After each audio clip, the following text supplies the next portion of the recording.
Happy WrestleMania! What's up, everybody? It's your girl, Denise Salcedo. I am live from Las Vegas, Nevada at the Circa Resort and Casino. And currently, we are waiting for WrestleMania Night 1 to begin. Of course, this is going to be a fun, exciting night. It's the biggest event of the year when it comes to professional wrestling. It's for WWE. This is the biggest night of the year. Well, today and tomorrow. I will be hanging out with you guys for the next, few hours talking about the show, having a good time, and all of that. So it is going to be fantastic. I cannot wait. Please, I hope everybody is having an awesome time right now. Thank you so much to everybody who's here, who's hanging out with us. And actually, thank you so much to everybody who's here. And I really hope that you guys are ready to have a good freaking time. Once the show gets started, I will be posting up the audio so that you guys can actually listen to the show. For those of you who are not watching, obviously, today I am watching off of ESPN Unlimited. I was having a little bit of trouble with the stream, but it seems to be working right now, so I'm okay. But just in case, just a heads up to everybody in regards to how I'm watching the show today. I didn't want to watch off of Netflix because I didn't want to have to turn on the VPN. So I'm like, okay, cool. We'll just use ESPN Unlimited and kind of do it like that. So I'm really excited to be here with everybody, and I'm very much looking forward to the show. Let me give some shout outs. I want to start off by shouting out Tracy WV, who actually sends our first super chat of the day. Tracy says, pledge bet time, $250 super chat if KO gets involved tonight. Oh my God, Tracy. Oh my God, that would be massive, by the way. Like, absolutely massive if we were getting, if we got Kevin Owens here today. So let's hope for it. Fingers crossed. We'll see. We also got Sheldon Jackson, who gifted a DWO membership. Sheldon, you're the best, man. Hope you're having a good WrestleMania week, and I hope you're having an awesome time getting ready to watch the show in about 5 minutes. We also got a CT. What's up, CT? He says, enjoy Mania. Dude, I'm so stoked for today's show. I'm stoked for tomorrow's show. Across the board, your girl is stoked. Honestly, also, I need to tweet that I'm live, because I've been posting, as I don't know if you guys have seen, but I've been posting so much stuff on YouTube that YouTube, I think, may have stopped notifying people about my content for today because, oh wait, look at that. Denise Hollywood Salcedo is live. Wait, I'm going to have to reject myself. Oh, this is embarrassing. I'm going to have to reject my own self on my own stream right now. Hold on. I am live. Let me tweet that I'm live. I'm live on YouTube. Let's watch Mania. It's been crazy, everybody. Like, I have so much to tell you guys. As you guys know, I'm on the ground here. As you guys know, I'm on the ground in Las Vegas, so I have been pretty much all over every single place, getting a shit ton of content. Like, I can't even begin to tell you all of what's been going down. And so, like, there's just a lot happening right now. Going on right now in the world of wrestling, as you guys know, and it's so hard to keep up with everything. And even right now, like, I haven't even kept up with all of the news that has came out. I know there's a lot of news out there right now, so I might be out of the loop on a couple of things, because believe it or not, when you're out here on the ground trying to get stuff, you miss the stuff that's like already up on that other people are getting. So, but nah, I'm so ready for this, and I'll try to give you guys like the best information that I possibly can in terms of let me back this up because I look like I'm like naked. I look like I'm naked and I'm not naked. Hold on. Let's see. I think I can. Yeah, that looks a little better. I don't want to look like because I'm wearing I don't have straps today. So I don't want to look like I don't got anything on. Although I am struggling though a little bit more to see the chat this way because I moved it. So, and y'all all know I'm blind as a bat. I don't even know if bats are blind. But anyways, thank you so much again to CT. And I also hope that you enjoy WrestleMania as well, man. Okay, so just a heads up to everybody.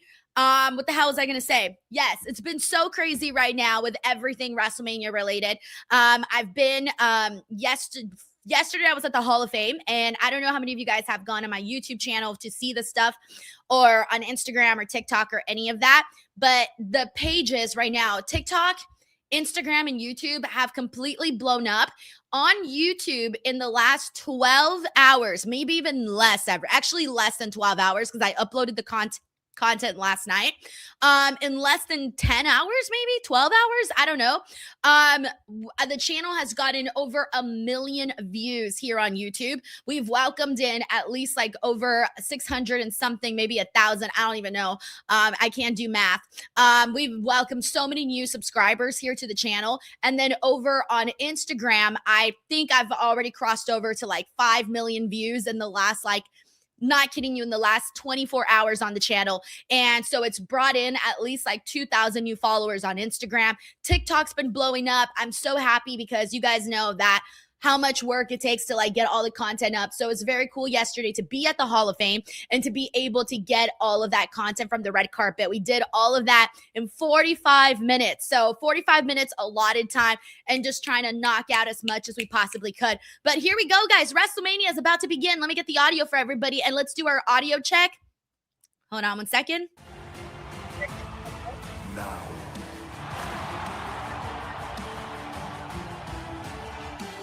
Oh, how the audio is sounding for everybody. So, yeah, let me know in the chat if you can hear me and if you can hear the ESPN feed, because you guys know that it's a little bit of a different setup than we normally use around here. I'll keep an eye out to see. Okay, I'm seeing people say it's good. You guys sure? All right. Can you hear me? Can you hear ESPN? All right. Now, hopefully I did this right, everyone, because ESPN Unlimited was giving me a hard time today. So I hope that we're all good for the rest of the show and everything. Okay, sweet. Awesome. Everyone's saying they can hear well. We also got Kara Jenkins. Hey, Kara. She says, happy WrestleMania. You look so beautiful last night. Thank you so much, Kara. I was so happy. John Cena's wife saw me and she was like, oh my God, I love your hair. And I was like, oh my God, I love your hair. And it was just very cool to kind of like, I was literally having a conversation with John Cena's wife about hair. So I was very, very happy. Very, very happy last night. Thank you so much, Kara, for the love. And I hope you're enjoying WrestleMania with your family. The stage is set. The stars are out. Mike Kowinski, I could not show the first hour unless ESPN sues me. And I do not want to get sued by ESPN, guys. They've got a lot of monies, like Danhausen would say. By the way, we got Night Wolf here, says lots of empty seats. I see, hopefully, wake up call. I haven't taken a good look at it, so I'm going to try to take a good look at it right now and see what it's looking like in the building, because I don't know how many people they even ended up getting for today. Like, I don't know what the final count is and stuff. I haven't seen. I don't know if you guys have seen, like, WrestleTix post up on that. If you guys have, let me know. Thank you so much, Night Wolf. I will give you a show like you have never seen before. WrestleMania, guys. The granddaddy of them all.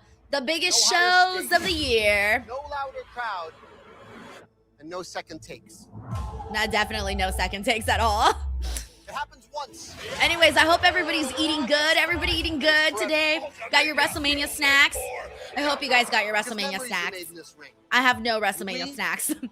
I have some leftover crackers and some Gatorade. I'll probably, depending if I get hungry, I might ask the hubs to go get me some snacks. Yes, guys, the first hour is on ESPN too. But I didn't want to have to change streams, so I'm already on ESPN Unlimited. When it seemed impossible. We got Jordy Griffin who's eating some Buffalo Wild Wings. Nice. We got Paul Sterling who says they have some where'd you go? No, wait, I lost you. Where'd you go, Paul? Oh, there you are. Paul here says he got some WrestleMania carne asada. Yes, that's how you do it. Oh, carne asada fries. Even better, bro. Even better. We got Dill the Pickle here says he got a falafel wrap. Nice. I'm loving that. Our kids will tell their kids that we were alive and we were there when Punk fought Roman for the title. By the way, I like Lynn doing this intro. And the best in the world in the main event. Cuando la primera se enfrentó a la güerita. Guys, I saw Stephanie last night at the Hall of Fame, and unfortunately, I didn't get a chance to interview her. Oh my gosh. Because I missed her when she was walking. I didn't see her because I was doing an interview. And then When Jade and we Rhea stood spotted face each to other at the face, same time, but she was already on the end of the carpet, Ova stepped and I onto thought the she was going to stage, come the biggest back, stage of them all. but I think she didn't end the up very coming first back, time. so I didn't get a chance to chat with her. I was so bummed. She looked so gorgeous, though. She was wearing like a really beautiful like gray and black dress. We also got Uncle Donk. What's up, Uncle Donk? He says, good evening. Looking forward to the possible surprise return. I know. I've been hearing a lot of talk about Paige returning. I heard that. I saw that rumor, I think, yesterday. That's the only one I've seen. I haven't seen any other rumors. Thank you, Uncle Donk. We got Sleaze Boy. Hey, Sleaze Boy. He says CM Punk's going to win and reveal he had his soul sold to TKO. He's not going to show up to work for months when he gets interviewed. Yeah, I saw CM Punk twice this weekend, and I didn't get a chance to interview him at all. For Media Day, he only spoke to Shannon Sharp. He didn't speak to anybody else. At the Hall of Fame, I think he might have just spoken to WWE. I don't know if he spoke to anybody else, but no, he didn't really do much media, which sucks because obviously, you know, it's CM Punk, right? But hey, maybe next time. Thank you, Sleaze Boy. WWE 2K26. Also, welcome to Big Sean OTC, who's a new DWO member. What's up, bro? All right, guys, here we go. It's time for the actual show to start. Well, not the the first hour. Oh yeah, that's right. John Cena is the host of WrestleMania, so you know, he's gonna. I have so much good things to say about John Cena. Seriously, guys, I'm sure most of you guys saw my tweet yesterday about how John Cena spoke to every single media member last night at the Hall of Fame. He spoke to everyone, guys. Do you have any idea how rare it is to have a star of the caliber of John Cena talk to every single media person for several minutes? That is a very rare thing. And he was so kind to everybody. He paid so much respect to everyone. He took his time. He wasn't rushed, even though he wasn't rushing his conversations, even though he knew he had to finish the whole entire line. And you have no idea. Oh my God, John's actually running in the suit. John's actually running in the suit. Anyways, you have no idea how generous what John Cena did last night was, because he made a lot of people's night by doing that. He truly did. So I got nothing for respect but for what he did last night. Let's go. It's the franchise. Can't see me. Oh, by the way, I saw John Cena with his glasses. I've never seen John Cena with glasses before. Have you guys seen him with glasses? He took out his reading glasses for the city of Las Vegas was interviewing him. They were right next to me on the carpet. And I guess they asked him a question. I don't know what the question was, but it ended with John Cena pulling out his reading glasses. And then he kind of put them on. They were the most interesting reading glasses I've ever seen. I was like, what the hell? I had no idea that John Cena had reading glasses. Wow, I didn't expect that. Thank you so much.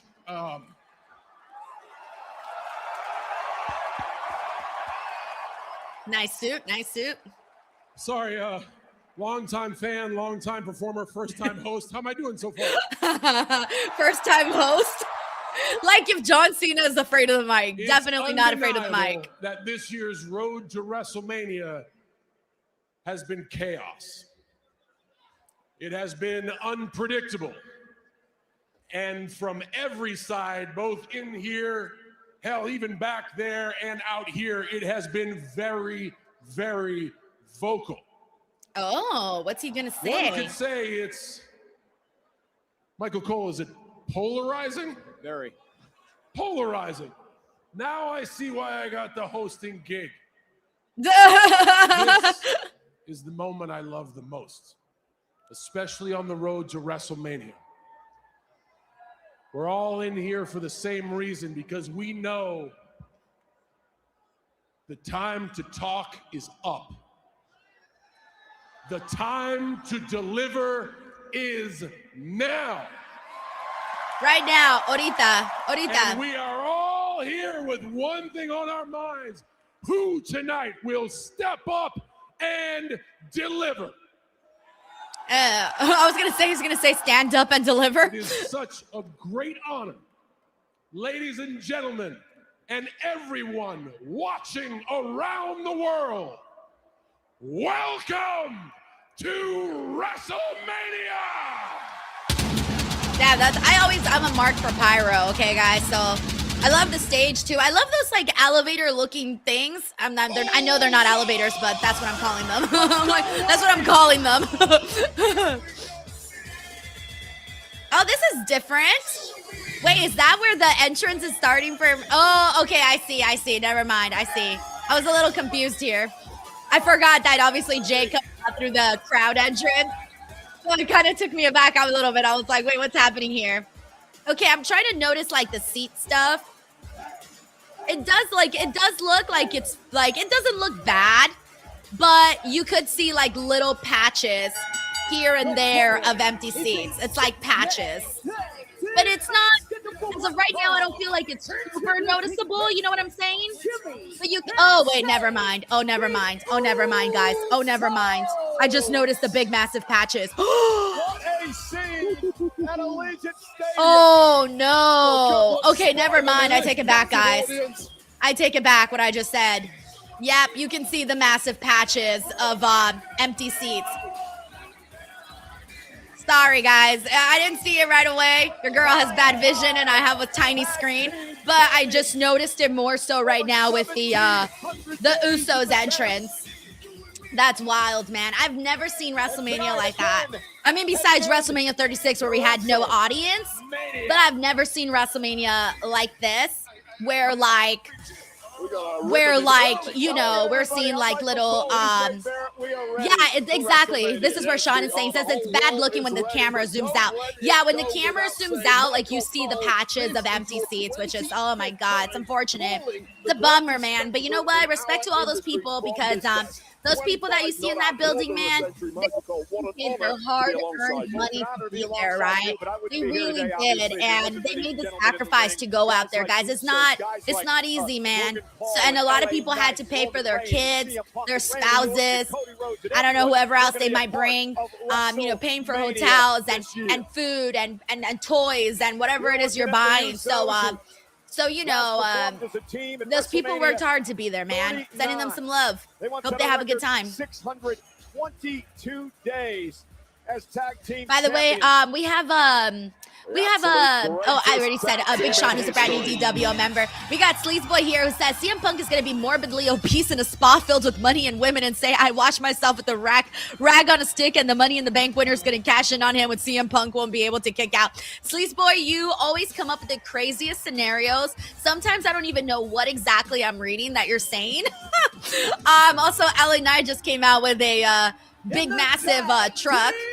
See, like, this shot, by the way, is really sick. The angle where they have the shot where it's like looking out onto the stage, that's a pretty sick angle. I think that angle's better because you don't, like, you see more of like the people and stuff. Thank you, Sleazeboy. We also got Sick Boy in the house. What's up, Sick Boy? How are you? He says, happy WrestleMania weekend, Denise and DWO. You've been killing it, Denise. Well done. Have fun. Thank you so much, Sick Boy. Whenever we have a boring ad, I will fill you guys in on how my show went and everything else that's happened during WrestleMania. Feel free to ask me any questions about what it's been like to be out here, because sometimes there's so much going on that I forget to talk about everything. So please let me know if you guys have any questions or things like that I can fill you in on. You know, I can I'm on the ground. I've seen a lot. I've got a lot of stories already. So yeah, there's a lot happening. Thank you, Sick Boy. We also got Mr. Fat Boy in the house. What up, bro? He says, happy WrestleMania, Denise. Congrats on all the big name interviews you have gotten to do. Keep up the success, and thanks for the good content. You're like my favorite wrestling channel since the first view. Thank you so much, dude. I am like so happy with how many people I've ran into this weekend that have told me to my face that they love my content, and it blows my mind. I met a fan yesterday from Scotland who was telling me that he's a big fan of my channel, and it was insane. A lot of people went to my show. I didn't even think we would have that many people, and we did. And I was so happy with the turnout of people that went to the live show. And I got to meet so many people afterwards, and everybody was like, I love your YouTube channel. You know, I'm this person in the chat, or I'm not in the chat, but I watch. And that was really freaking awesome, man. And I had no bad experiences with anybody. Everybody was super nice, and no bad experiences at all, man. Thank you, Mr. Fat Boy. The Vision's entrance with a big giant like curtain thing. I want to see Speed's. Oh, Speed's coming out with them. I thought he'd have his own special entrance, but he's got a little cape. He's like a little. Oh, I like the split screen view, by the way. I like that we get to see what like their view might be, and then our view. I do like that, actually. But Speed's gear looks pretty cool. I like his tights. I like the colors. Little cape. Yeah, I like it. My gosh, I wonder what Speed is thinking right now. Like, oh, now we're getting 4 camera shots at the same time. Oh, shit, guys. 4 camera shots at the same time. Oh, Jesus. Whoa. Now we got way more. Now we got 9. All right, this is starting to look like a collage, like a Pixar collage. We got a Pixar collage right now of camera shots. I just know that the production people in the truck are like, yeah, let's throw in this camera angle, and this camera angle, that camera angle. I wonder if it makes their job harder or easier to show more of these camera shots. That's something I'd like to know. Now, if they start doing more than this, like 24 shots, then I'll be like, I can't see it with my blind eyes. WrestleMania competing, Logan Paul, like it or not, he is a veteran at this. By the way, thank you so much to Big Sean OTC for the super sticker, dude. Thank you so much. Yeet. Thank you. I don't know why I'm eating. I don't know why I did that. I don't know why I did that. We also got Spike Gunther, who gifted a DWL membership. Spike, keeping the streak alive. Fuck yeah, dude. Thank you, man. We got Andrew Jonas. He says, "Be sorry I wasn't at your event last night. My flight was canceled, and I had others I had to do. But great show, the best wrestling channel." Andrew, oh, I'm so sorry, bro, that I didn't get to see you. I really hope that you had a great time or you're having a great time right now at WrestleMania and doing everything. And I'm so sorry about your flight situation, dude.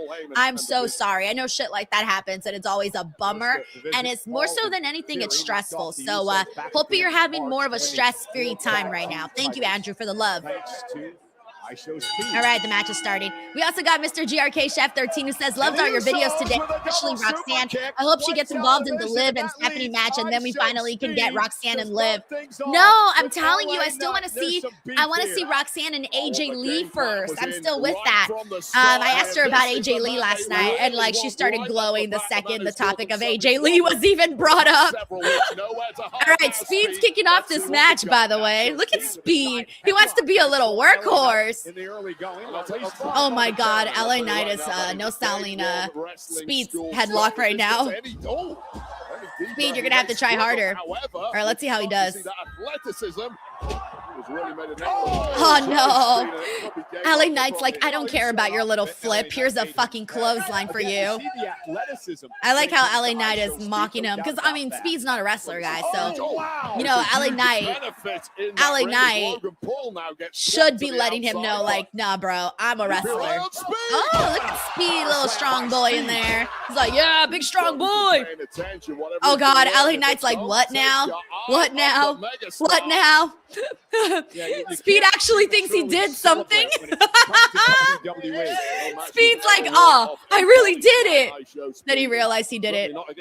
Thank you, Mr. GRK Chef. And I'm so thankful that you liked the interview with Roxanne. I show Speed retreated. We also got Spike Hunter, says Denise and DWO, let's do this. WrestleMania. Oh my God. Yeah, man. The official in this matchup. I'm wondering, by the way, for anybody in Las Vegas, would it now be a good time to check to see what those ticket prices are for those seats? Bro, if all of a sudden those seats that are empty in the front are like $20, you guys might see me bounce. I'm going to be like, peace. I'm going to go get $20 seats. Thank you, Spike. Ring General Gunther, who we'll see later on tonight. We also got James 419 who says, my predictions are Usos, Knights, Stephanie, Drew, AJ, Bella Twins, Gunther, and Randy. Instant chemistry with the Usos. Yeah, actually, we have the exact same predictions except for the Drew one. I actually have Jacob Fatu going over on Drew. So I agree with you on all of them except the Drew one. Thank you, Jay. So 419. Of course, the Usos, second-generation stars. Their father, Rikishi. Oh, Seth Ryder says those seats are already taped off. What does that mean? Like, no one can sit there? Like, even if you try to buy the tickets? How does that work? And now Austin Theory. New attitude and all. Smart move that was from Austin Theory, laying in wait and dropping the hammer at exactly the right time. Oh, yeah, I just saw that they have the sponsors on the turnbuckle, too. What sponsor is that? The blue sponsor? What is that? Body slam. Did you forget Hogan and Andre? There ain't no way I'm going to see that. I'm like, no way. They kind of did like a... Whoever sponsorship that is, the blue one, I don't really feel like you can really see it. Oh, Stat Scrider says it's credit one bank. Their logo kind of sucks.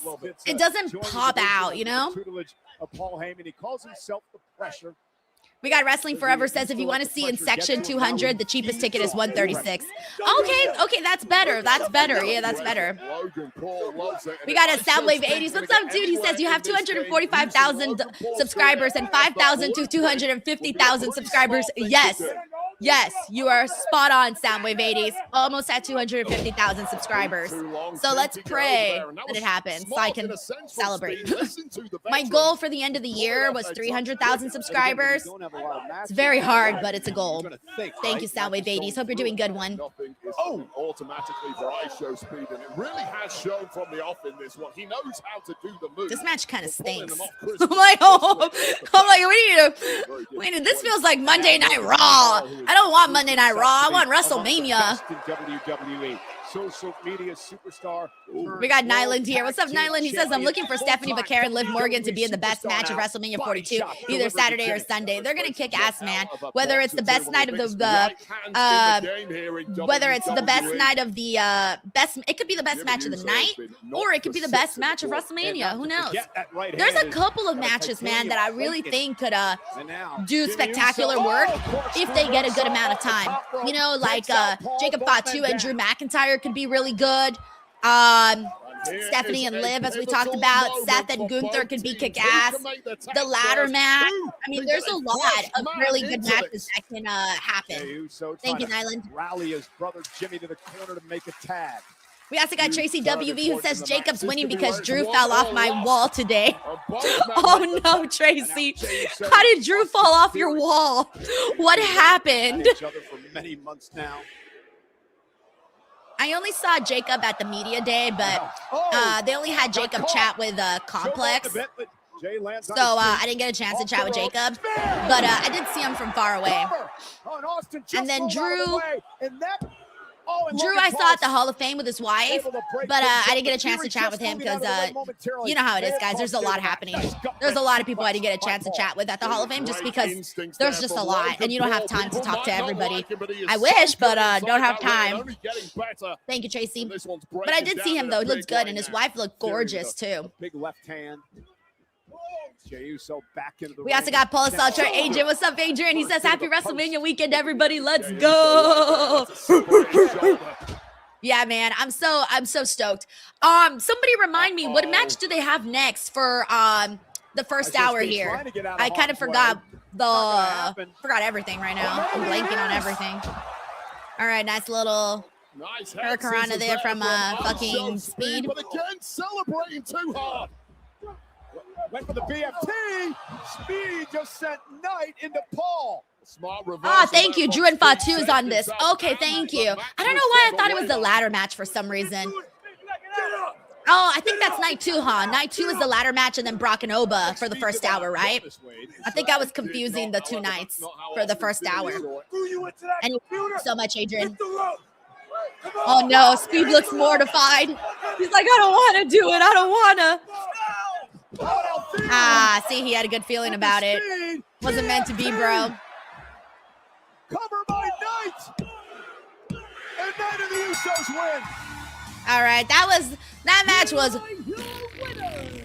Yeah, I gotta give that one a mid rating, guys. That one was not good. Sorry to the LA Knights, Usos fans, Speed fans, all those fans. This match was. That has not sat well with the Vision. A major victory. Yeah, this one just didn't do it for me. Sorry, guys. This one did not do it for me. To hell in a handbasket because I Show Speed simply didn't execute the plan correctly. Well, he was being bullied by the Vision. Oh shit, okay, Speed's about to get it right now. This might be more of a post-match kind of angle thing. Oh, yeah, there. Oh no. The way Speed sold that slap from Logan Paul. Oh my god, Speed's like really selling that slap. You ruined it. Damn. Oh no, he's keeping it going. No. Come on. Deserve to be treated like this. I mean, Speed didn't even want to team up with them. With Paul and Austin Theory of the Vision for this match tonight. And now Logan Paul, I think, is going to make Speed pay some more. You know as well as I do, winning and losing at this level, there are consequences. I think Speed's going to go through the commentary table. And I Show Speed has to learn that the hard way. This is just a mugging now, a vicious assault. Yeah. Oh no. Oh, he's going to take Logan's frog splash. Yeah, Logan does this like every year. It's his thing. It's like his big moment where he gets his phone sometimes and he does the recording in the big moment. This is going to be like the big little. Oh, never mind. Oh, I thought he was actually going to do it. I guess not.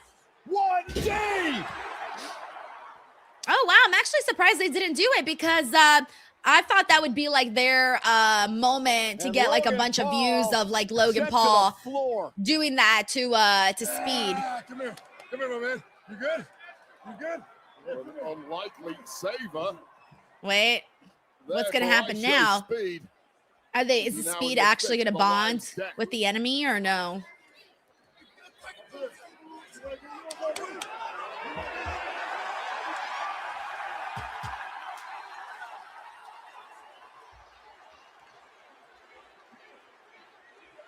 Oh shit! Oh, Speed is gonna go to the top. I thought about it backwards. Yo, fucking Speed's going to the top. Oh shit! I wonder what he's gonna do. Is he gonna do like a frog splash? Is he gonna do an elbow? Oh, fucking Speed! Yo, he's fucking crazy. Oh, dude, come on, Speed, you got this. You got this. Soak it in, bro. Soak in the moment, man. Soak in the moment. Live it up.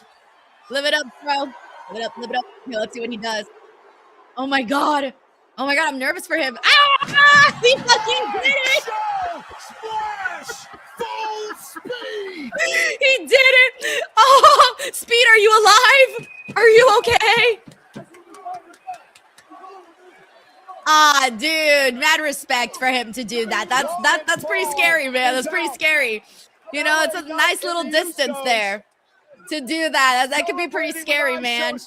And so many eyes on you, the last thing you want to do is fuck up. I promise you, it didn't feel good. He'll enjoy watching his, and I like his frog splash was fine for like the first one with that kind of distance.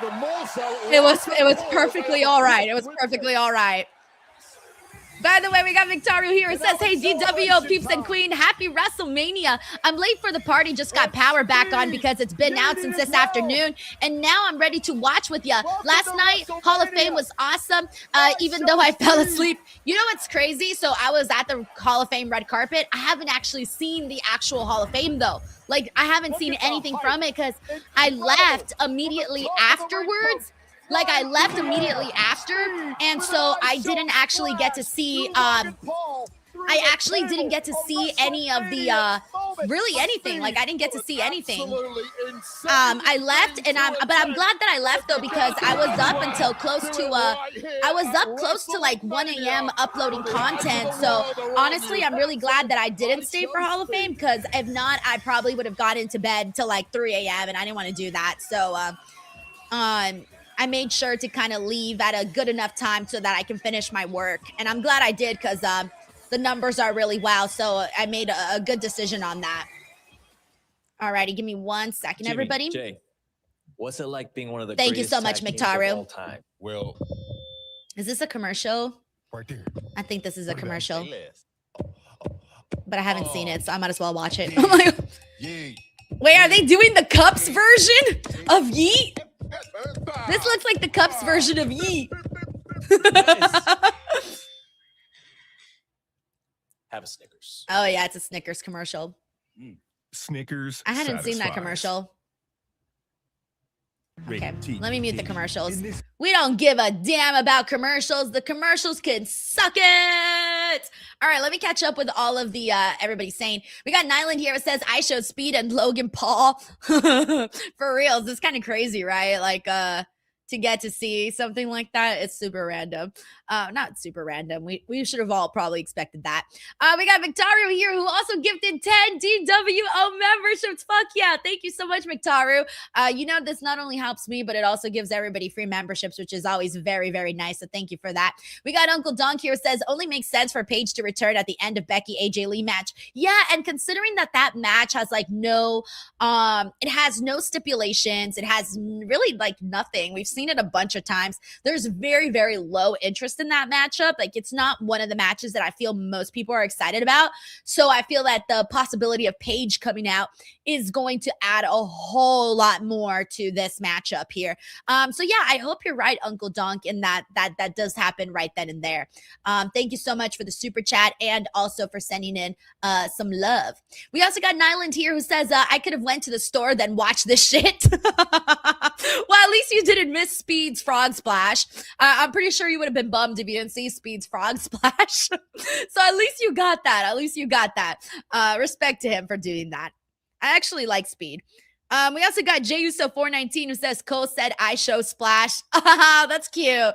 The I show splash. And I'm pretty sure he's going to do a reaction to his actual frog splash. So yeah, that'll be, he has a shit ton of viewers, guys, like legit, like millions and millions of people. So I get it. We got Paula Bennett here, says, hey, Denise, happy WrestleMania Day. Did you see any of the matches at WWE World? Not a single one. I did do a live stream, though. I'm not sure how many of you guys might have seen it. You can still watch it here on the channel. I did a live stream of the entire WWE World. So I showed every single nook and cranny of what went down at WWE World. It was a really fun stream. So check it out. You'll see everything that was there. When I got there, they were doing a podcast interview on the stage. So they weren't having a match. Plus, it was also the end of the day. So yeah, so there was no matches when I got there, but I'm planning on going back to the World tomorrow. I want to go tomorrow and maybe do some fun stuff over there, because there's still so much content that I want to get over there. Thank you so much, Paula Bennett, for the super chat and for the love. We also got Young Jamie 2012, who says, hey, Denise, crazy to see John Cena in a suit. Right. I thought what was crazy was seeing John Cena run in the suit. Imagine, like, that had to be a good suit, by the way, because if not, you would fear it like ripping or something. You don't want that at all. Thank you so much to Young Jamie for the love, and thank you so much for the support, man.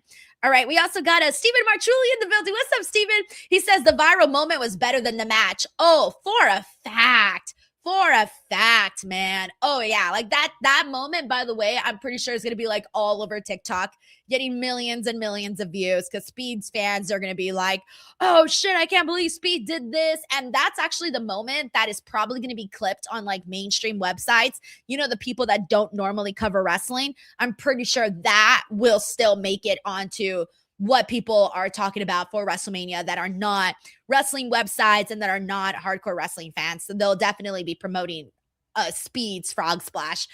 Thank you so much to Stephen Marchuli, man. But I think it's cool. I think what I like about Speed is that it really looks like he's honestly like living it up. Like he's living his best life. And I feel like you can't really complain whenever you see someone living their best match. Like it's always a really nice thing to see happen here.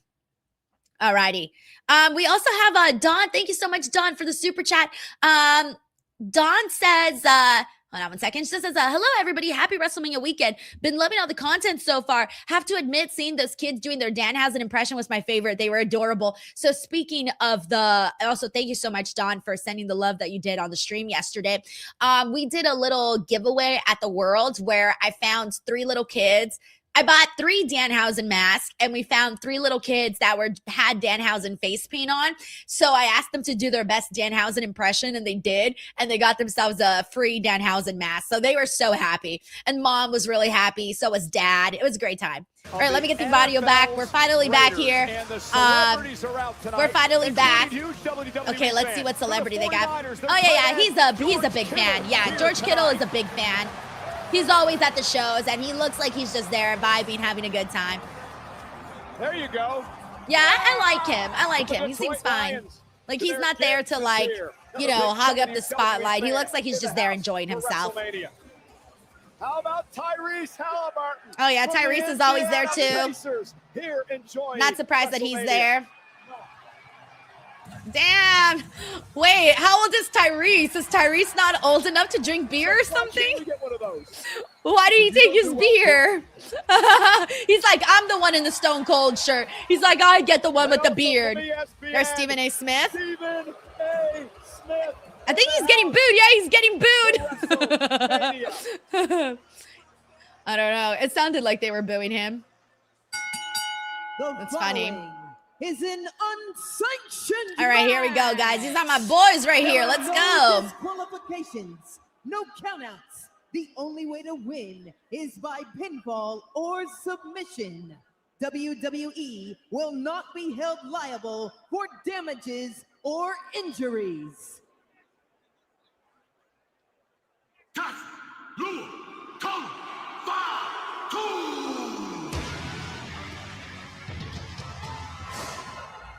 All right, let's see Fatu's entrance. Oh, nice. They got the guys that do the fire. I forgot what they're called, but I don't know. That's cool. Yo, look at that. Fuck yeah. Oh, shit. That's sick, man. Yo. Oh, that's like kind of what I saw in Hawaii. I went to a show where they were doing like those really cool dances with like all of that. The fire and everything. Fire breathers. There you go. I was trying to remember the name of it. From Sacramento, California. Look, I like the jacket too. Represent the boys. Let's go. So yes, thank you so much, Dawn, and I'm so happy that you enjoyed the live stream. We also got Mr. GRK Chef 13 who says, hey, Denise, is your credit card on fire after going to WWE store? No, actually, no. I only bought 3 things, and I gave them away. I bought 3 Danhausen masks, and I gave them to some kids. That was literally all I bought. I practiced good self-control.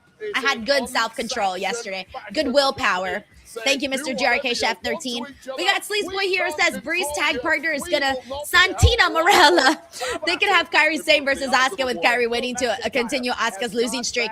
By the way, I spoke with Kairi and Asuka yesterday for the very first time on the red carpet. They were so fun, so cute. I enjoyed chatting with them. They were so cute. And they were just having a good time. Like, you can tell they were really excited, by the way, to be there. And I don't don't know how many people interviewed them, but I think I may have been one of the few people who did. So that's always really cool. We got Stephen Marchuli here who says, AJ winning tonight then losing to JC on Raw could be a fun start for her. That would be crazy for her to have that moment. I don't know that they're gonna do that though. I don't see that happening for JC because she's more of a heel character. Thank you, Stephen.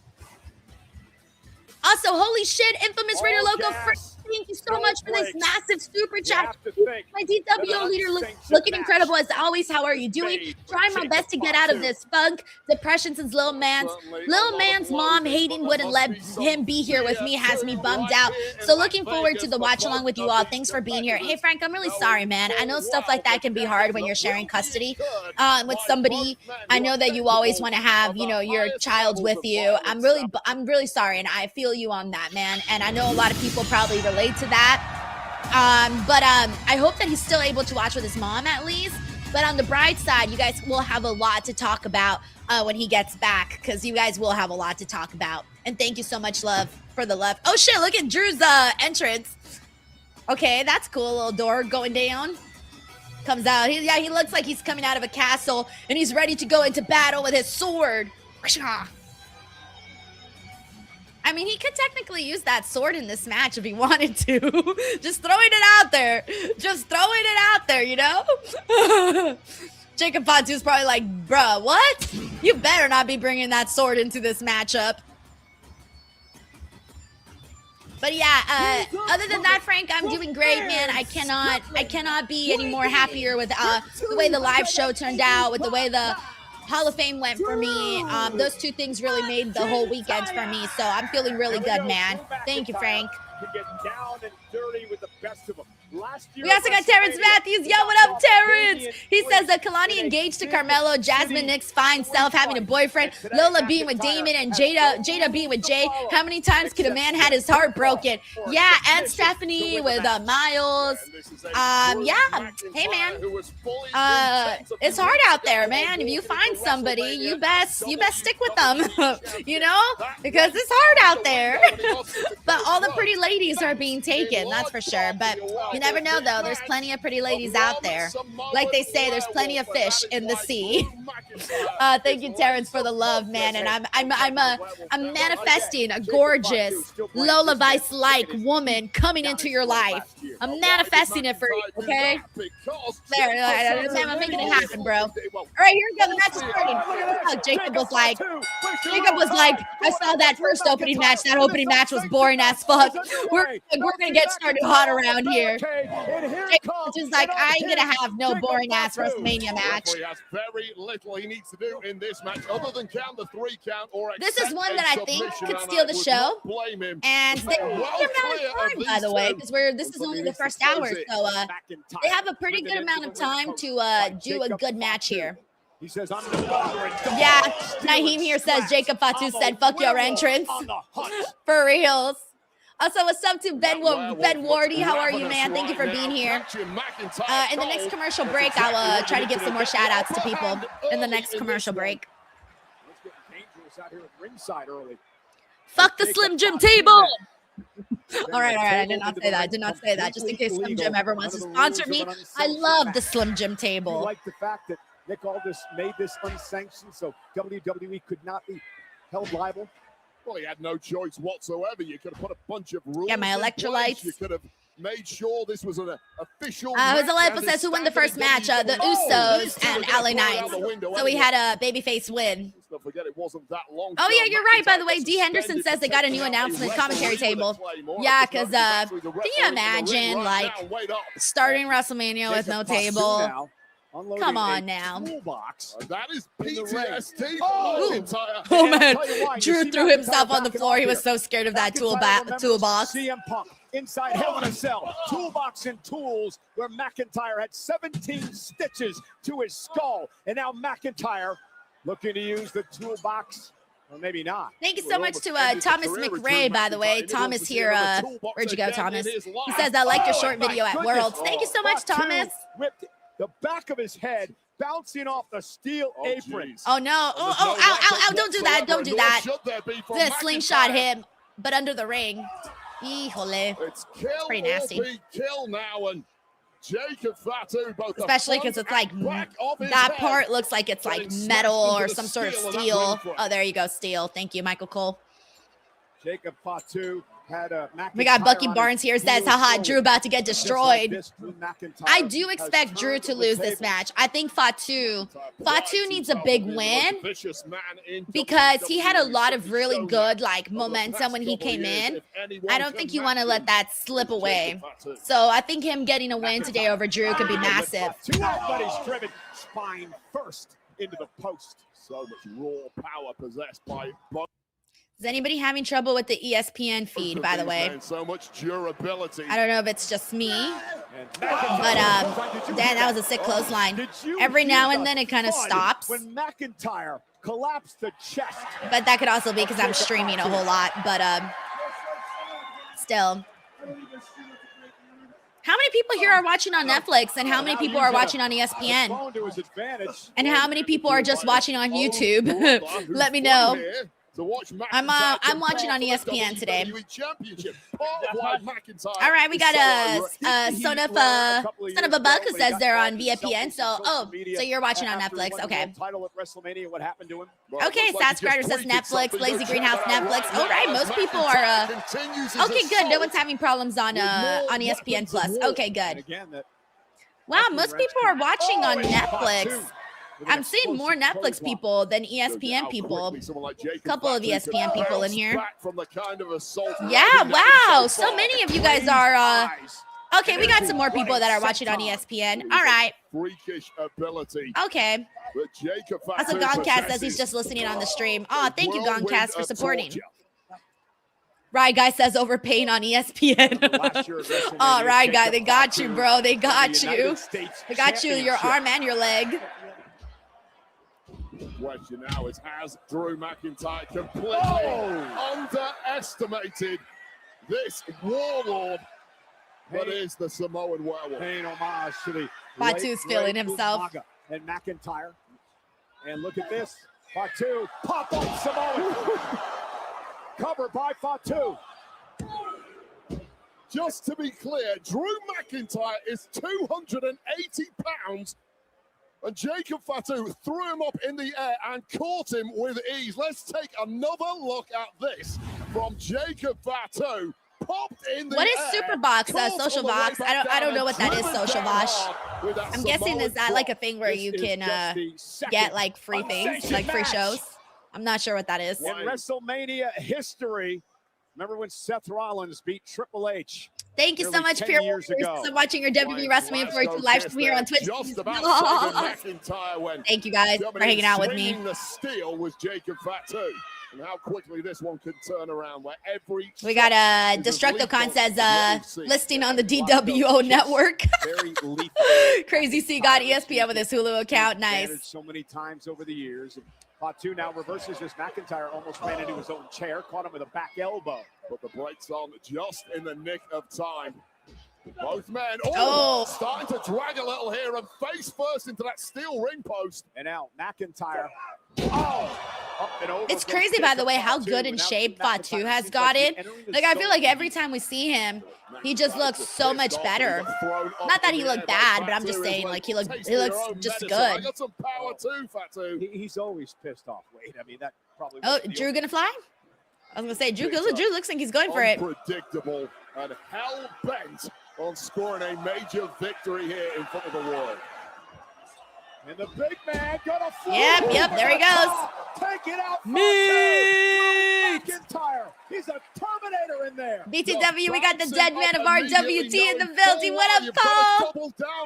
He says, what's good, girl? Thank you so much for yesterday. It meant so much more than the words I said to you. I will admit I did shed tears thinking of Allie as I drove home. She would be so happy that I got to meet you. Paul, sending you so much love, man. It was so great meeting you in person yesterday at the show. You were awesome, dude. Thank you so much, and sending you love, man. Into that steel chair and wait out. Damn, nice ass fucking moonsault, man. Nah, I was like, they're not gonna end the match yet. We still got 15 minutes on this broadcast. But that was a beautiful moonsault. Take a look at this first of all. The boys are starting to use them big boy moves right now. The steel head first. Look at that. Look at By that. this double jump moonsault that is a Gorgeous. signature. We got Nyland here says, as long as Bayley is single, then I'll be straight. Oh, man. Great way to put it. Thank you, Nyland. Living dangerously. We also got Jeff Wertz in the building. What's up, Jeff? He says, Denise, all of the interviews have been great. On a side note, how the fuck did they get the table back there together so fast? Here's the thing about WWE production. Their crews and people that work on the production side of things, they work like so fast, dude. They might as well be the Flash. And again, you said Drew it stabbing at the start Fatu. of the match. Oh, no. Trying to take out the eye. Dude, what are you trying to do, man? Blind Fatu? Holy shit. He's like, yeah, look at Drew. Drew's feeling freaky. Hatred, He's feeling pure freaky. violence Freaky between face. these two men. He's like, yeah. Starting to drag, but Drew McIntyre has found the second win that But yeah, no, man, that crew works really freaking fast, bro. Like, they don't fuck around, man. They really don't. And every time you go to the live shows and you see them work, you'll know what I'm talking about. Thank you, Jeff. Time and time again, and is only getting better. And now with the steel chairs set up, McIntyre looking for a suplex. And Fatu set through the chairs. Man. The tables weren't close enough, but there was an attempt that was made. Oh, and a kick out. I think the only thing that's We got Uncle Donk here says, I was thinking it would have been awesome to have booked Io or Julia versus Blake, given their history in Japan. For sure, man, but they could have, they just didn't take the time to tell that story. Thank you, Uncle Donk. And notice who the official is in this We got Frank here who says, I told my daughter to let her brother know yesterday that Paige is coming back to WWE. Paige is his all-time fave. I'll have him for Raw, like you said. Tons to talk about him night after Mania to watch. Exactly. There you go, man. There you go. Lots to talk about. I'm sure he'll be excited. He's probably making mental notes too about what he wants to talk about with you. Thank you, Frank. Whipping the hell out of Jacob Fatu, a man he calls an unreformed convict. Okay, he's got the belt. We know that they can get down with these belts. The leather belt is set. Fatu slowly making his way back to a stand and a super kick. Drops McIntyre. Drew didn't even get a second to get in there. McIntyre there did not pounce when he could. Waited a beat too long, and you can't do that with the werewolf. And now a chair to the spine. You saw McIntyre trying to crawl toward the belt, but Fatu with another steel chair. It's not just the spine, it's the kidneys that get shredded, and it may be payback time, Cole. I don't think he's giving it back to Angler. Oh, look at Fatu. He's so excited. He's like, here we go, baby. Here we go. Let's get it on. Let's get it on. Wacha. Ah. Woo. Yee. Yeah. Go. Fatu is unleashed. Fatu looked like he was having the best time. He's like, I'm about to fuck him up. Let's go. What? In that ring. By the way, we got Cyclops is better than Wolverine who says VPN plus Netflix equals WB PLEs for cheap and less headache. That's a fact, my friend. That's a fact. I already had ESPN because my husband has ESPN, so I use his account because, he watches sports and shit. No, Claymore! Jacob took a little too much time. Claymore by McIntyre, and Fatu kicks out. Thank you, Cyclops. We also got Soundwave 80s who says, you ever watch the old One Day at a Time show? I did not, man. I always feel bad because every show you ask me about, I never seen them. I'm sorry, bro. Both men so blinded by hatred, they've simply taken too long at times to launch vicious attacks, and their opponents have countered, and now they are both kicked out of their biggest moves. And where the hell do you go from here? WrestleMania Saturday is underway. Jacob Fatu, Drew McIntyre, unsanctioned match.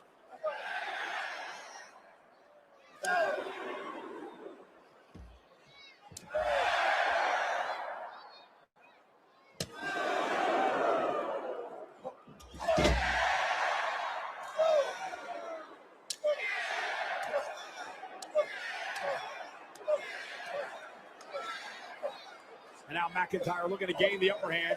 Headbutts go by Fatu, driving McIntyre down to the mat. And look at Jacob Fatu go. We're about to learn a lot about these two. Who has the biggest appetite for warfare? Somebody's hopes are fading rapidly. Who can dig the deepest? And Jacob Fatu Now set to set up a table.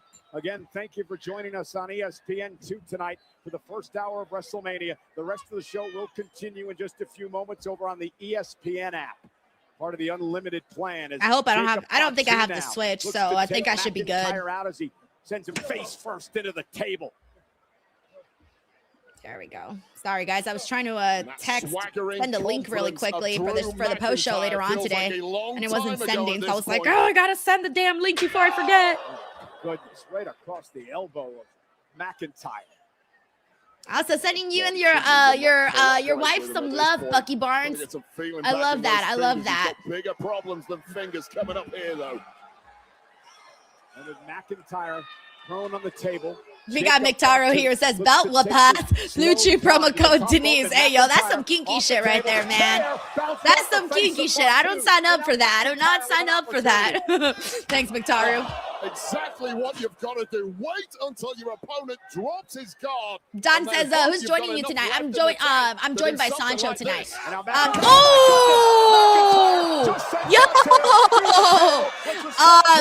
I wasn't expecting that right now.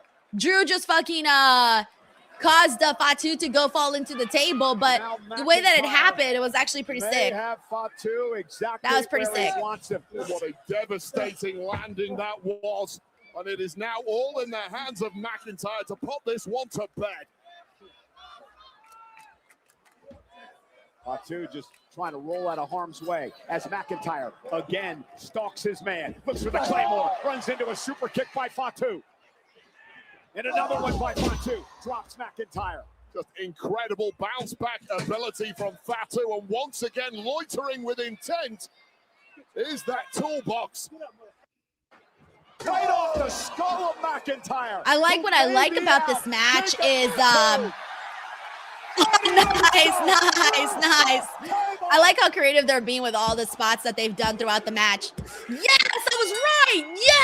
Yes, I was right. I wanted Fatu to win this match because I had said he needed like a really big win like this. Yes. Okay, so far, guys, 2 for 2 on my predictions. It was his yes, feeling good about that. And Jacob Fatu, look at him. Crazed look in his eye. Nice. Thank you, Don. As they come.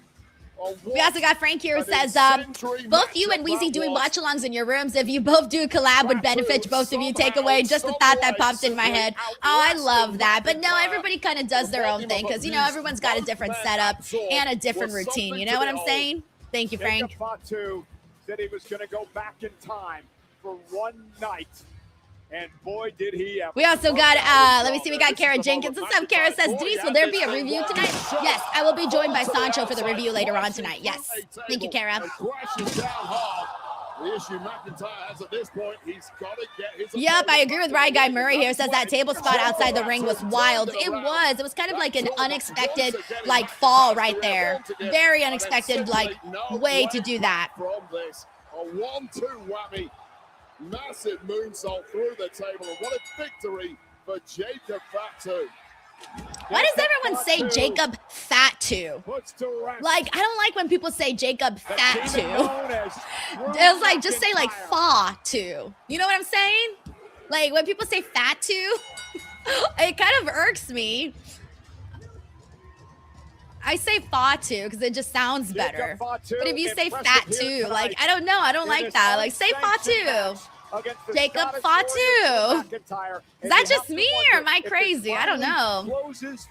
WB Mania here. Maniac says WB Fatu, not Fatu. Exactly. But I noticed that sometimes certain wrestlers and certain commentary people will say Fatu instead of Fatu. Always said wants to be the #1 representative of his family and claims the top gold here. Where does Fatu's career go from here? All options are on the table. Oh no, we got Geek Boy Meta here. It says, as a daft Englishman, thank goodness for Denise. I thought Mania started at 12 a.m. our time. Turns out it was 11 a.m. our time. Size. Cheers, Denise. Dude, I'm so glad you got the notification, man. Because if not, you would have. And know this for tomorrow, too, because tomorrow Brock and Oba is on the first hour, by the way. So you don't want to fuck up the time tomorrow. Like tomorrow, the first hour show is a lot of bigger deals. So make sure you got the timing right for tomorrow. Thank you, Geek Boy Meta. Plan where you can catch the rest of WrestleMania, featuring the matches you see on your screen now, including our main event, Cody Rhodes, Randy Orton for the undisputed WWE title. We'll see you on the other side. Congratulations to Jacob Fatu.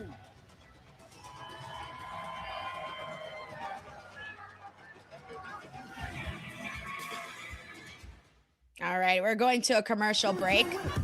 All right, I'm going to give some shout outs, by the way. If we got people in here that is their first time on the stream, please let me know. Oh, fuck. Sorry. Undisputed Champion has arrived. My dumbass paused the stream by accident. I was like, wait, whoops. Okay, let me give some shout outs. Okay, if you're a first timer here, let me know, man. If you are a regular, also, well, I already know if you're a regular, but just hey, throw whatever you guys want in the chat. Let's see what we got in here. We got Ben Fossey in here. What's up, Ben Fossey? Let's see what we got here. We got DJ Dominic Sonic says that's fucked up what the Vision did to iShow Speed. Yeah, but Speed got his return. Speed got his comeuppance there, man. We got Lewis Loves Comedy who says this is my second Mania with a DWO. We got the Nerd 616 says that's the crowd filled in. I can't really tell right now because they haven't done any like close-up shots where you can see really in that. So I can't really tell right now, but I'll take a better look right now for a second. Also, thank you so much to Bucky Barnes, who has been following for years. Hell yeah, man. We also got Super Fro in the building. We got Jermaine 22294. What up, bro? Dead Man says, this is my first time here. What's your name again? I said it's Denise, biatch. Obviously, we're just kidding because Paul's a regular. We got Isaiah Worlds in here. What's up, Isaiah? We also got Raphael. Shout out to Nathan Hagen here. We got Miami Scorp. We also got Jermaine. Oh, I already said Jermaine. Sorry. We also got, thank you so much, Zachary Lowry here. Says first timer here. Love your energy. Thank you, dude. I always say pro wrestling is a very high energy thing. So I feel like, you know, we got to have that same kind of energy around here. We also got Tushar Vasista, who's here with us. What's up, Tushar? We got Chris Robinson. Yo. How's it going, man? Let's see what else. We got a Dark Wave on steroids. Says first time. Does anyone have a good VPN for Netflix? Guys, let Dark Wave on steroids know what you guys are using to help them out, man. We also got Michelle Wagler here. Says I'm a loyal viewer from Canada. Thank you so much for supporting. We got Maynor here. Who says what's up, Maynor? We also got SP7 here. Who says, do you think there may be any surprises like Bianca coming to Jade and Rhea match? That would be sick, but I almost don't feel like it needs to happen there. But, I kind of would like it. But, I mean, look, I love Bianca. I would love for her to be back because she's been gone far too long. But other than that, I just don't know if she's coming in that match. But that match, I thought would have had a much better build. And the build hasn't been something that I think the fans have overwhelmingly, really loved. So I feel like something big has to happen somewhere. Or something really interesting has to happen. We also got Dragon Knight with us. Shout out to Omar Maduena. We got the nerd here, 616. We also got Morris Rock. Shout out to Matt Reich. Yo, what up, Matt? We also got Fallout Frank. Yo, what's up, Fallout Frank? How's it going? We got DJ Sonic in here. We also got LaRon Moore. We also got Sin Stalker. Tracy. Tracy's like, I'm new. We also got Young Jamie who says Gunther versus Seth Rollins is going to be a classic. First time they've ever wrestled each other, so I do think it will be a good one. We also got Wrestling Forever here. Says so far night one is actually looking pretty good, Denise. The first match was like but the post-match stuff that happened afterwards was fun. And then as for Drew and Fatu, I actually thought they did a wonderful job. We also got Kyle Anthony in here. Shout out to Kyle. We got your boy KJ. Yo, how are you, man? He says, hot take, Cody retains tonight. Just watch. Ooh, okay. I appreciate the hot take, man. We also got Melissa in here. Melissa, how are you? Hope you're enjoying your WrestleMania week so far. Let me see. We also got Joseph Voss in here. What's up, Joseph? He says he's off of work so he can chill. Fuck yeah. Enjoy yourself, man. Let's see what we got here. We got, let's see. Shout out to Texas Redneck 615. He says, first time here. I've heard your name on other channels, but loving the vibes. Yes. Dude, thank you so much, man. I try my best to be funny, kind of stupid, so don't take me seriously on these watch-alongs, by the way. I get more serious when I'm analyzing wrestling. But when we're doing the watch along, like the way that I tell people, it's like hanging out in each other's living rooms, you know, because I grew up not really having any friends that liked wrestling.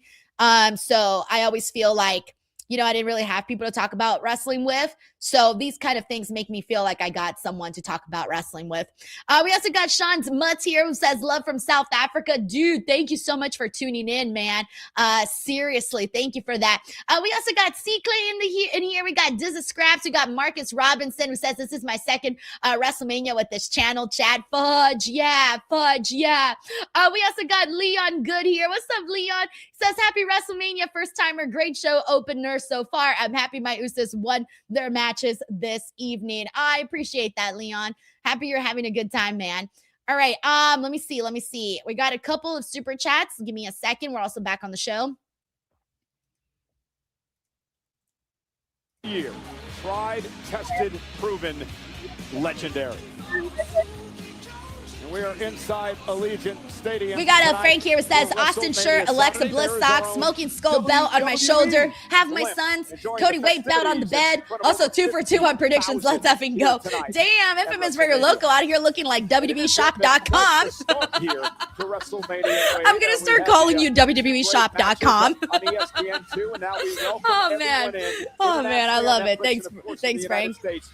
We also got Soundwave 80s here. It says, can you please check out One Day at a Time show on your internet? I will probably at a later point. Definitely not at this moment, but definitely in the future. Thank you, Soundwave 80s. We got Guitar Junkie here. It says, hello, I'm new here. I'm here for the cooking and the sewing discussion stream. So excited. The problem is that I don't sew, nor do I cook, so I don't know how much I can offer you, Guitar Junkie. Okay, so like, what's going on? Here tonight, plenty of action on tap at WrestleMania Saturday. Stream's looking a little funky right now. I was trying to figure out like what was happening here. I thought they were gonna do. You know what I thought? That, folks, it's the Women's World Championship. Okay. Stephanie Vaquer. We're starting with Liv and Steph. One-on-one here tonight. Okay, sorry, I was a little confused because I thought they were gonna do like a second show open for the 4 o'clock hour. Because you know the first hour was on ESPN2, but now like the official main card has started. Well, not the official main card, but you know what I'm saying? Like the portion on ESPN now has started. So I thought they were gonna do like an official, like different kind of show. But they kind of did, like they went through the commentators and stuff, but I don't know what I was expecting. So I got a little confused here. Intercontinental Championship. Thank you, Guitar Junkie. We got Sleaze Boy here who says, why collab with Wheezy Blonde when you could have a match with her in the hotel room and do a coffin drop would have been better than the tag match. Oh, and I bet a lot of people would definitely tune in for that. Thank you, Sleaze Boy. We got Fuzzy Balls here. Says, Randy, if he wins, will have to drop the title at least 3 times to get to 18-time champion. Randy, if he wins, will have to drop the title at least 3 times to get to 18-time champion. Yeah, man, him. He's trying to get for that 15 today, but people are going to be wondering if he can break the record. I actually don't think Randy will break the record, but I think they'll try to make it seem like it'll happen. But I don't actually think it will, though. Thank you, Fuzzy Balls. I mean, they could, obviously, but I don't think it'll happen. Fatal 4-way match for the WWE Women's Tag Team. Oh, we're starting with this matchup? Oh, shit. This was the match I was least looking for. This was the match I was actually least looking forward to. The first team to score a pinfall or submission will be declared the winners and the Women's Tag Team Champions.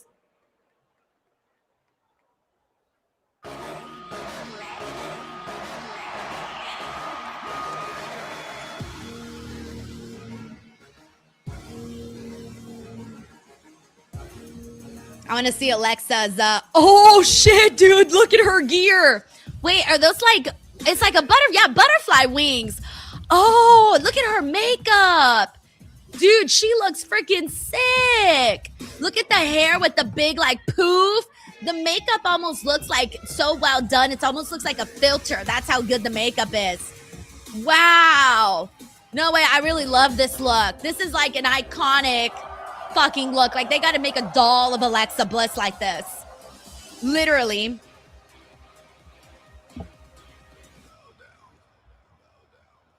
All hail the queen.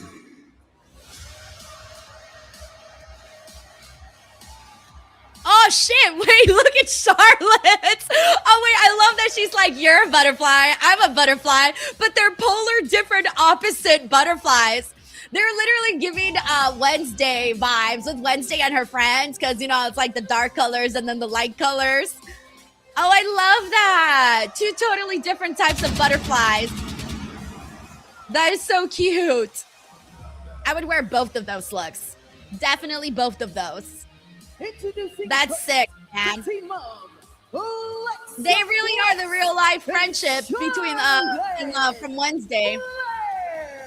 Only Alexa and Charlotte can pull off those. Someone says, Marshman says he says Alexa's a moth. Oh, is she a moth? Sorry, guys. I don't know my differences between a moth and a butterfly, clearly. Like, to me, it's a butterfly, but she actually might be a moth. Who the hell knows? Over the years.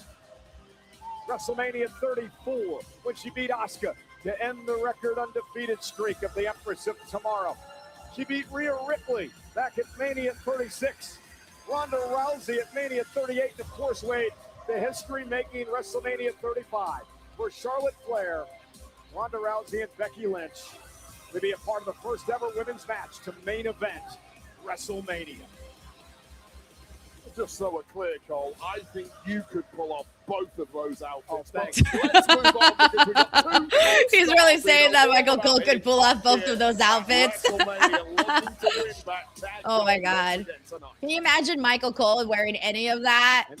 We'd probably all like, we'd be like, my eyes. Returns to the big screen. We got Henry Kieran here. Says, just wanted to stop by and say hi, DWO. Hi, Denise. Yo, Henry, what's up, dude? How are you enjoying your WrestleMania week so far? And thank you for all the love that you've been showing on every single video, Henry. And I hope you're vibing with WrestleMania today. Win the tag team title. Okay, let's see Lyra's gear.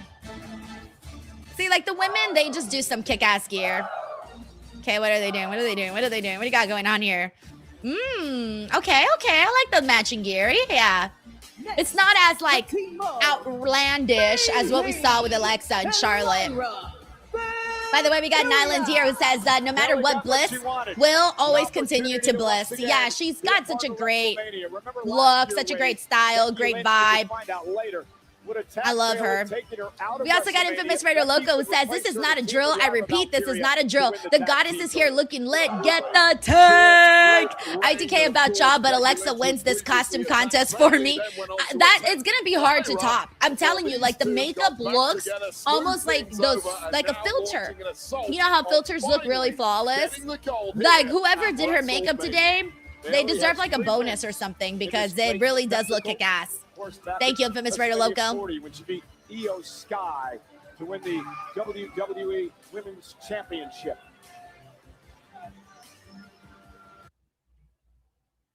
Oh no. Give me 1 second, guys.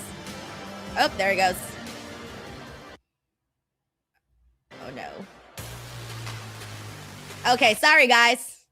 A little bit of an issue here with the Wi-Fi. There we go. We're good? We're good? Fuck. Okay, I think we're good.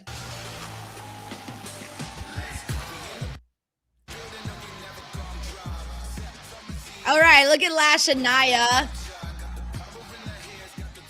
Sorry, guys, having some issues here. They are the WWE Women's Tag Team. It's just a lot of stream. A lot to stream here. Nia Jax and Lash. I don't know what happened. Everything was working so good. Now that it's on ESPN, ESPN Unlimited, like, that's crazy. I think a lot of people are on the Wi-Fi. People need to get the F off the Wi-Fi. All right. Hopefully I'm good now. Oh my gosh. One powerhouse duo.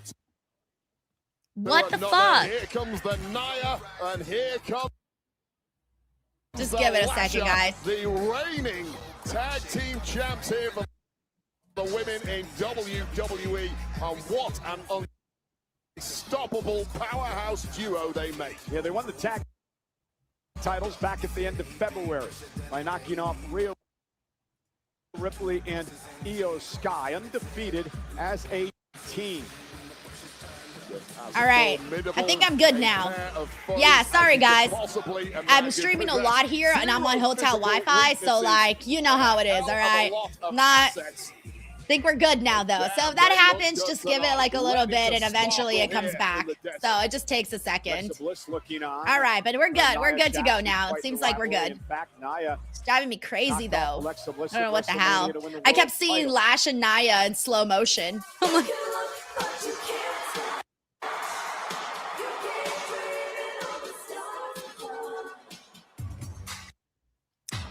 all right, here are the Bella twins. Nikki is still in her boot. Okay, I think they're about to announce that they're not going to be in the match. Or maybe someone's filling in for Nikki. I tried really Let's see what they decide on. to overcome this injury. And unfortunately, I couldn't get medically cleared today. And I wasn't about to ruin Bree's WrestleMania moment. So to take my place, I called an old friend. Okay, here we go. Yep, this was the rumor. Wow, massive fucking pop. Jesus, massive freaking pop.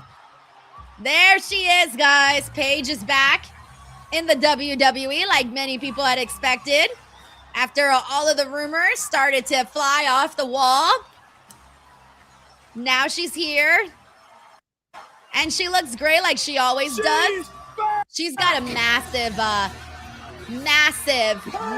fan base. So like massive fan base is what she has. I've seen all of her lines at conventions and things, and she always has so many people. She's very nice too, a very nice girl. Have a couple of interviews with her here on the channel as well. So I'm very happy to see her go out there and get her big moment back in the WWE ring, actually getting to wrestle, by the way.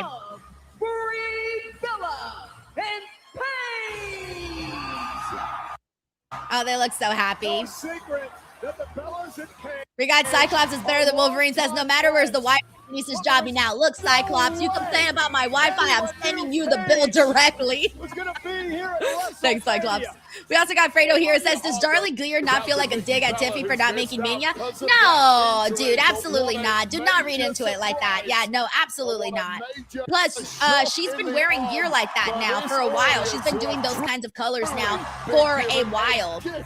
So yeah, no, definitely not a dig at all. And also, she's also Tiffany Stratton has completely changed her style too. She's not really doing those colors anymore. She's doing like darker colors now. Thank you, Fredo. Tag team titles. And I'm just looking up some research real quick here, Wade. We'll go ahead with your point. I was going to say the entire UK must be jumping out of their couches right now. I know it's late there.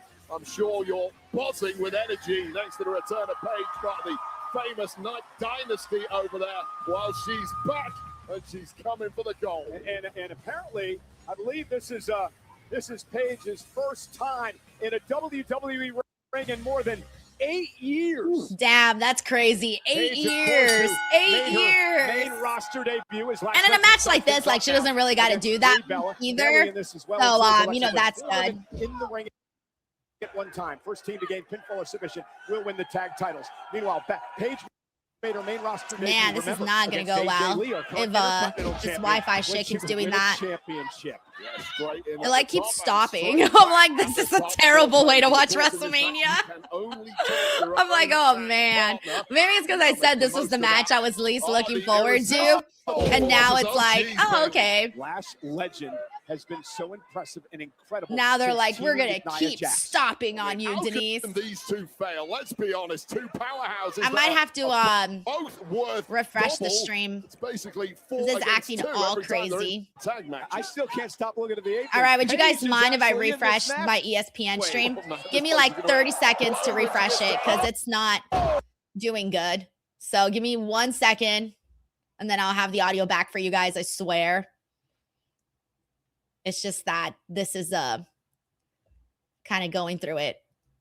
Okay. No, why did I do that? With Brie on a WrestleMania. Okay, let's see if that works out. Can you guys hear the audio again? Up in Zaguri. That's not a particularly. Okay. Gonna have to click. Oh my God, I think it's doing the same thing. No.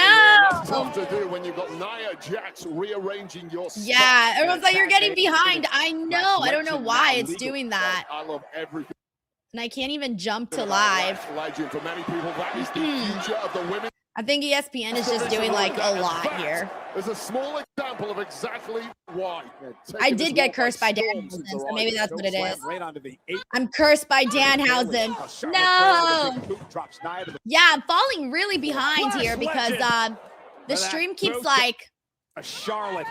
I'm wondering if and I know it's not. It's because there's a lot of people here.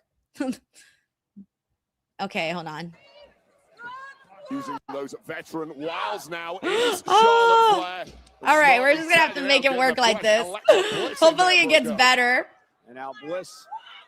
Okay. DDT delivered to Lash Legend. It's just there's a lot happening here. Now Lyra Valkyria and I'm on back into the fancy production equipment stream. Intercontinental Wait, what the fuck? In WWE too. Now picking up the pace, and this is smart. Once you've got Lash Legend out of the ring, yeah, I should be on the Circa. On your opponents. Hold on, guys. Sorry, I'm dealing with some issues here. And now Bayley and Lyra with the frequent tags. Okay, I'm in the right Wi-Fi. Okay. Oh, this is a nightmare. Oh. Okay, I think it just like comes and goes. Backbreaker. But it was doing so good earlier, but the elbow to Bliss. Ding dong, idiots. And Lash Legend Wes says I don't think it's the hotel Wi-Fi. I think it's ESPN servers. No, it has to be me because everybody else here that's on ESPN is watching like seamlessly, but over here with me it's like buffering and stuff. So yeah. Lash Legend intercepts and sends her to the corner. Yeah, and it was doing so good too, but now it's like being weird. We got Uncle Dunk here says great way to bring her back. Kudos to WWE. Yeah, and I think a lot of people were like asking for her to come back too. She was training in the ring, like she was doing a lot, man, and I think there was a lot of signs that she was going to be back. Thank you, Uncle Dunk. We also got Infamous Raider Loco who says Paige is back. Hell fucking yeah. Hope Lil Loco saw. Oh, I'm sure he did. He's probably marking out right now. He's probably marking the hell out right now. Thank you, Frank. We also got John Taylor. What up, John? He says, made it back home yesterday. Got my afternoon errands finished. Now I can watch WrestleMania with the DWO after finishing my story yesterday by meeting Denise and the mysterious Mr. Tripod in person. Yeah, very happy that you made it out to the show. Happy you had a good time. It was very nice to meet you in person. It was awesome, man. That's all I can say. It was very, very. Thank you, John. And I'm glad you made it back home safely, too. Got to tag your own partner. Lyra trying to drive herself to Bayley. Tag made. Here comes Nia Jax. Here comes Charlotte Flair. Let's see what everyone's saying here. Nobody's having issues on ESPN. Yeah. Everybody else is having a good time. So that's how I know it's my Wi-Fi on the hotel. Jackson now that intolerable overwhelming. Oh God. All right, here we go. Saraya's in here. I mean, Paige. My bad. I got so used to calling her Saraya that now, like, Paige is throwing me off. Like, Paige is literally throwing me off at the moment.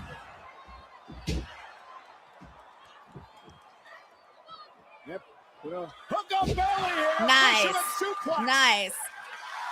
Yeah, my God, this reaction for her is incredible. Oh, Lash is about to ruin it, though. Lash is like, yeah, it's all cute and dandy, but you got to go. Nice. So many knees. A step ahead of the competition since that tag. I didn't notice that. Someone said the cameraman foul. I did not notice that.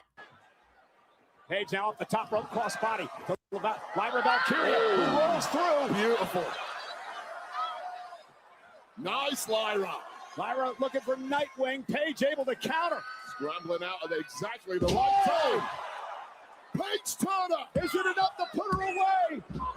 Like, I'm pretty sure, now I'm pretty sure that, Brie, do you guys think that Brie and, Saraya are going to get the win, Paige? Fuck, man, it's going to take a minute for me to keep saying Paige.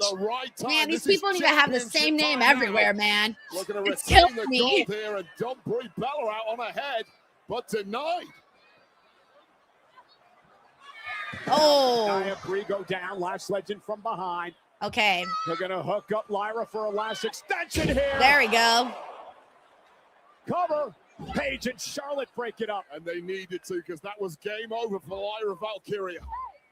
Kept the match alive for themselves. I mentioned these two were teammates many years ago at NXT. Nice. Working together to clear the ring and make this one-on-one. All right, look at Charlotte and Paige, one-on-one. Who would have thought we would be seeing this in 2026? Seriously, who the hell would have thought it? Who would have thought it? Barrier smashing, game. That's wild, man. To the industry. That's wild.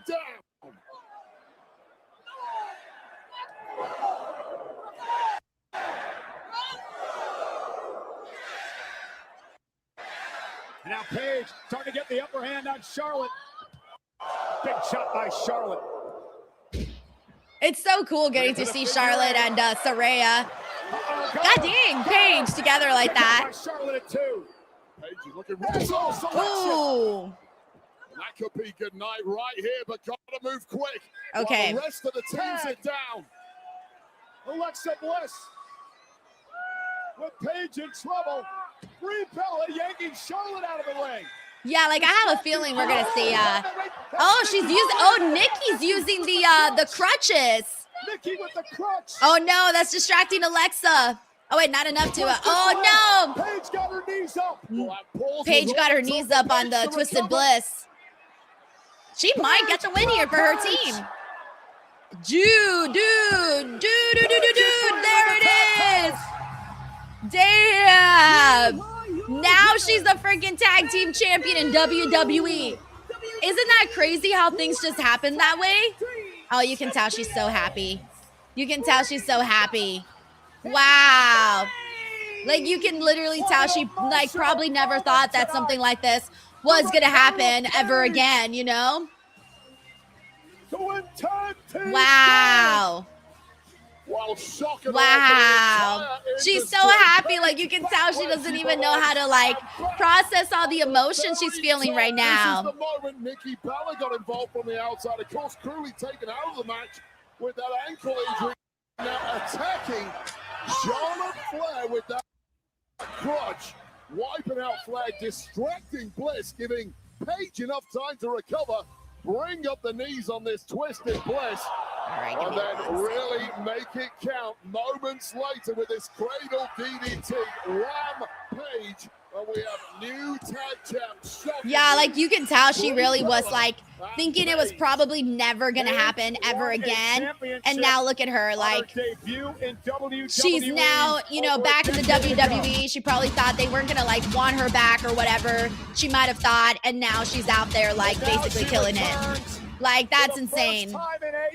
That's seriously insane how like fast things can change and how things can happen like that. And I'm sure even though Nikki would have loved to have her WrestleMania moment, I feel like she's probably like really happy though for Paige because she's gone through a lot to get back to this. She's gone through so much, you know? By the way, we gotta love that Paige's. We got Terrence Matthews here says love that Paige is back, so we should have got it. Io versus Asuka. Yeah, that would have been sick, of course. But yeah. We got John Taylor here who says, also shout out to Chinadu, legit the nicest person. I literally one of the nicest persons ever. We got Uncle Donk here says, so was Nikki's injury a work? No, I don't think it was a work, dude. I think she was actually injured, yeah. Thank you, Uncle Donk. We got Infamous Raider Loco here who says, I love it, but damn, gotta feel bad not Nikki champ. Again, like I said, I feel like Nikki, yeah, it sucks because you always want cool things to happen to you, but I'm sure she realizes like everything that Paige has gone through, and like Paige probably never thought that this was going to happen, and it did happen for her. So I feel like it really means a lot, you know, not just to her, but I'm sure her friends see it too. Thank you, Infamous Raider Loco. Alrighty. We also got, watch these motherfuckers, I swear. I was about to say the stream's gonna work perfectly for the damn commercial breaks. All right, I'm gonna mute the commercials. I'm gonna try refreshing the stream again. Hold on, guys. Now that we're in a commercial break, I might as well do that. Might as well go and refresh the stream. Hopefully this works. Let me see. Let's go on full screen. All right, no, it's not gonna work. Oh, like it's still doing the fucking thing, but it's fine. We'll get through this somehow. All right, let's see what we got here. We got let me see. Where did we leave off? Oh, yeah, we got Adrian here who says, Paige is proof that anything is possible. Yeah, man. I mean, look, she even had a good time in AEW. She didn't really get to do that much. Like, she really didn't do that much. But she did get the opportunity to, hold on. She did get the opportunity to win the AEW Women's Championship, and she did so in her hometown in freaking London. Like, she got to do that in the UK. So, like, that's really freaking massive that she got to do that opportunity. Definitely not working out right now.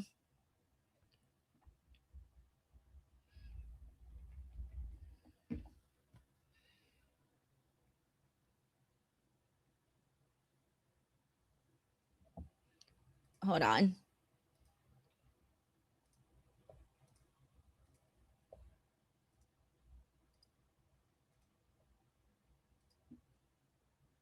Hold on 1 second, guys. I'm totally frozen. Oh, no. It's just getting you stream.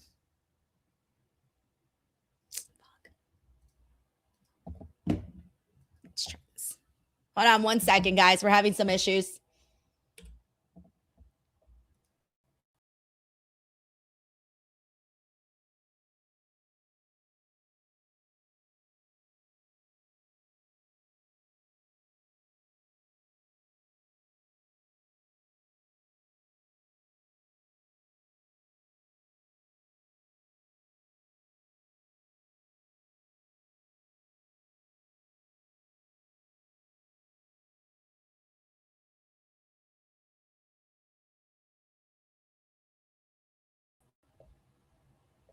All right, hold on, I'm back. Are you guys getting me? All right, I think I'm back now. Okay, if you guys can see me now, give me a second here. Hold on 1 second. I'm having some issues here with fucking ESPN. So I'm just making sure that it's back now. But it's giving me some issues. So there you go. If you guys see me crash out, just wait a second and I'll eventually come back. I'm trying to get somebody to help me out with my stream, so that I don't have to stream that much. So I'm hoping that my editor can record my stuff so that I won't have to do a double stream. So if he can figure that out, then we'll be able to not have to double stream on many stuff here. Alrighty, in the meantime, let me see where I left off here. So just bear with me. Your girl is on location. All right, so we also have Guitar Junkie here says, Denise, you may need to take the stream to Starbucks and their internet. Nice Paige WrestleMania moment. I know. It was working so good the first hour, but I'm guessing like once people got here, they probably started like using the internet, which is weird because I'm not even on the hotel internet. Like I'm on the VIP internet.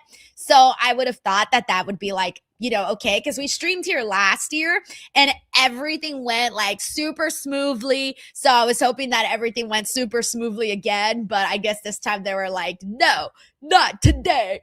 Thank you, Guitar Junkie. We got Soundwave 80s here. It says, have you heard any updates on Anna Jay? I definitely have not. Also, my husband just texted me. He says they're showing WrestleMania on all of the screens in at the hotel, so he's getting to see everything that's happening there too. We also got Somewhere in Vegas. Dude, it was so good meeting you yesterday. He says, great seeing you yesterday. Shotzi is a great singer. Dude, yeah, I love Shotzi. She was a great guest. She was a great singer, and I really love her so much. She just has really good energy, you know? Like really, really good energy. Thank you so much, Somewhere in Vegas, for sending this in. All right, I feel like I'm hanging in there right now, right? Like my stream hasn't fucked up in the last 5 minutes, has it? I think I might be hanging in there. Oh, I'm making it. All right. We're just going to do the best we can. Oh, man, this is giving me hella anxiety. I honestly might go home. I honestly might go home tomorrow just so that it could work out a little bit better. on like the Wi-Fi side of things. So hopefully we'll see. We got Cocaine here. It says 20 minutes between matches. I know, dude. Is it really been 20 minutes? There's no way that there's like 20 minutes of matches. I mean, of commercials. No way. There can't be. Like that's a lot. That's a lot. We got Gigso here who says, why can't they do interviews or promos instead of elevator music? Are you guys getting elevator music? Because I'm getting commercials. Like I'm not getting elevator music. I'm getting commercials. So we'll see. But no, I don't know how much time there is in between the commercial breaks, but it definitely is a little bit.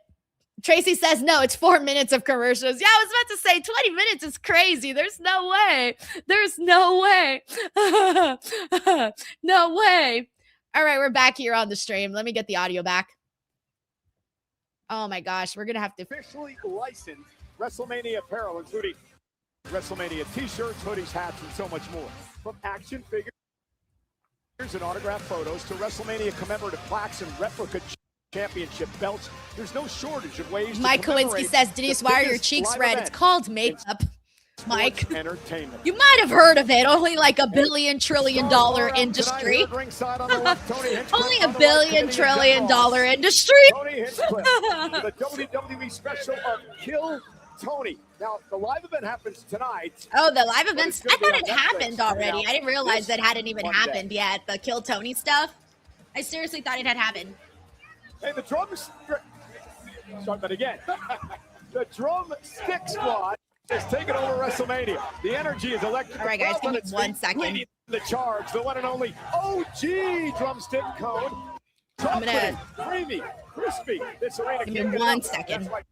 Drumstick has earned the title of America's favorite, the undefeated ultimate cone. Can't get a beer, can't get an ice cream cone. You're on the diet, pal. Ladies and gentlemen, please welcome the Wonder Years. Thank you for the patience. I'm calling my editor to help me so that I don't have to deal with the Wi-Fi situation. It could be a little bit easier if I don't have 2 tabs running. So I'm hoping that I can only get the 1 tab running. So as soon as we got that, going, then hopefully that'll help with the Wi-Fi situation. So hopefully we can get that going in a second and make it much easier to enjoy the show, because this is crazy. Also, by the way, we got a super chat here from Uncle Donk here who says, it's crazy to think back the career path of Paige and Tony. Both started out in NXT, then signed with AEW. Now Paige is back with WWE, and Toni Storm is on top of the women's division. I know, right?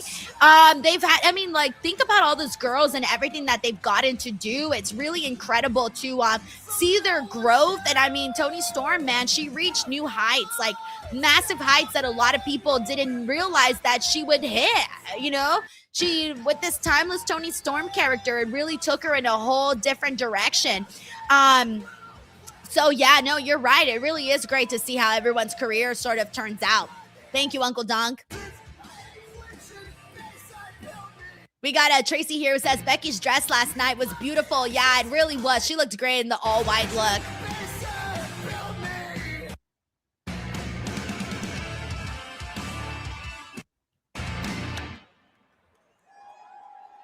All right, let's see AJ Lee's WrestleMania entrance.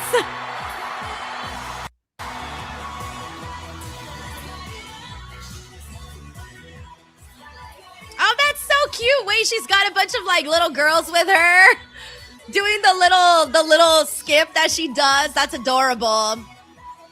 Ah, I love that. I'm jealous. I would have loved to be one of those little girls going out there and doing the entrance. Like, I want to do that. I want to go out and skip and shit. That's adorable. The little AJs. Yeah, the little AJs. Yeah, they all got the bout. That's cute. Now there's the big AJ.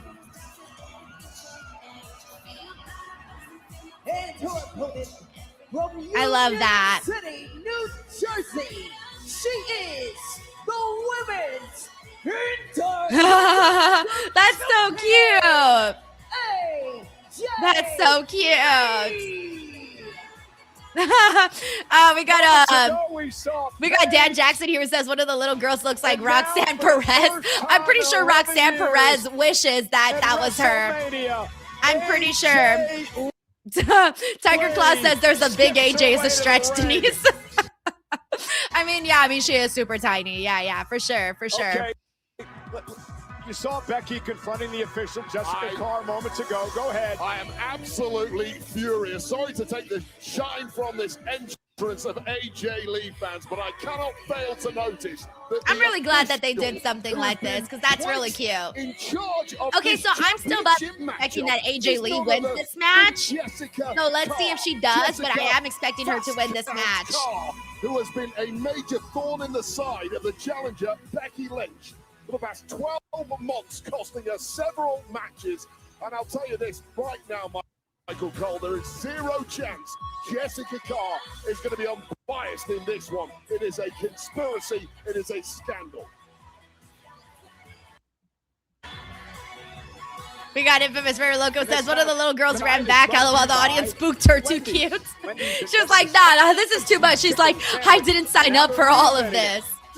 But yeah, I think it's cool because like it's symbolic as to like how many girls that she inspired throughout her career. So to have all those little girls out there with her is really cool.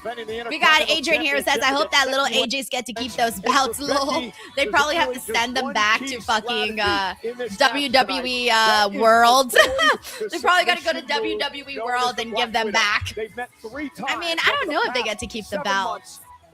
Maybe if they're like, I'm pretty sure they're like not real belts. I mean, I don't really know if they're real belts or not. We'll see. I can't really tell. I can never tell. Thank you, Adrian. How much is It's interesting the placement, by the way. The way that they did the women's tag match and then this match here. I would have thought that both of these matches would have been spread out a little bit more, to be honest. Like, I really thought they were going to be spread out. And this has become very personal between these two. Becky Lynch revealing that her 5-year-old daughter. Yeah, and it's also like a rub in the face of Becky Lynch being like, "Yo, your daughter's like a big fan of mine," you know. As you mentioned, but AJ has simply been kryptonite for Becky Lynch ever since returning, delivering multiple humiliations at the man. We got Carry On here who says AJ's so funny, her personality is infectious. Yeah, for real. Lynch, though, we cannot ignore. Lucky Star predicts that the little girls will turn on AJ. Yo, that's messed up. Can you imagine heel turn by all the little girls? That's crazy. Oh my God. So thank you so much, Tavius, and I'm working on getting the stream to be better. I'm just waiting for the okay from my editor here. I'm waiting for him to let me know once I'm good to end the other stream. An absolute disaster for Lynch. Well, that is an example right there of why she is permanently championship caliber. Continues to make history, does Becky Lynch. WrestleMania 32. And then that way I can, like, you know, fix things up here a second, because that would be a huge help. So hopefully we're able to get that done. I'm just waiting for him to let me know. Oh, what a leg drop off the top rope. Cover now by Becky to win the title and a kick out. We got Matt Riccio says Crooked Car is reffing. I know. We'll see. I wonder if that'll play into the matchup today. Like, will it play into the matchup? We got Tavius here who says, without you, I didn't know how I was going to watch WrestleMania. Oh, I'm so sorry, man. I'm so sorry. Well, it's not going to take anything from Becky tonight. And Becky now with a clothesline. Very intense, very determined. My backup plan, by the way, is I might end up going on the VPN, seeing if that works, and then I might just switch to Netflix. But that'll be like super annoying to have to do, and I don't even know if I'm logged into Netflix. I don't even know my Netflix login. Becky should be concentrating a bit more on thank you so much, the nerd. He says, even with the stream thing, staying for life, let's fucking go. Yeah, I'm hoping that my backup plan might work here, so I'm waiting for a few more seconds here. The elimination chamber, and she ended up regretting it and losing the match.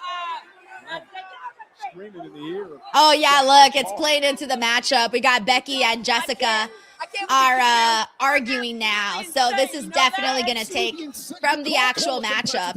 If you are a neutral official, just call the competitor insane. Oh, now AJ rolling up Becky, may catch her here in a kick out at 2. Yeah, nice distraction there from the referee, Jessica Fast Count Carr. Also didn't hear what Becky was screaming in the ear. Thank you so much, Bucky Barnes. I appreciate it. Thank you. Thank you also so much to Miami Scorp. There's no screaming. One person was screaming, and now completely turning this around after an impromptu insert. We got Trucker Mike here says, which Peacock would have kept the WWE Alley's? Honestly, yeah. Yeah, this is I wish everything was really just like in one place, to be honest, instead of having to go to like multiple places. We got Jacob Tatum here says, it's interesting that Jessica Carr is the referee for this IC title match, Denise, and congratulations to your social media numbers going up. Hashtag DWO. Thank you so much, Jacob. Yeah, I'm feeling really good. We got a bunch of new YouTube subscribers, TikTok followers, Instagram followers, you name it. So I'm very thankful for that. Thank you, Jacob. Taking Becky off her feet. Feel like slowly. Mad King says, do you like the show this far? Honestly, yeah, I've been enjoying what we've seen so far. And I feel like because we got like bigger matches that are coming up, I feel like those matches are, I feel like the ending of the show is going to hit harder than maybe the start did. But there's been some really nice moments though. Like there's been some really nice moments. There's been some really nice moments like Speed doing his frog splash, Paige coming back. So there's been some cool moments. Simply getting better with each matchup, and that is scary for the rest of the women's division. And as AJ gets better, Becky becomes more frustrated. BTW, we got let's see what we got here. We got Guitar Junkie here. It says, Denise, we acknowledge you as our tribal queen, but your Wi-Fi not so much. Guitar Junkie, I am in a hotel in Las Vegas with a shit ton of people. What do you want me to do? Do you want me to RKO these people out of the hotel? There's nothing that can be done about the RKO people here. So funny.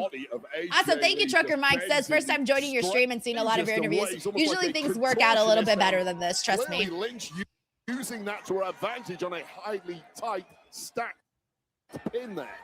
There's over 50,000. I still haven't heard back from my in Las Vegas for WrestleMania Saturday. I'm like, yo, did you figure it out? What's going on over there? Hey, fill me in here. Fill me in. Becky Lynch. We got Dead Man here. It says, I agree with Don. The WWE Network was the best. Yeah, honestly, yeah.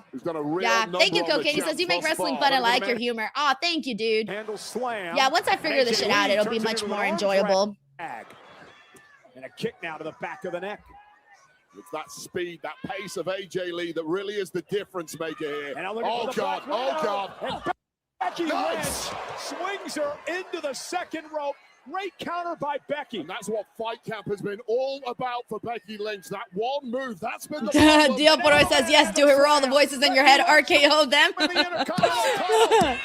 AJ Lee just be like, hey, Denise is hearing voices. She just RKO'd everybody in a damn hotel room. Is that fury in the eyes of Becky Lynch, because she thought she had this one. What an amazing reversal out of that Black Widow there. The neck of AJ Lee surgically repaired. We got Morris Rocks here. Says I would pay you for doing that. With this manhandle slam. So funny.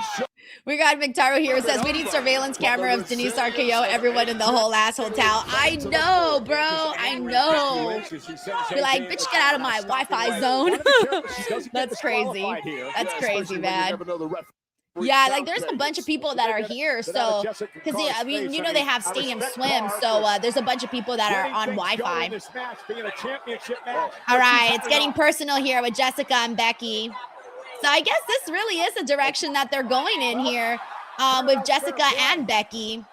A lot of people had been sensing that things would go down between them, so it seems like it's actually finally happening because they've been doing way too much in this match. It feels like AJ is not even part of this match anymore. It feels like the whole focus has been on Becky and Jessica. Like it feels like AJ's just been in the background. A major distraction once again. Becky Lynch not focused on her opponent. simply focus. BCW, we got Hugh Fitzsaler II. Hey, what's up, Hugh? He's opinion on the outcome of the women's tag title match. To me, it's been a bad precedent of people who have been delivering weekly, getting buried in favor of cheap pop. New era of old stars, though. Look, I don't disagree, man, but I know that at the end of the day, a lot of the fans love the nostalgia. Like, look at the reaction that Paige got. It was a massive reaction. And same thing with the Bellas. At the end of the day, some fans really love nostalgia, and it's an easy button to push to get people to react, to get a pop, to get a moment. You know what I'm saying? But I don't expect them to be champions for that long or anything like that. But I think it's just their way of getting like a nice little pop on the show. Thank you, Hugh. Slam. AJ Lee with a Black Widow. Will Becky Lynch tap for a fourth time? Oh, God, getting towards those ropes, getting inching closer. Trying to grab the rope to force a break, and I think she had a handful of hair, which caused AJ Lee to slip onto the hold. Managed to navigate out of there somehow. By the way, we also got Jonathan here. Says, hey, Denise, happy WrestleMania day, and I just got my first ever tattoo just now. Yo, what? You got a tattoo? What is the tattoo of? Fill us in. Oh, so she got Jessica in the way. Okay. That's crazy. Oh, no. That's crazy. Oh, shit. So is Becky going to... Nope. Oh, wow. That's not what I was expecting to go down the way that it did. I thought AJ was going to take that. Okay, I'm going to have to see a replay because I saw that like all like messed up. Thank you, Jonathan. Yeah, I don't know about that. Was interesting. Very, very interesting. Well, all is well in the world. Not only did Becky Lynch thwart the biased refereeing of Jessica Carr, she finally defeated her kryptonite, AJ Lee, and now is shining with the gold. Well, this is where it almost went wrong for Becky Lynch, getting into a shoving match with the official, walking a dangerous line here, potential disqualification that, to be fair, was let go. But immediately there, on the offense, was AJ Lee with a manhandle slam of her own and a late kick out. But this is pivotal here. The Black Widow escape, apparently pulling the hair of AJ Lee that the referee did not quite catch. But immediately following that up with some underhanded tactics, removing that turnbuckle. Okay, that's what I didn't see. Referee got sandwiched. Okay. As she backed out. Okay, that's the part I missed right there. I didn't get to see that part. AJ Lee and followed up.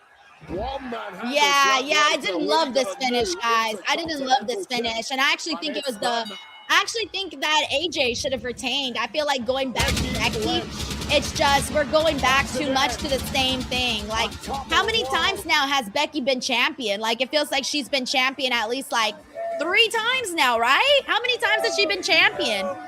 It's a lot. I think they could have told some new stories, gone a new direction with AJ Lee, but it feels like we're just going back to the well.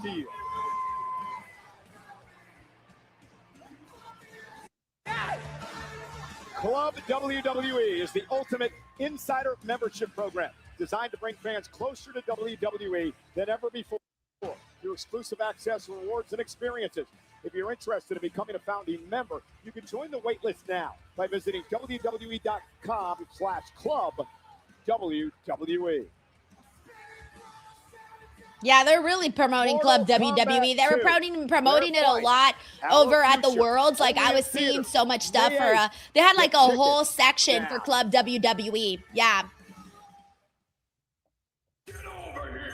All right, I'm going to mute the commercials.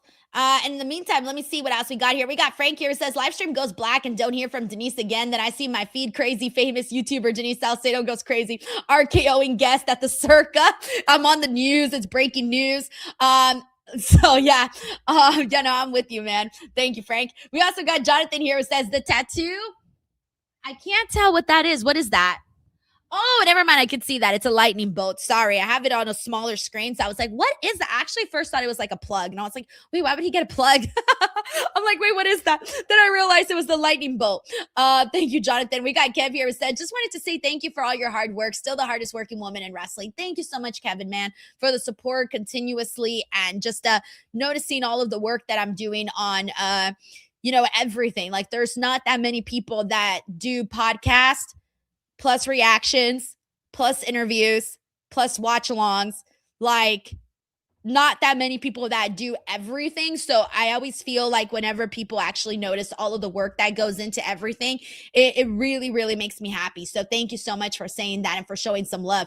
We also got Jacob Tatum here, says, so far the matches are going quickly to me. They're fine. I feel like they've all been like a decent length. Like, each one has felt like the appropriate length for the given match. Thank you, Jacob. We got Guitar Junkie here, says it's going to be a tough ride home for the Punk family. Becky beats AJ and Roman beats Punk, hence the Back in the Saddle WrestleMania theme song.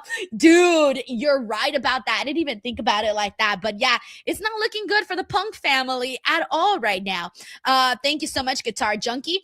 We got Tracy here who says maybe Soul gets called up and wins the title from Becky. Yeah. Ooh, I like that idea, Tracy. All I know is that they need to go a different direction, because I'm kind of bored with us going back to the same thing with Becky having the IC title. I was hoping, my hopes was that they would keep it on AJ, that she would feud with Roxanne Perez, because that would have felt like different, pretty exciting, at least in my opinion. Thank you, Tracy. We got Steven Marchuli here who says, happy for Paige. Hope she beats Becky tomorrow night. Oh my God, Steven, you're hilarious. You're hilarious. Thank you, Steven. Alrighty. I think I have an update from my my editors having issues connecting to whatchamacallit, to ESPN2. So that's what's taking too long. We got Crazy here, says AJ leaving. Well, AJ hasn't really been, like, she comes and she goes. So maybe that's all it was. Like, maybe she just doesn't have that much. She probably doesn't have that much. She probably just doesn't have that much time. Share screen. Okay. So yeah. Hold on one second, guys. My editor's asking a few questions. Share screen. No, just share screen on StreamYard. It's on there. Alrighty. Thank you so much, Crazy C. And then let's see what we got here. Hey, what's up, Rise in the Spirit? Thank you so much for hanging out with us here today. We also got Tiffany Kunad here who says, also loved your interviews in Vegas so far. Ricky so far is my favorite. He seems so down to earth. Yeah, I was happy that I was able to get a good few minutes with Ricky. So I feel like that really, really we got to catch up. I like that we got to talk a little bit about his past in AEW. I thought he gave some really good answers. No, I was really happy chatting with Ricky. But low-key, one of my favorite interviews of the week was actually Ilya Dragunov. I thought Ilya Dragunov was fantastic in the actual he was really fantastic in the actual interview, because he provided so much insight. He gave like really in-depth answers. So I felt like Ilya was just phenomenal in the interview. Personally, one of my personal favorites, for me at least. But I had a good time with that. I'm glad you enjoyed the interviews that we've been seeing. BTW, let me see what we got here. We got Jacob Tatum here, says a big super chat is coming at the end of the year. Jacob, you're so sweet, dude. Thank you for that. Seriously, man. Seriously, thank you. We got Mr. CJ Lilly in the house, our massive Alexa Bliss fan. He says, hey, Denise, I'm happy for Paige, but why pin Alexa Bliss early out at the Rumble? First at Elimination Chamber, now this BS. He says, HHH really hates her and shows barely mentioned on the entrance, only her losses. Just let leave year, I say. Look, Mr. CJ Lilly, I'm sorry, bro. I don't know what to tell you. I know you're a massive Alexa Bliss fan, but like, I don't know what to tell you, man. Sometimes I don't know why they make the decisions they make, but sometimes people have to take losses. I know you want more for Alexa, but she looks great though. She looked amazing, and she is coming off of being big time tag team champions for a good amount of time with Charlotte. So she has gotten some good stuff though. Thank you, Mr. CJ. Like, I don't think they hate her, is what I'm saying. Thank you. At least the ones we've seen on TV. Andy with us. Terrence Crawford. He's retired, but he's one of the all-time great boxers. He's here tonight enjoying the show. Funny Marco, the comedian, and well, he I don't think they're going to outdrink Kittle. I don't think that's going to happen, guys. Mission impossible. I'd give it a go, though. I wouldn't mind giving it a try. How about yes, Connor Ben? I don't really know this many people that are coming out here as the celebrities. Like, I don't really know who these people are. All-time favorite boxer and Connor Ben now. Huge win last week. Hey, and there is no bigger legend than the General, who's giving a break to the Dorfman family. They're going from the upper bowl to ringside, all thanks to the General. They give you a break on your car insurance when you need it most. All right, give me 1 second. Oh, shit, it's time now. All right, let me see if this helps at all. All right, give me 1 second, everybody. I'm going to refresh the ESPN stream again. Wait, maybe I don't have to. I think I'm good. Am I good now? Fuck. I think that helped. Like, I think that helped closing the other stream. Sorry, there's a lot happening on this end. I think we're okay now. Sorry, guys. All right. This is what it is. Okay. This is what it is. I think we're good now. I swear to God. Oh, that was so frustrating. Oh, my gosh. Sorry, guys. I was trying to enjoy the show, but I really couldn't, having to deal with all the stupid ass fucking streaming issues and internet issues is really annoying and very stressful on my end. So, fuck it. Like, that's it. That's it. We're good. We're good. Oh, thank you for bearing with me, everybody. You guys know how frustrating that can be. So, thank you. Thank you. Now I can relax. Breathe. Let some stress out because I was very annoyed right now. I was so annoyed right now. I was on this fucking Wi-Fi. I was so mad internally. I was so mad. I was trying to enjoy the show, and I just like personally could not enjoy the show. Now I can actually enjoy the show. All right, here we go. Look, now I can see what's happening in the match. I was like literally seeing someone throw a punch. It would stop, and I'm like, oh my God. And then it would fast forward and I'd see like all this other shit happening. And I'm like, yo, what the hell? Oh my gosh. Hence the ring in general. All right, now we're good. Ali Alistair says, the Wi-Fi getting an RKO for reals.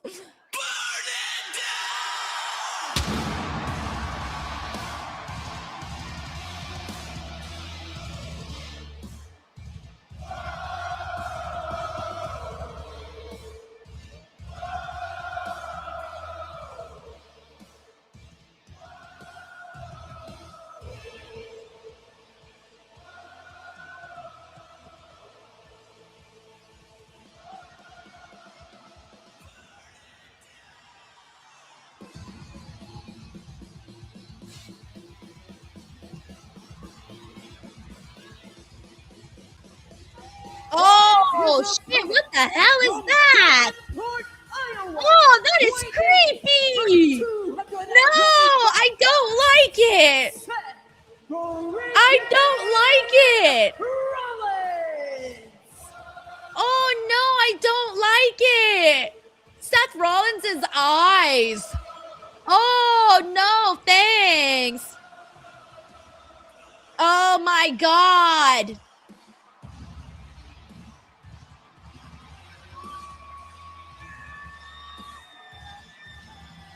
Looks like a villain out of the Game of Thrones. Seth Rollins entering his 15th WrestleMania like a phoenix rising from the ashes.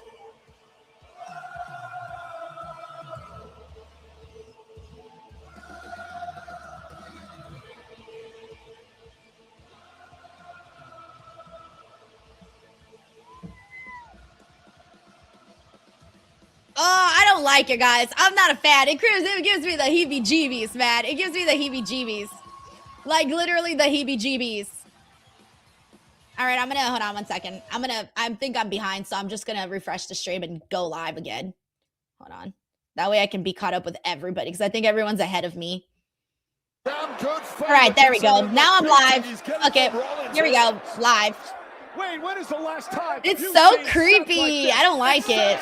His eyes look like Well, not only is Oh, Seth they took him off victim now? of Yeah, I think he took him off. Yeah. relentless attacks Okay, I in the see it now. weeks All to right, cool. WrestleMania from Gunther. He's also been diverted out of the way of his major mission. So Gunther, they're going to take the blows for now, and eventually Seth hopes. All right, and now I'm live. I'm live now. It's sweet. We got Uncle Donkey who says, how was Becky not DQ'd? The referee, well, because I guess the referee just didn't like, even though the referee got pulled, the referee didn't actually see the turnbuckle be exposed. Thank you, Uncle Donk. We have Infamous Radio says, you're a solid 2 minutes behind Seth. Eyes look. No, I'm not live. I'm live now. Yeah, I'm good now. So we're all good. I just kind of like fast forwarded whatever happened in the beginning. We got Desi Baby here who says, how did he take him off so fast? That's what I was wondering too. Yeah. That's what I was wondering too. I'm like, yo, how did he do it so fast? Taking out so many men here. Think about AJ Styles. Think about John Cena. By the way, this match here, I really, truly think could be one of the best matches of the night. Like, truly, I mean, this is a first-time matchup, so I think it could be really good. A lot of injuries racking from head to toe. Right now, bouncing past everything Gunther throws at him, and now these stomps just... Well, speaking of stomp, Rollins going for one, and he ran into a clothesline.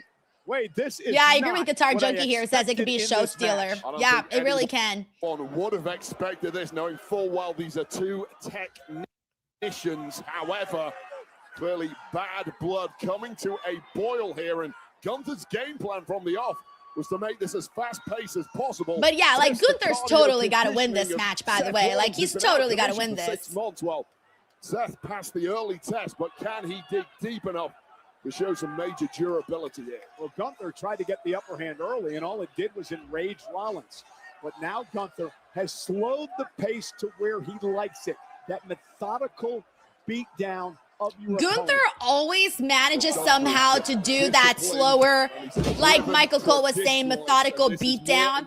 He definitely does that a lot. I kind of want to see something a little different today, especially because Seth Rollins usually goes a little bit faster, a little bit harder.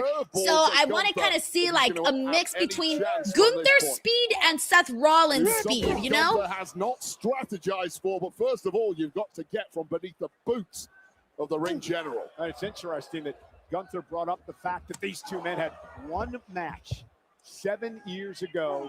Nothing was concluded in that matchup, and it's been bothering Gunther ever since. He claims that Rollins has been dodging. Oh, damn. All right, Gunther's starting with them chops, man. Gunther's starting with them chops. And that first one was WrestleMania history. Mind you, if you think about what he was doing last year, Gunther was the heist of the century, defeating, losing to Jey Uso for that World Heavyweight Championship.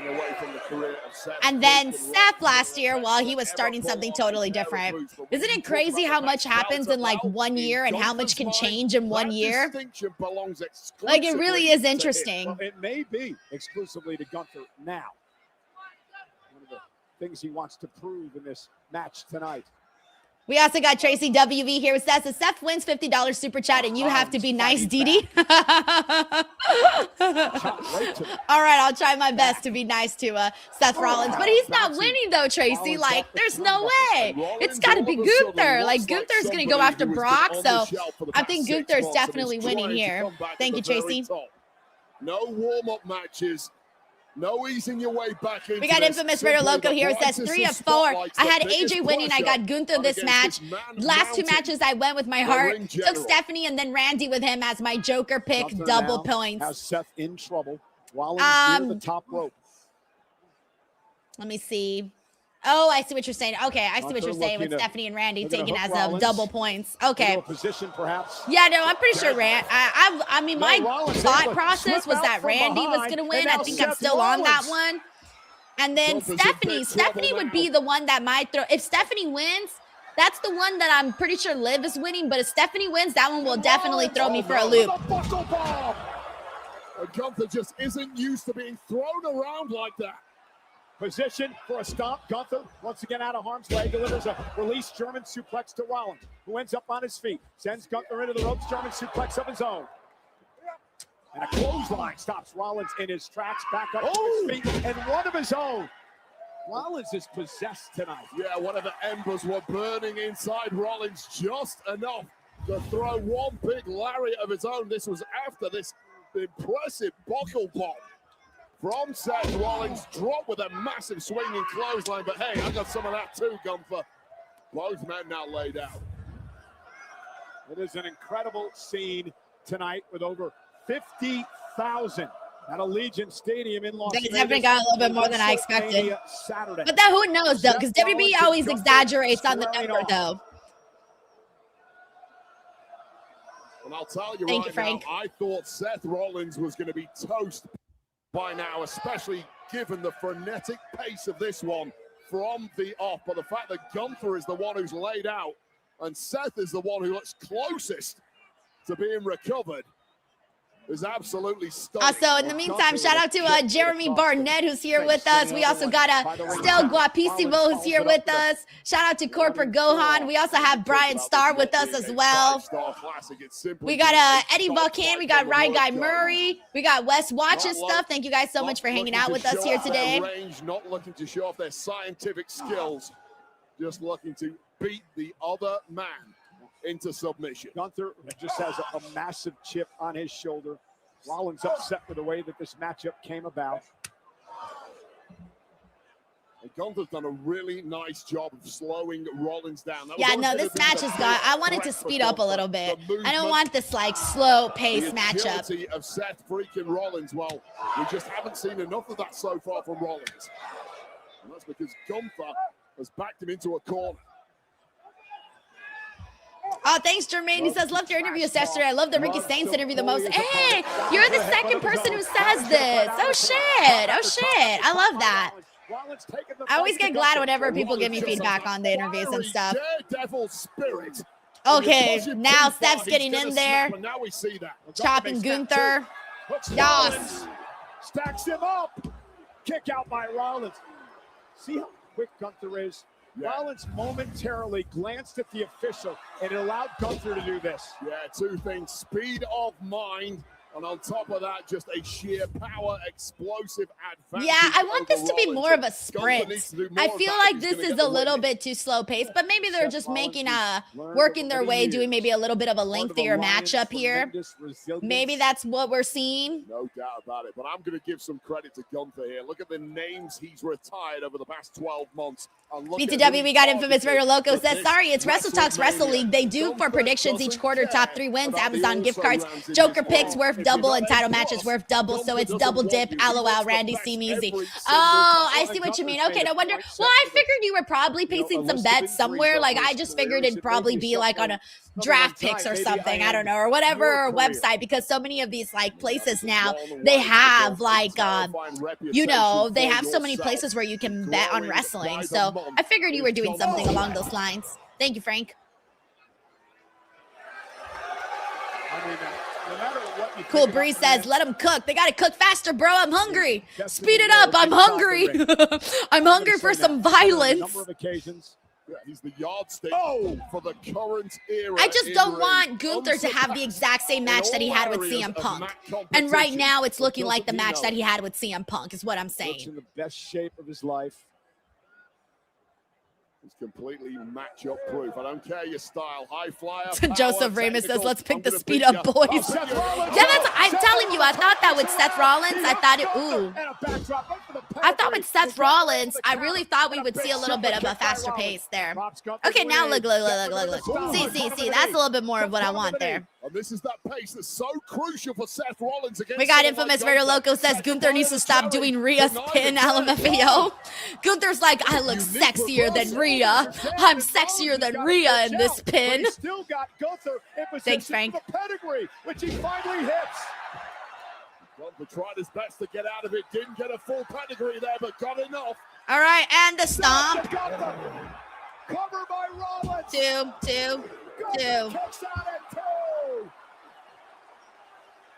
I And that right there might be the moment Seth's hopes got there we go. hell in a handbasket. Not only a pedigree, albeit not flush, that stomp was as flush as they get. And Gunther, BTW, thank you so much to David K. What's up, David? He says, hey, Denise, so I loved your Selena interview. She seemed taller this time. You usually tower over her. Also, I think Kairi Sane looked the best. Thanks. She had platforms on. Yeah, she had platforms on. So she's usually a little tinier, but yeah, she has platforms on. So I think that's what kind of helped her look a little taller. And yeah, Kairi looked amazing last night. I always like the colors that Kairi Sane wears.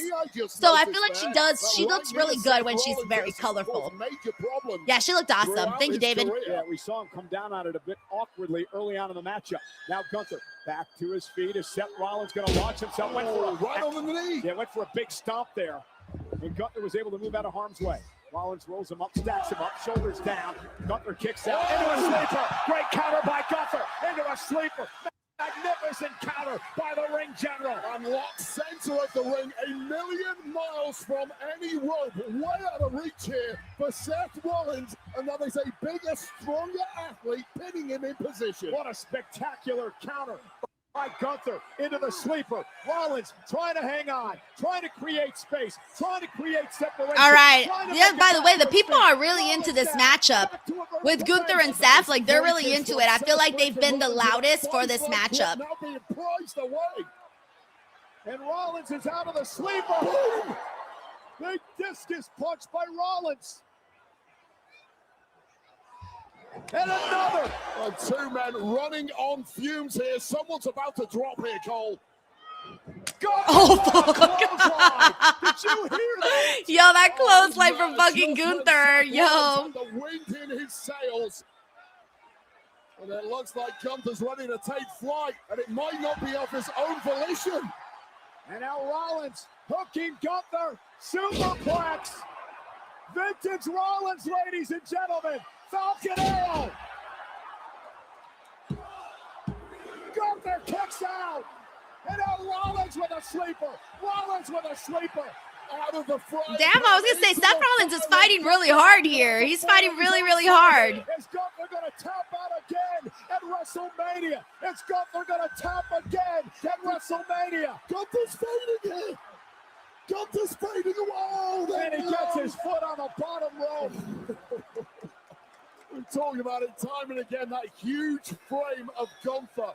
What an advantage it was there. And Rollins, now he's got to be questioning himself. What does he do at this point? I mean, he's thrown everything but the kitchen sink at Gunther. Every time, what I notice from this is that every time Seth is living almost looks like he's got one in on Gunther. Like, the crowd is really biting on that. Like, they're really believing that Seth might actually get one over on Gunther. I find that part interesting, so I like that the crowd is reacting like that. The belief is there. Because it seems like they're really buying what Seth Rollins is selling right now.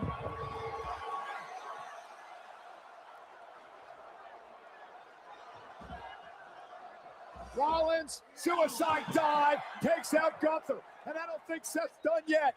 Yeah, we got Chilla Dickard, con artist that says crowd is alive now. Yeah, I'm with you. I feel it. I feel the crowd. But even like some of the other matches though, like the crowd, like I said, like they spent their hard-earned money. So I feel like they wanted to it's like no matter what, they're gonna be loud and yell and all of that. And be like really be into it, you know? Ooh. Absolutely no give whatsoever. And Gunther is not finished there. Yeah, I think this is where we're going to start finishing off Seth Rollins and Gunther here. Keeping a very close eye on this as the count goes off. Gunther with Rollins up top. Turns Seth countered. Oh, wow. Seth actually got the pedigree on Gunther. That might be a knockout of Gunther. Nah, but I'm telling you, they're going to really make you think that Seth might actually win it. By the way, we got Tracy WV says Seth is going Gunther's pace. That's why it seems slow. Yeah, exactly. He's a lot faster than this, which we're seeing now. Thank you, Tracy. Rollins looking for a massive stomp. Gunther has no idea what's going on. He got it. He got the stomp too. Oh, shit. So he got the pedigree on the table and the stomp on the table, the commentary table. Those are some pretty two big moments right there. Absolute mess at ringside. What a match! A pedigree. Oh shit! Wait, there's Braun! Braun's back! Wait! Nice! I was like, oh shit, Braun's here for the spear. Then I'm like, oh wait, Braun's back. It like took me a second to like put two and two together here. Breaker, the man who kicked Rollins out of the vision. Good shit, good shit. Been out with a major injury over the past couple of months. Well, he's back to hold Rollins. Good shit, good shit. Breaker broke Rollins in half. Gunther meanwhile. So we gotta let the dogs out. Braun's finally back. I'm glad that Braun got a little WrestleMania moment too. Since staggering back. oh, and by the way, like this is also going to be the game changer right here. This is the game changer for Seth, because he basically had this match won, but Braun screwed up.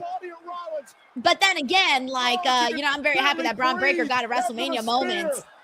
All right, you might just have to tap out, Seth, but don't do it with a smile like John Cena, though. Do not do it with a smile like John Cena. Rollins is fading. Gunther's got it locked in. Seth Rollins may be out. I think he's out. Oh, he might not even tap. He's just going to pass out. Yeah.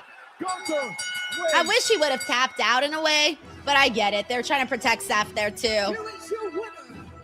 Hey, Braun's hair looks like it grew a little bit longer, too. That was an incredible match. Oh, that was absolutely incredible before Braun Breaker. But yeah, no, Gunther's headed to Brock Lesnar, man. Like, there was no way he was losing this matchup. By the way, we got Mike Parker Collects. What up, Mike? He says, busy night for me. I've been in and out, pausing and then catching up. Finally done and can watch the rest of the show in real time. Tomorrow, I will spend time catching up on your interviews. Oh, thank you, Mike, for taking the time to watch all of that. Depending on who your favorite wrestlers are, pick and choose what you like. But a lot of people have been telling me they like the Ricky Saints interview. My personal favorite was the Ilya Dragunov interview. And then Danhausen was really fun. John Cena was awesome. And then Asuka and Kyrie is a very rare interview, so I was very happy about that one. Got to chat with Roxanne. That one was pretty good too. I'm trying to remember. There was a few more in there. The Lillian Garcia one was really sweet because she just got married, so that was really nice. So there were some good ones in there. Thank you, Mike. And then the inevitable, the squeeze. We also got Uncle Donk here. Says Gunther will retire Brock at SummerSlam. I think so too, Uncle Donk. I think so too. Rollins, the man who formed the vision in his vision. All right, where are we at right now, guys? What do you think? What are you rating night one of WrestleMania as so far? We've had big moments include Speed's Frog Splash, Jacob Fatu getting a big victory, Braun Breaker. Oh, Braun's not done. Oh, that's a cool camera shot. Oh shit, that's a cool camera shot. Oh, bro. I was like, Braun, yo. Oh man. Oh God, that long run though, the spear, like, I don't even know. It felt like Braun like kind of got him, but still. When you had the change.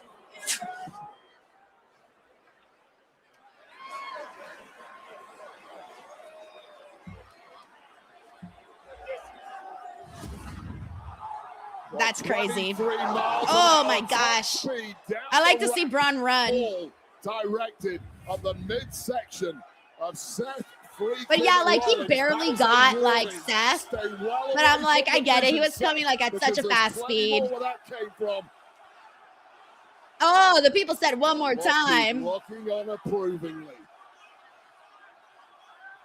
The Oracle of the Vision, Paul Heyman. Imagine Seth gets back up and Braun's like, fuck it, one more time, let's do this again. We got Super Pro here, says that was the longest spear setup ever. I know. It really was. Anyway, so I was asking you guys what you guys think the rating is so far for this show. So we've had the Speed Frog Splash, Jacob Fatu win, Paige return, Braun Breaker return, Becky Lynch retaining the championship, plus some drama with her and Jessica. Is presented by Aviator. Fly high with there's some good stuff that we've had. So where do you guys see the show at? We got Bucky Barnes here who says 7.5. We got Leo Poroy here who says so far an 8. We got Super Elite here who says 8 out of 10. We got Gigzo here who says 6 out of 10. Bucky Barnes says 7.5 or B-. David Coffey says he's at a 7. Alrighty, let's see what we got here. We got Lane Credible here says 4.4 out of 10. Kev says 5 out of 10. John Kelly says 4 out of 10. Dragon Knight says 7. Uncle Dunk says good show overall, B+. Young Jamie says 8.5. Michael here says B-. V Pool says C-. Robert Rodriguez says a 5. The Nerd here says 5 out of 10. Son of a Buck says 7. Michael Rubin says 7.5. Let's see what else we got here. We got Miami Scorp here says 8 out of 10. Brian Starr a 2. Wow, shit. True Heel says 10 out of 10. A 10? Oh, wait, how can we be so opposite? What is happening here? That's so funny. How about Dublin, Ireland? Oh, I like that they're showing like the people from different parts of the world. Toronto, Canada, enjoying WrestleMania 42. Rio Grande do Sul, Brazil. In the United Kingdom, at Southampton, enjoying WrestleMania tonight. And in the home of AAA, Mexico City. Nice. I always love stuff like this when you see people like celebrating from like all over parts of the world.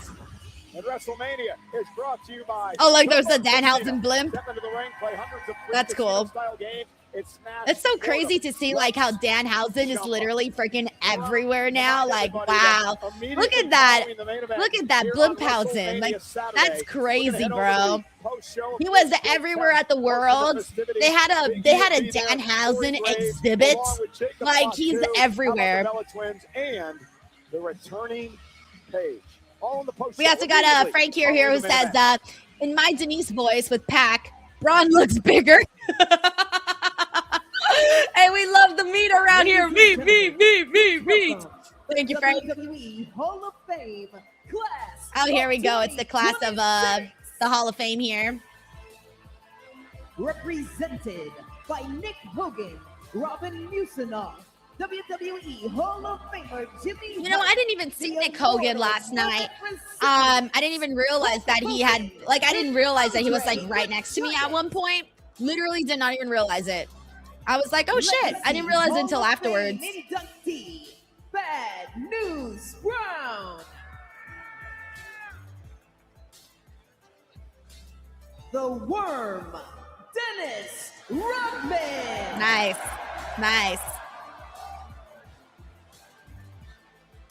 X in Smash Demolition. Very cool. I want to see Hall of Fame inductee Sid Vicious.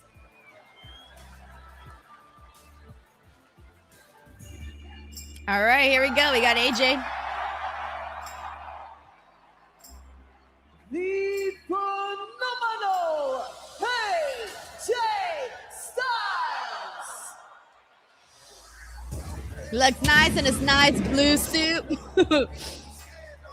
Yeah, I saw AJ walking the carpet last night, but there's Stephanie. Oh, they're going to it really fast. I didn't see Stephanie McMahon last night at all. Like, I didn't see her on the carpet or behind the scenes. Someone told me they did see her, but I didn't get a chance to see her. I love this dress that she's wearing, though. The blue dress is very pretty. Very, very pretty dress. I love whenever she wears color because we're so used to seeing Stephanie McMahon always wearing black. So whenever she wears color, it really, really stands out so much more, you know?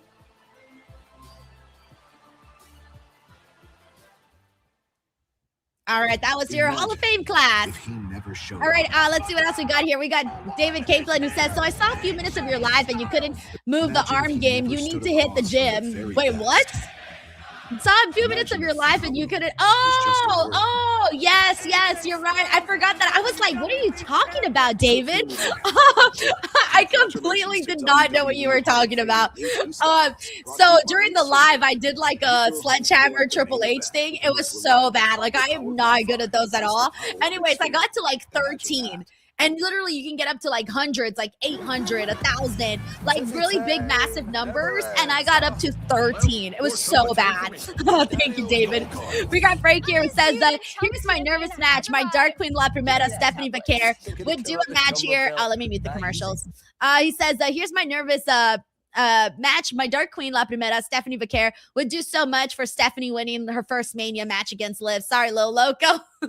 No, I mean, if Stephanie were to get a big win over Liv Morgan, I think a lot of people would be surprised. Even me, I would be surprised. But I feel like right now, Liv Morgan is so popular. She's got a lot of attention on her, a lot of eyeballs on her. I just can't imagine that they would have Liv Morgan lose. So I just don't think Liv is going to lose. But this is a match that it's the women's match that most people are looking forward to. And it's one of the matches in general that most people are looking forward to because their build was really good and people respect that, man. They respect what they've been doing the last, however long it's been that they've been building this matchup. People love all the stuff that they've done. So I feel like it could really be something in terms of, something special. I just hope they don't get screwed. I hope they don't have I hope they don't get no time cut. I hope that they don't have a crappy finish because if anything, it could be like right now, I truly feel based off of the matches that we've seen for WrestleMania, I don't really feel like there's been a match that I've loved so much. Like not one yet. There's not one match on here that I would say that we've seen so far that I would say, oh my God, that was a WrestleMania performance. That was a WrestleMania caliber matchup. I personally don't feel like I've seen one of those yet. And usually, when you see those, because those are the ones that you start to think, oh my God, I'm going to put this like on my top favorite ever WrestleMania matches. And I don't really feel like we've seen one yet. So what I'm saying is that there is a room right now, lots of room for a match to go out there and really truly be the show stealer, because I thought like Gunther and Seth, it was fine. They had some good moments. Jacob Fatu and Drew was fine. They had some good moments, but you guys know when there's a match that is like WrestleMania magic. We haven't had the WrestleMania magic match yet. Let me start off by saying that. Repeat again. Yet.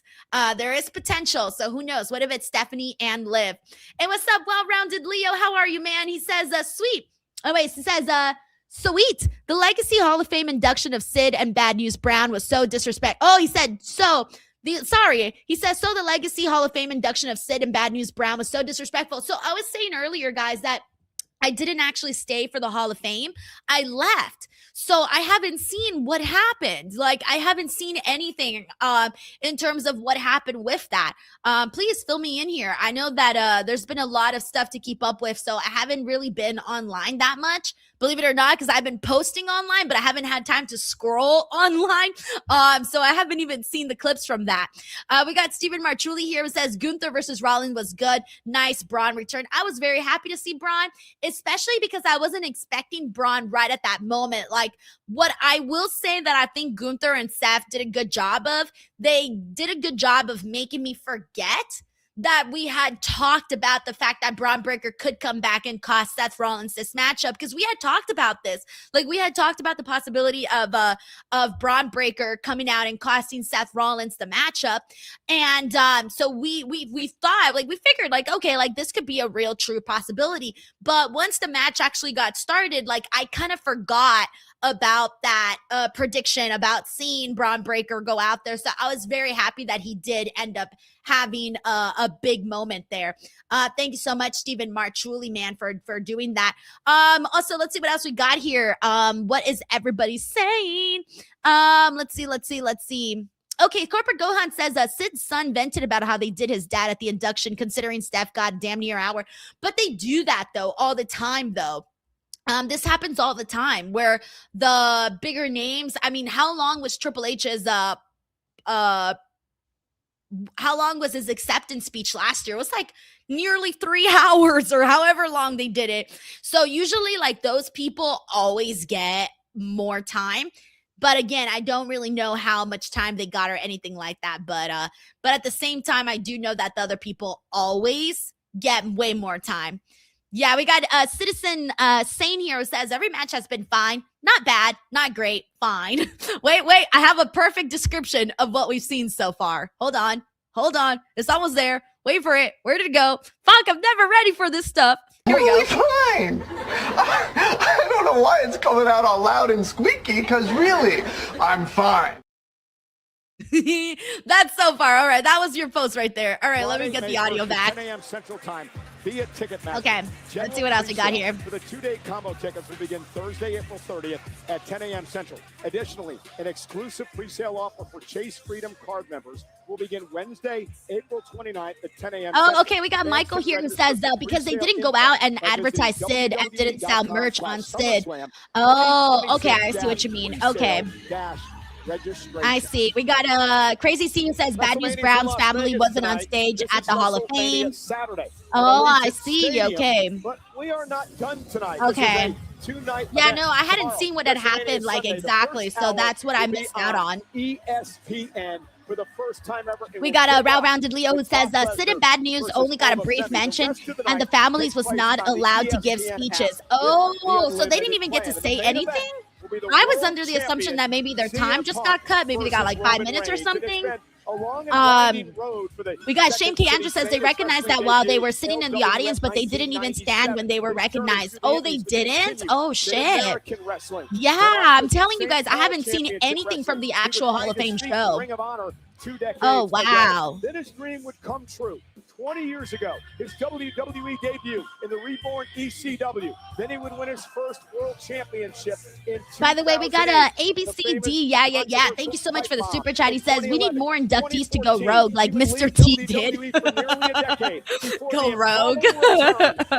Hilarious. Thank you, ABCD. Yeah.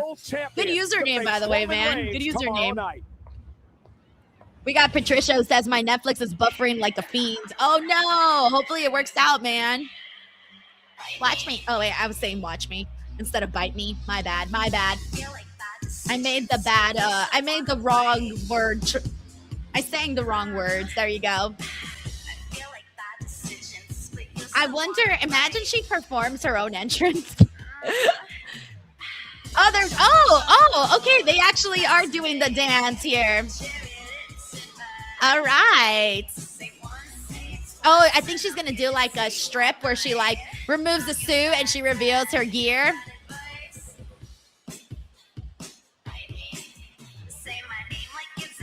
Oh, she's doing a full-on routine right before her match.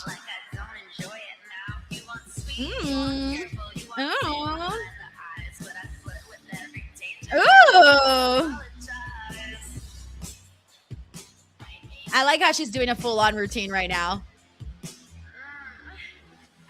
I can't wait to see her. That's me.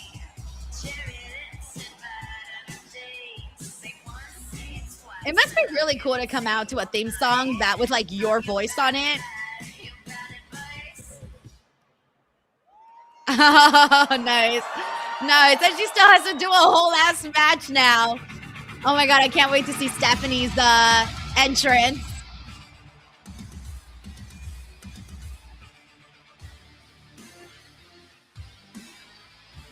I wonder what she's going to be wearing, what color she might have chosen.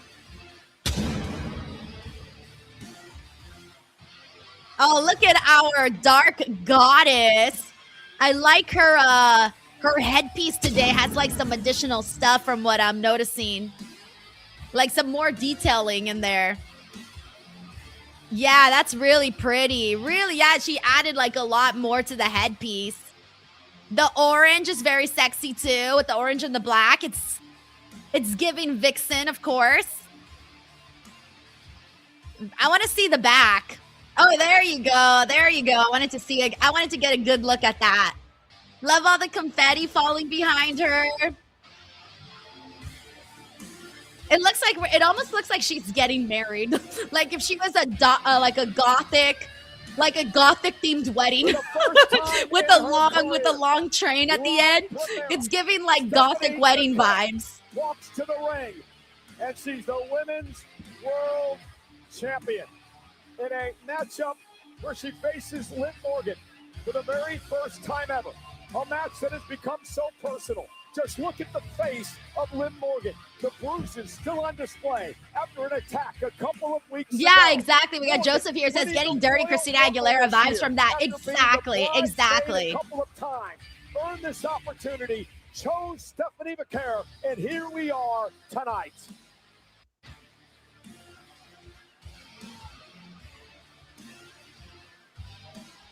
We got Carlton who says, how's it daylight in Vegas? It's barely 5:36, dude. We're out here on the West Coast, baby. That's how we do in the West Coast. Like, if I were to open these curtains right here, right now, like, you guys would be seeing, like, a shit ton of, like, light just, like, go in there. By the way, like, Liv still has those... from the beatdown that Stephanie did. It's kind of crazy because I feel like the way that Liv's looking right now is kind of making the feud feel way more intense, you know, because like she legitimately got hurt with that attack. So it's making Liv look hella crazy. Time to settle the score. Available now. Thank you so much, Stevens. I'm glad you're having a really good time here. I'm so glad we got the stream to work, man. The first few matches were like, I was struggling, man. I was struggling. But now I feel like I got my groove back again. My stress levels went from like here to like down here. The following contest is scheduled for one fall. And it is for the Women's World Championship. Introducing first the challenger. From Elmwood Park, New Jersey, Liv Morgan.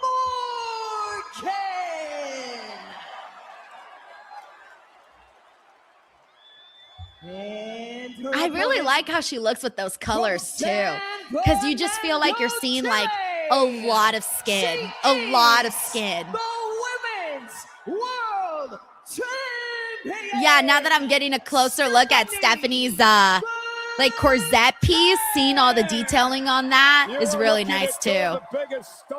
It's one of those where you got to take a closer look at it so that you can see all of the finer detail, like the lace, the little diamond area that she has, all of that.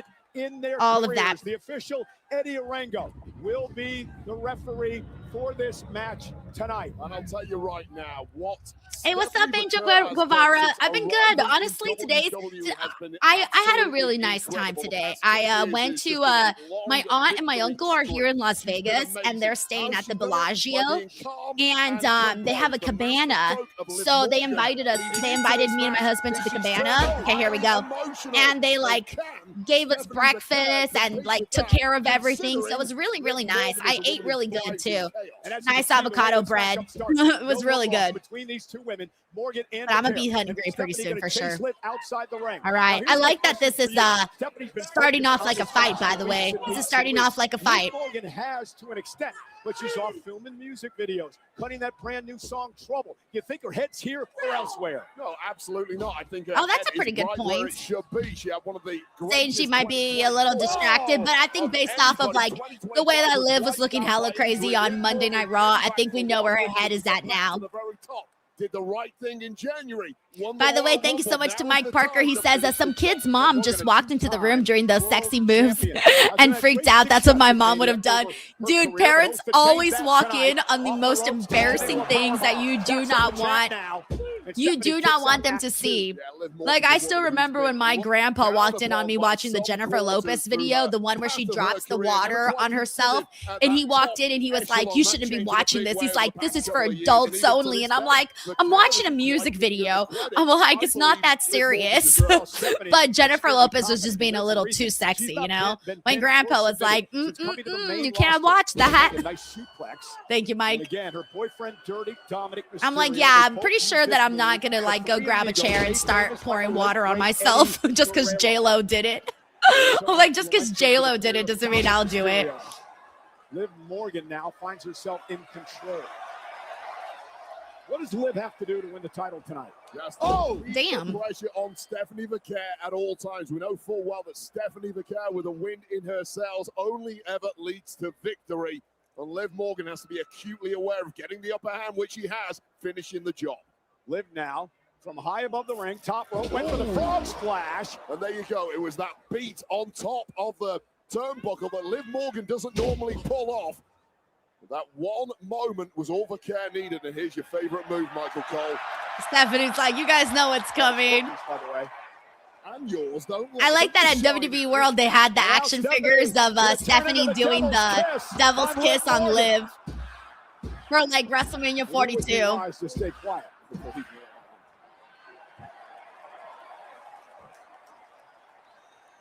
It doesn't seem like the pressure of the first WrestleMania has been getting to Kyle Stephanie at Stalford all here shares a similar story. Says when he was younger, he was watching the Across the Universe with some friends, and Dad walked in on the only part that the movie has nudity. Always. You're like, really? The whole movie was normal and fine, but parents always walk in on the fucking sex scenes and things. NXT a couple of years ago on a crash course all the way to the NXT Championship. And that Tarek here says, I asked ChatGPT about Randy versus Cody match. ChatGPT said Cody wins. Okay, we're going to make this funny. It's going to be ChatGPT versus Denise because I say Randy wins, but ChatGPT says Cody wins. So let's find out if it's going to be me being right or ChatGPT being right. If you're a Randy person and if you think Randy's winning, it's us versus ChatGPT. Looked like she was going to go for Devil's Kiss and almost got caught. And that's the problem. You get a little too cocky in there with a world champ like Stephanie Vaquer. Okay, so funny story, guys. My husband is at the casino where they're showing the WrestleMania on the screen with like a bunch of sports. My husband had said that like no one was like really paying attention to WrestleMania because they're all watching like the hockey game and like other sports that they have on there. Whatever, right? He said the only thing that's gotten a massive reaction from people in the casino, because they're not wrestling fans, like it's just people chilling in the casino. He said the biggest reaction so far has been Stephanie Vaquer's Devil's Kiss. So apparently a bunch of people that don't watch wrestling, that were watching sports in that big screen, all popped right now for Stephanie doing the Devil's Kiss. That's hilarious. I can just imagine like random people that are there watching whatever sports is on, because they have like a bunch of things that they're showing on the screen. So like they're showing like hockey and basketball and UFC. They have a bunch of stuff, right? And WrestleMania too. And he was like, that's the only thing that's gotten reactions from people, because he's there watching the hockey game. Because for the people that want to watch only WrestleMania, they're outside, but there's a screen on the inside. So the screen on the inside is showing everything. The screen on the outside is showing WrestleMania. So like the wrestling fans are out there, and then the casuals are like in the actual casino. So that's hilarious. I can just imagine people like gambling. They turn around and they see Stephanie doing the Devil's Kiss. That's hilarious. Yeah, I know the NBA playoffs are today too, so a lot of people are down there for that. Covered by Liv. Stephanie kicks out. Well, that was the game plan. If things go wrong, hit the ring. Help me out. She's mortified. Liv is mortified that she kicked out. By the massive Raquel, but somehow Vaquer. We got Don here who says, is the screen set up by the pool again? Yes, it is. Yes. Yeah. Over the top rope. By the way, we got McIntyre, thank you so much for the love. He says, any chance of Roxanne's appearance on Raw after WrestleMania? I'm sure she will.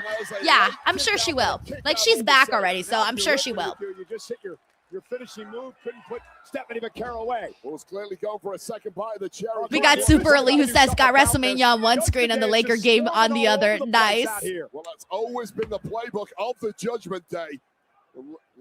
We got James Irving who says Roxanne is there. I think Liv might lose. You think Roxanne might end up costing her the match? Going through the ropes and taking out her Judgment Day colleagues. Almost a sixth sense there from Stephanie Vaquer. Oh, nice. Stephanie flying. Morgan, though, was able to escape. Well, took out the two miscreants. We got Valkyria in here who says this is like the second or the third time someone has kicked out of Oblivion. I don't know. I don't have that kind of memory. I'm like, I don't have that kind of memory. Look at the code breaker from the second rope. Stephanie in trouble. Morgan now. Oblivion for a second time. Cover. Liv Morgan wins the championship. Oh shit, that was kind of quick. I was expecting Liv to win, but I felt like that was really fast. That was so fast. But congratulations, Liv Morgan. But I wasn't expecting the win right now. I was like, oh, we still got some time to watch these girls go, you know? But anyways, there's Liv and Dom celebrating. What a celebration. Yeah, that was quick, bro. That was so quick. I wasn't even feeling like the match was ready to end. You know what I'm saying? It is party time in the clubhouse. But what a champion. Robert says they did Stephanie dirty. I don't know, bro. This was really short. Like I wasn't, you know when you can feel like a match is ending? You can usually feel it. I wasn't feeling like the match was going to end right now. Like I was still thinking we had plenty more time. Like what we got was pretty good, but it was just so quick. It's just so quick. Business end of the women's division, your new world champ. Liv Morgan as world champion is going to cause a lot of trouble on Monday Night Raw. The Judgment Day in full force. Well, the Judgment Day is still thriving here. I love Roxanne's outfit, by the way. It's very cute. I told you, I'm the greatest women's world champion. Of all time. She even cut the all-time short. I was like, wait, I thought we were still going to be going with the all-time. Well, hey, bring them all right, BTW, we got Night Wolf here who says that was a huge disappointment because it was too short. It was way too short. I was expecting more. Yeah. I was expecting more. Considering how invested people were in this feud, I was also expecting more. I'm a little disappointed too, mainly just because of the time. And you know me, I always want more time. Always want more time. Thank you, Night Wolf. We got ABC Day, who says they probably punished Stephanie for the injuries. No, I don't think so. No, I don't think so. I personally think they don't realize how much people actually really cared about this match. I don't think they realize how much people cared about this feud. I think that's what it was personally, but I could be wrong though. Thank you, ABCD. Yeah. We got Uncle Dunk who says, too bad the match was so short. It was going so well. It was like, I thought they were like building, like, okay, we're getting there. That's honestly what I thought. Like, okay, we're building to something. And then bam, it was over. Thank you, Uncle Dunk. We got Infamous Raider Loco says, if she won clean, cool, but nah, fuck that. Thank you, Infamous Raider Logo. It's not your native language here. It's not your native. Yeah, that's crazy, man. That's crazy. We got Broker Ramus here who says, wow, that was underwhelming to say the least. WTF. That makes me sad, man. Honestly, that makes me sad because so many people were hyped up for this match. We were talking just like multiple times. We were talking about how it could be a show stealer, but we also did talk about how there's going to be matches that get cut time, And if I can sit here and be like, I didn't have to sit through a certain matchup for that long, I would have definitely. I mean, I know that the Usos and LA Knight match and what they did was at the first hour of the show, but like, I don't know. Sorry, I just wish Liv and Steph got more time. We got Craig Woodhull. Hey, Craig, good to have you on here, man. He says, hopefully new challengers for Liv on Raw, not just Vaquer's Judgment Day. Honestly, I don't even think they'll run it back. I hope they do, though, at least one time. Maybe give them some more time. Thank you, Craig. But yeah, they'll probably work towards at some point, maybe even Raquel. As your host, let's see what John's saying. I have the luxury of announcing tonight's attendance. Oh, we're about to get a fake ass number. There's been a lot of speculation on what it might be. Imagine they're like 100,000. This is the perfect city. Bro, what would you do if they announced 100,000? The over. Bro, I would roll the fuck over. I would laugh so hard. I almost want them to say that. I almost want them to do a crazy amount, like say a crazy amount, because we'll all know it's not true. Tonight's official attendance, 50,816 people. Okay, I don't know. I don't know what the real attendance is, so I don't know how much they exaggerated the number or not. By the way, I'm still predicting that we're going to get like a John Cena Danhausen segment together at some point. I feel like that might happen. Oh my gosh, Bianca Belair! Ah! Wait. Our girl! Okay, let's see if she comes out with the finger injury or not, or if she's like, okay. Is she gonna say something? Oh my God, Bianca! You guys know she's my favorite current WWE women's wrestler. So like, I'm sorry, I wasn't expecting Bianca to pop out right now. Ladies and gentlemen, please welcome. Oh my gosh. Oh my gosh. She looks so cute. It is wonderful to see Bianca Belair here tonight at WrestleMania. And I'm pretty like, you know how she makes all her gear? I wonder if she was, well, I don't know if she was able to make that because of the finger thing. I don't know. The EST music hit. Oh man, Bianca, it has simply been too long. The EST. I'm curious. I feel like she's going to say something. And I cannot wait to see what Bianca Belair has up her sleeve.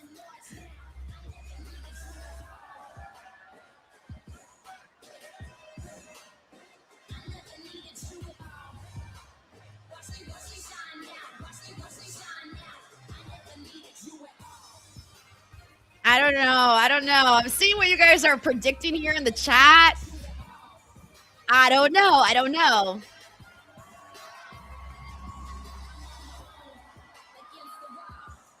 She looks really happy. I love those blue flowers. Okay. I'm getting like chillers. Like, what is happening here? Either way, she's got something to say. Oh, she looks really emotional. Now you know you can't spell WrestleMania without EST.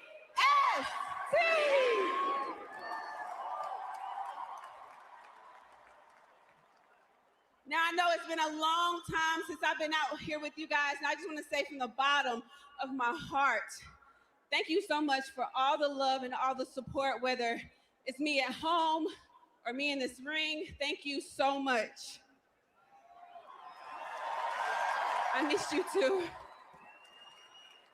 Now, you know you can't have WrestleMania without a few surprises now, right? Okay, where are you going at with this, Bianca? I think we need to add one Here more. we go. Okay, I think our instincts might be on point here. I think she's doing a... Yes, she is. Yes, she is. Bianca is having a baby, and she still has abs somehow, by the way. Bianca still looks like amazing. Bianca, she's like got this cute baby bump that even has little abs. She has got a cute... Oh my God. Because the EST is having a baby. Oh my God. Yeah, I love how she still has abs. It's incredible. Incredible. She looks amazing. Thank you so Oh much my God. for allowing our family That's so cute. to share this moment with yours. That's adorable. I'm so happy for her. I What a stand moment. corrected. We need to include the youngest WWE superstar in history for 50,817 in attendance. Yeah, add the little +1. That's so cute. And you can feel the energy here in Las Vegas. All the noise, everybody's focused on this box right here because next up is your main event. And I know when she came out with like the big giant, coat, I think a lot of people were like, I feel like that was something that also Rihanna did. Remember when Rihanna like took off I think she took off like the coat or something and she had like the baby bump reveal.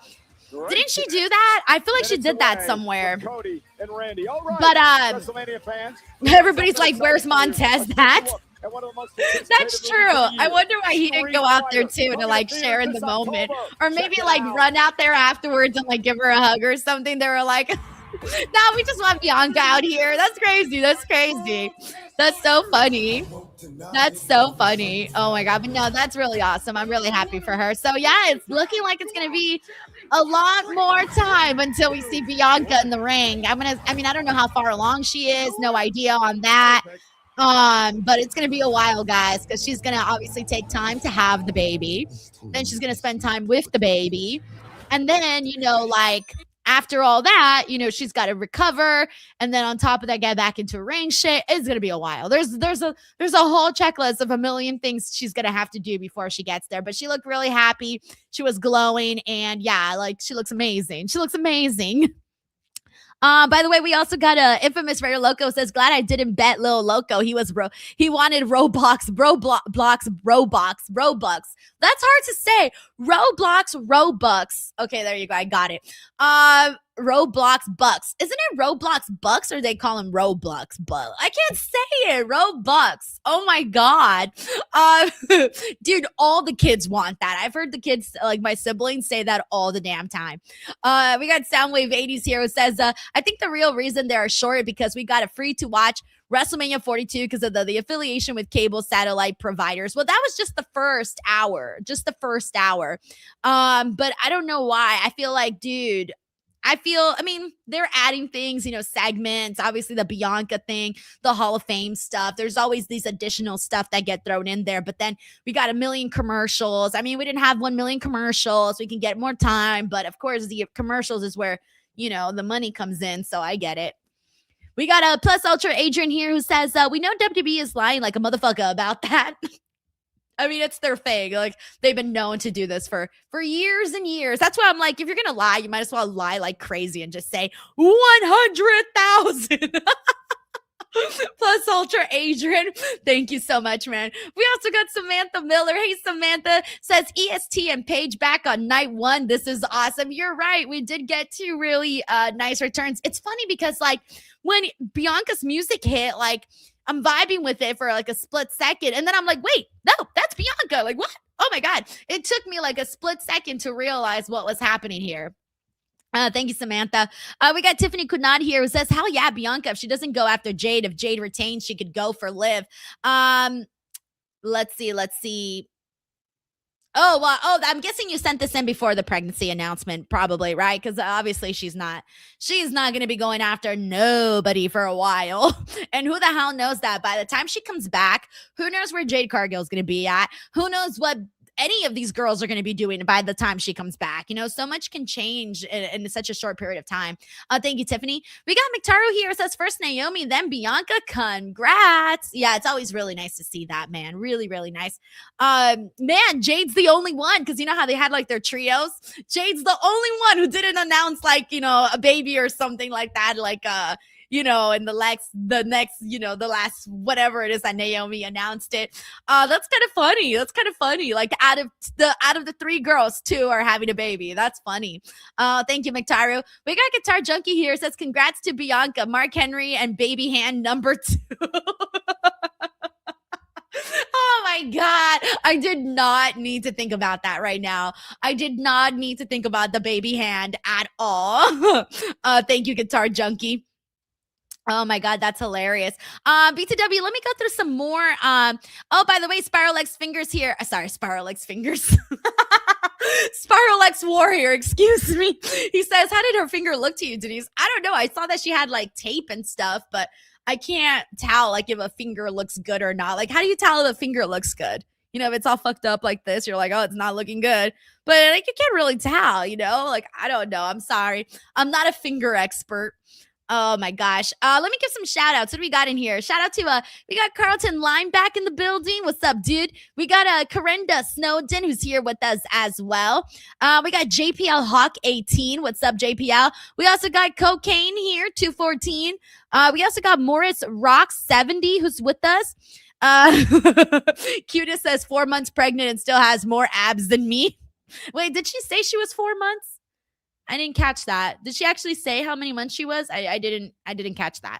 But no, I was thinking like the same thing. I was like, no offense, but like I eat a big meal and I look more pregnant, like, you know, and it's just like food baby. That's not a good thing. It's not a good thing. Not a good thing for me. We got Pump Maxima who's also here with us. Shout out to Leo Poroy who's also with us here as well. Let me see. We got Robert W91 who's hanging out. What's up? What's up? What's up? Mr. says Jade already has a daughter. Yeah, I knew that. Yeah, but you can have another one. You can have another one. Let's see. Let's see. We also got Muhammad in here with us. What's up, Muhammad? And Crazy Redford here said, me and my husband have two. Congrats to Bianca and Montez. Oh, that's awesome. Also, shout out to you and your husband, man, for raising two children. It's incredible. Very, very incredible.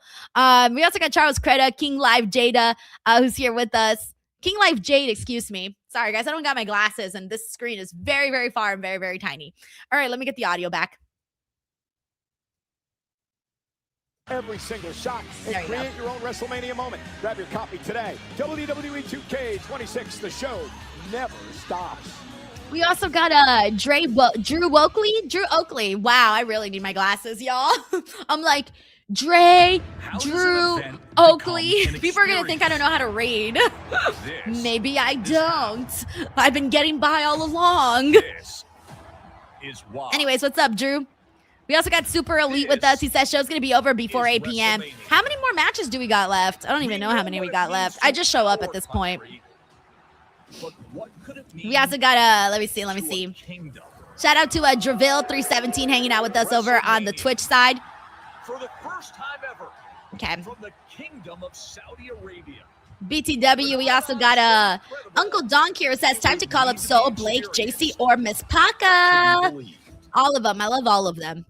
We also got Plus Ultra Adrian here says now the question is, did Montez use Blue Chew? Adrian! Hey, Blue Chew promo code Denise. Get the job done. Thank you, Adrian. We also got Soundwave 80s here says, or maybe these matches are short because of playoff.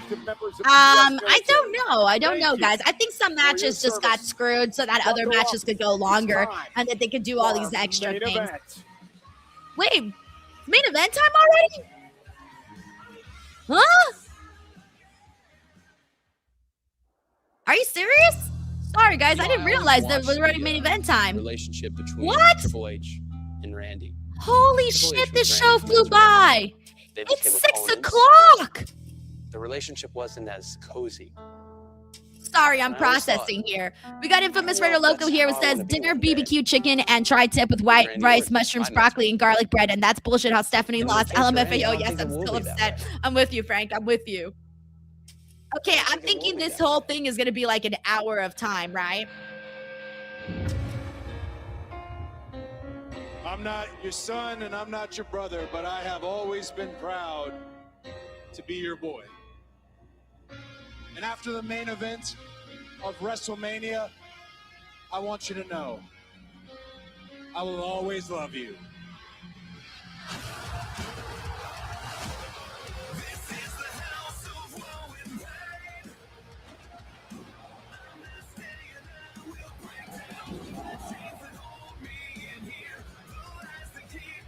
Sorry, guys. I'm texting my husband to let him know that I'm going to want to go home. I was going to stay all the way until Monday, but I think I'm going to want to go home earlier because of like the Wi-Fi situation from earlier. I don't want to have to deal with that. I'd rather deal with it at home. So I'd rather deal with it at home. So I'm letting him know that I want to have dinner afterwards and then maybe go home. I'm like, maybe go home. So I might drive back home to Los Angeles tonight after the post show and after I have dinner. Like then I can go home at night, sleep in tomorrow, and wake up and then do the WrestleMania live stream, you know? I don't know. I'm just feeling that way. Now that I'm realizing how fast WrestleMania is going by today. The nerd says, go to Circus Circus. You know, I don't think I've ever been to Circus Circus. I might have gone like maybe one time many years ago. But I don't recall really going. What you have broken inside of me, there's no putting back to bed. We got McTaro here who says, what do you mean time flew by? It's now been 3 hours. I'm going to be real with you guys. I know we've been live for 3 hours and 12 minutes. I feel like I've been sitting here maybe for an hour and a half. So don't ask me how. Do not ask me how, but to me this has felt really, really short. Like the whole day has flown by. Like that's how I feel. He's going to save this business. Thank you, McTaru. This is what this business is. We also got Mike Parker here who says, going back to earlier, since Stephanie and AJ lost, I wonder if this opens up Stephanie versus Becky. That would be a great program. Mike Parker, from your super chat to Triple H's ears, bro, because I would love that. Thank you for suggesting that. I'm going to steal that idea, and I'm going to act like I came up with it. Thank you, Mike. Cody walks right up onto the stage. We also got a Night Wolf here who says, I hope night 2 is better. I'm not feeling WrestleMania yet. Well, let's see what happens after this, because this match here could either really make us feel like WrestleMania, we get like a really cool return, or something great happens, or I don't know, something amazing happens. But if it turns into some TKO corporate bullshit with Pat McAfee and God knows what, then, my friends, then we can probably talk about praying for WrestleMania night 2 to be better.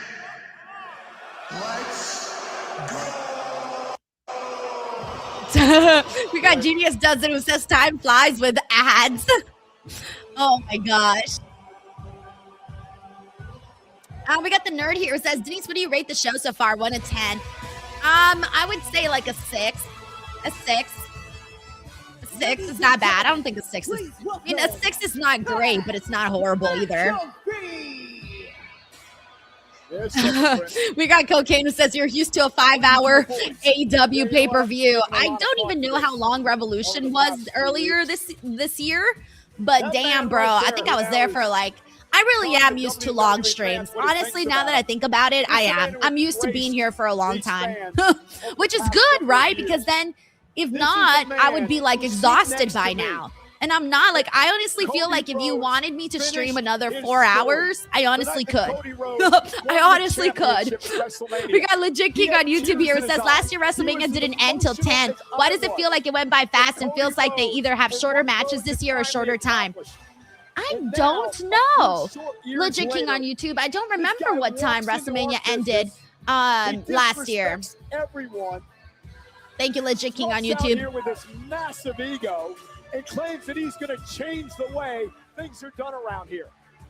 I don't know what's happened to this guy. We also got Frank here who says, I can tell you how your connection took you out. Yes, it really did. Yeah, it really, really like drove me crazy.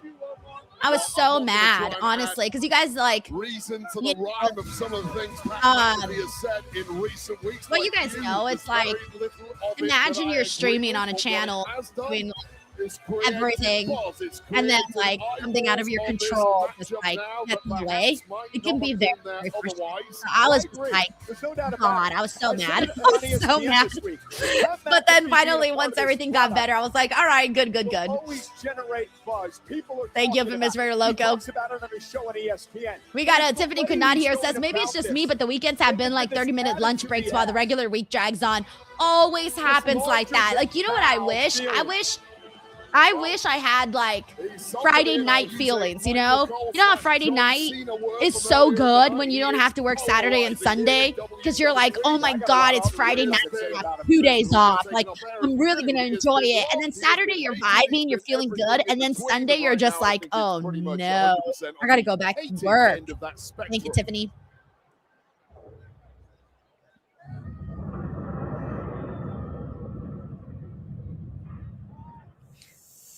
We got Soundwave 80 says, sorry, but I'm not very good at socializing. That's okay. You don't got to be good at socializing.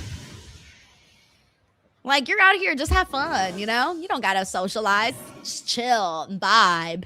Thank you, Soundwave 80s.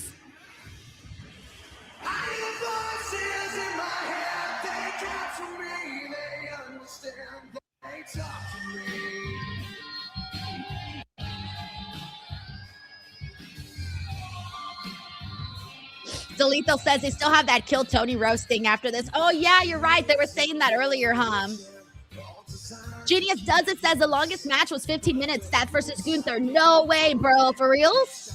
For reals.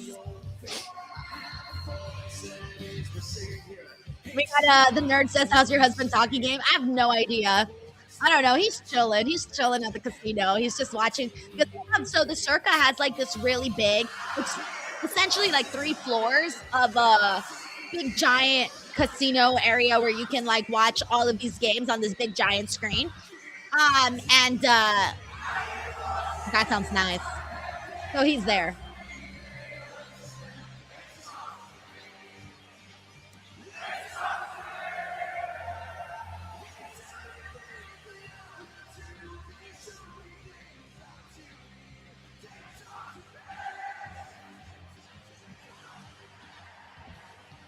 We also have Paula Bennett says, I was having a bad day. I came here. I forget why I was having a bad day. Thank you, Denise. Thank you so much for saying that, man. Oh, man. I really am thankful that you guys all came out here to hang out with me and chill. And many of you guys, like, literally stayed here, even though I was struggling with my internet. So thank you for that, guys. Y'all got to see, like, that was probably the most frustrated you guys will ever see me on a stream. I was so frustrated. I was like, so funny. Now chill, relax mode. But no, thank you for hanging out with us, seriously. We got Uncle Don here who says, go enjoy night 2 with Mr. D. We understand if you miss the watch along. No, I'm not missing the watch along, Uncle Don. I would never miss my watch alongs. I'm going to go home and watch my watch along from there.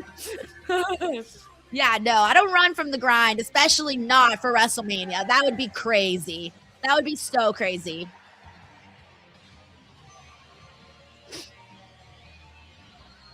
We got Wrestling Forever who says, yeah, last year each night ended around 8:30 to 9. Oh, are you serious? Damn. I wonder why. Imagine this match goes 2 hours long. Oh my God, bro. I would laugh so hard. Eric Diaz says that he'd like the stream today. Thank you, Eric. Thank you. Thank you. Imagine. I'm not kidding you. Imagine. That would be crazy.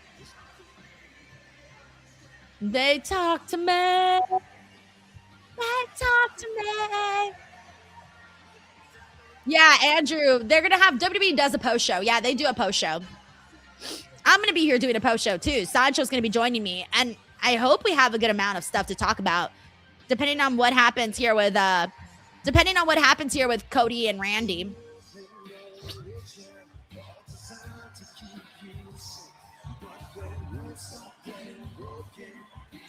We got Paul who says, yikes, imagine if this was a 20-30 minute match. No, I'm pretty sure they'll probably go like 40, 45. With all of the shenanigans. So I'm expecting shenanigans. So I think it'll be like 40, 45 minutes. Andy Nerschel says you can discuss all the ads. I'm going to be like, so Sancho, what was your favorite ad of the day? I'm going to be like, mine's with Snickers, because that's the only one I actually saw.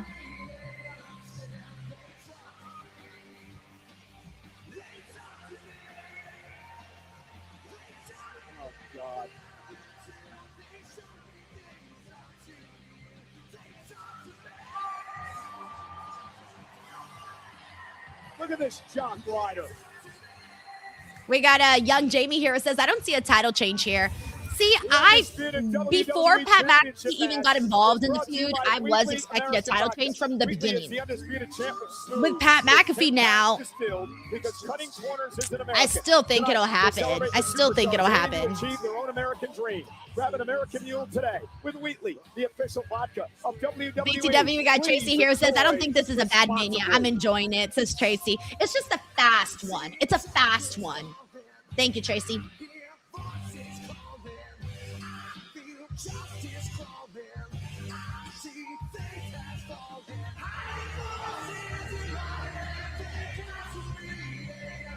Listen to this place.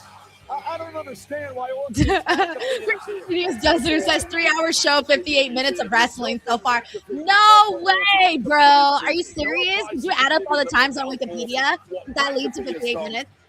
That's crazy. That's crazy. Of Orton's opponent, Cody Rhodes. 90% of the interviews in the lead up to this that Cody has done have been about. Oh, thank you so much. We got Edwin Cruz says, this is my first Mania at home where I'm watching, listening to your live stream and your commentary. It's been a blast. You have fun one, Denise. Love your energy and interviews. Keep up the great work. Dude, Edwin, thank you so much for saying that, man. Seriously, thank you. Oh, wait, I'm actually really intrigued by this entrance. We got Guitar Junkie here. It says, come on, RKOTC. That's fun to say, RKOTC. RKOTC. Ooh, look at Cody. Cody with his big boy WrestleMania entrance. He's been having some pretty cool entrances for WrestleMania, of course. So this is not the first time that he goes all out. Oh, we're kind of seeing a shot of like all his gear from the oh, that's cool. That's cool. Yeah, it's all of the old oh my gosh. You know what this reminds me of? Hold on. Let me see them zoom out a little bit. Yeah, they're showing all of like the eras of Cody Rhodes, like his career, right? This reminds me of Taylor Swift. Look what you made me do. And when we see all of the like old eras of T Swift, and she has them in the same, like, you know how he has them in that little thing, that whatever that box is called. She did that, like something similar for her tour. So it reminds me of that.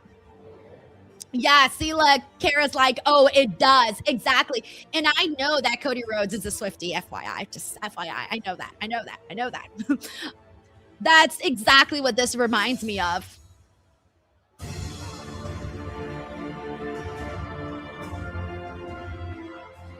I always like when he brings out that, like, skull mask. Slow reveal. Is someone yelling, you suck, Cody? I don't know. I felt like I heard that. But no, that's sick, man. That is very, very cool. No, yeah, I can hear some guy yelling, you suck to Cody. He's coming very, very loud. Wow.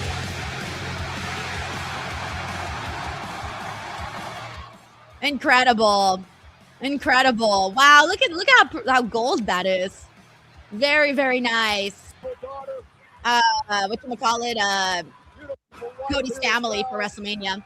We got Spike Hunter here, says, to be honest, this stream is making WrestleMania much better. Thanks, Denise. Oh, yay. Thank you, Spike. I'm glad you're having a good time, man. We also got Sultan of Wrestling here, says, Denise, this Mania has been awfully paced. I'm sorry, Sultan of Wrestling. I'm sorry. Yeah, I'm like wondering how long this match is going to go. I'm thinking we're going to go all the way till 7 o'clock. Unless they have something like really long planned. I don't know. I mean, trying to remember. I feel like that tag team match from WrestleMania 40? Yeah, with The Rock and everybody, and Seth and Cody and Roman. Like, I remember that being like really, really long. That one was a long match, but it was very fun, but it was long. So, like, they can do something really long here. Thank you, Sultan of Wrestling. They know the words of McAfee several weeks ago. Craig Woodhull says, RKO, then punt squash match. Can you imagine? Yo, that'd be crazy.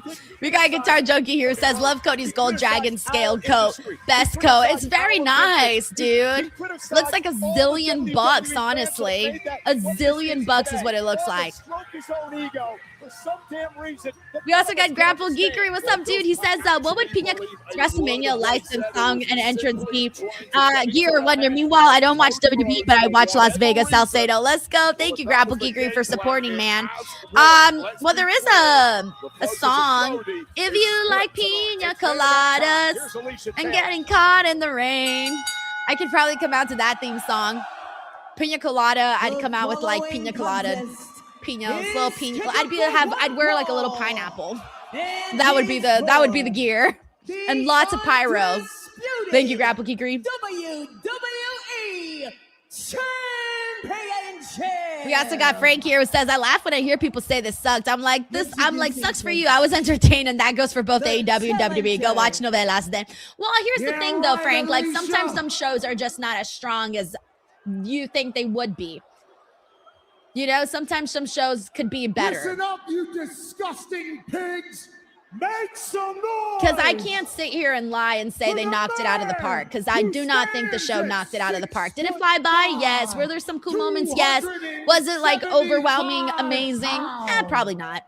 A depiction of perfection in professional wrestling. I like Randy's trunks, by the way. They're really nice. But this show felt fast, though. Thank you, Frank. One of you fat-ass bums, what greatness looks like as he becomes a 15-time world. Yeah, we cut Stephanie and Liv's match short just so we can hear Pat talk for 40 minutes right now. The man who's going to save the business tonight. Randy. Look, that could have been an extra 30 seconds right there for Liv and Steph. Every time Pat comes out, I'm just going to be like, that could have been 30 seconds for Liv and Steph, you know? And his opponent. Oh, man, boos for Cody. Y'all should have been booing Pat. What are y'all doing? At 222 pounds, he is the undisputed WWE Champion, the American Nightmare, Cody Rhodes. Oh, wow, there's a mixed reaction, I feel. We got a good amount of cheers, but also some boos in there. What an atmosphere.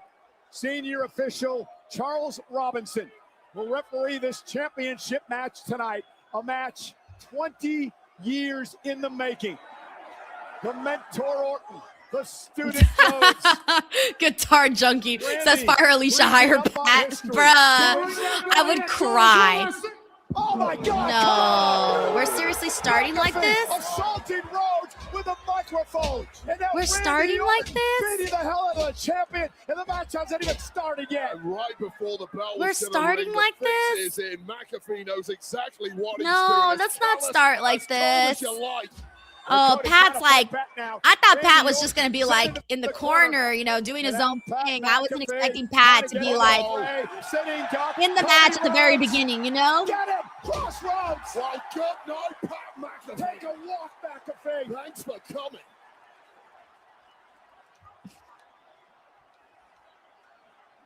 Well, the master plan simply didn't work for McAfee and Orton here. Okay, Cody Rhodes isn't done yet. Oh, no, David Montes. David Montalvo, excuse me. David says Stephanie's Hall of Fame speech cut Liv's match short. Take him out. For everything, I'm just going to be like, cut this match short. Triple H took extra 15 minutes to eat his steak. That cut Liv's Morgan's match short. Everything. I'm just going to blame everything on that match being cut short. Thank you, David. Oh, my God. Now Jelly Roll is there. Oh, God. Well, at least they're getting it out of the way at the start, right? Instead of at the end. If there was ever a bright side, I guess that's the bright side. Oh,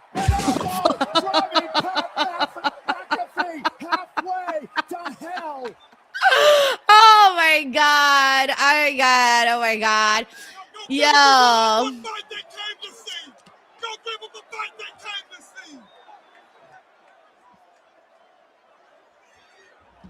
Bring the garbage truck out and take out the trash. Oh, wow. McAfee completely wiped out. The bell hasn't even rung on everything now. Back in the favor of the champ, Cody Rhodes. Yeah, Cody telling Kittle to take out the trash. McAfee's out. Well, McAfee needs a stretcher. I think there's one on the way here. He needs a shrink is what he needs. Randy Orton. We got McTaro here who says Pat is a fucking joke. We got Infamous Rare Loco here who says, I mean, I get it, but at the same time, go watch Real Housewives of some stupid city or go swipe left or enjoy the entertainment. Thank you, Frank. With a smile. And now, as they get McAfee out of here, Wade, here's the situation. Finally, we're going to get that one-on-one thing I need. That's the match. Yeah, this is why we cut Liv and Steph's match short, so we can see Pat spilling out his guts right now. We got Night Wolf here, says all about the celebrities already. Well, at least, like I said, at least this was at the beginning of the match and not the end. I thought it was going to be the end of the match. McAfee now has a one-way ticket. We got a Guitar Junkie here, says if that was 2022 Jelly, Pat would be roadkill. He would be as flat as a pancake. That's crazy, Guitar Junkie. Congratulations, Guitar Junkie. You just won most savage chat of the day. Randy Orton have a back injury. So will he be 100%? Thank you, Guitar Junkie. You call that a red herring. That's just another. We got a Sean here. Oh, Sean, hey, you might be onto something. He says Rock is coming then. But I don't know. Didn't The Rock say that he was going to be traveling back for his daughter's birthday? I think I saw that on Twitter. I'm not sure. I don't know. Did anybody see that? Tracy says KO incoming. I would love that. I would seriously love that. We got Bucky Barnes here, says that The Rock shows up. I swear I saw somewhere that he was going to be something about his daughter. I don't know. Maybe. By the way, we got code BR4B4 who says Pat is a joke. They're trying to make this clown a star. Who the fuck believes he's like Stallone? I don't believe that report at all. Oh, man. Yeah, I did say that. I saw that his agent wants to make him into Sylvester Stallone. That's crazy, honestly. I don't know. That's a little bit of a reach. When I saw that, I was like, really? It felt like a reach, but hey, whatever. I've heard crazy things in my life. Thank you, Code B4B4. WWE Championship and Randy Orton's march toward history. A win tonight. True. We got RTG who says, so The Rock can't lie to us. Or maybe he's telling the truth, though.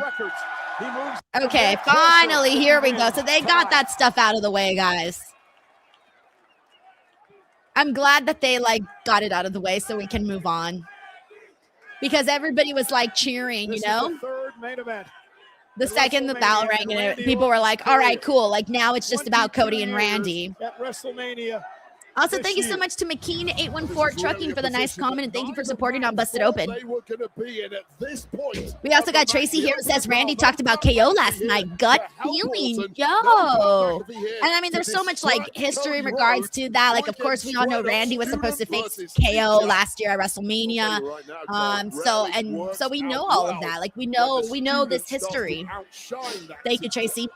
So now the lockup, collar, and elbow. We got Frank here who says, oh man, damn Facebook lagging. Just saw your outfit for Hall of Fame yesterday. Ooh la la, and the pigtails. Calm down, Miss Salcedo. LOL, just can't keep it up. I was calling myself Mexican Sabrina Carpenter if she went to outer space. That's what I call that look. Thank you, Frank.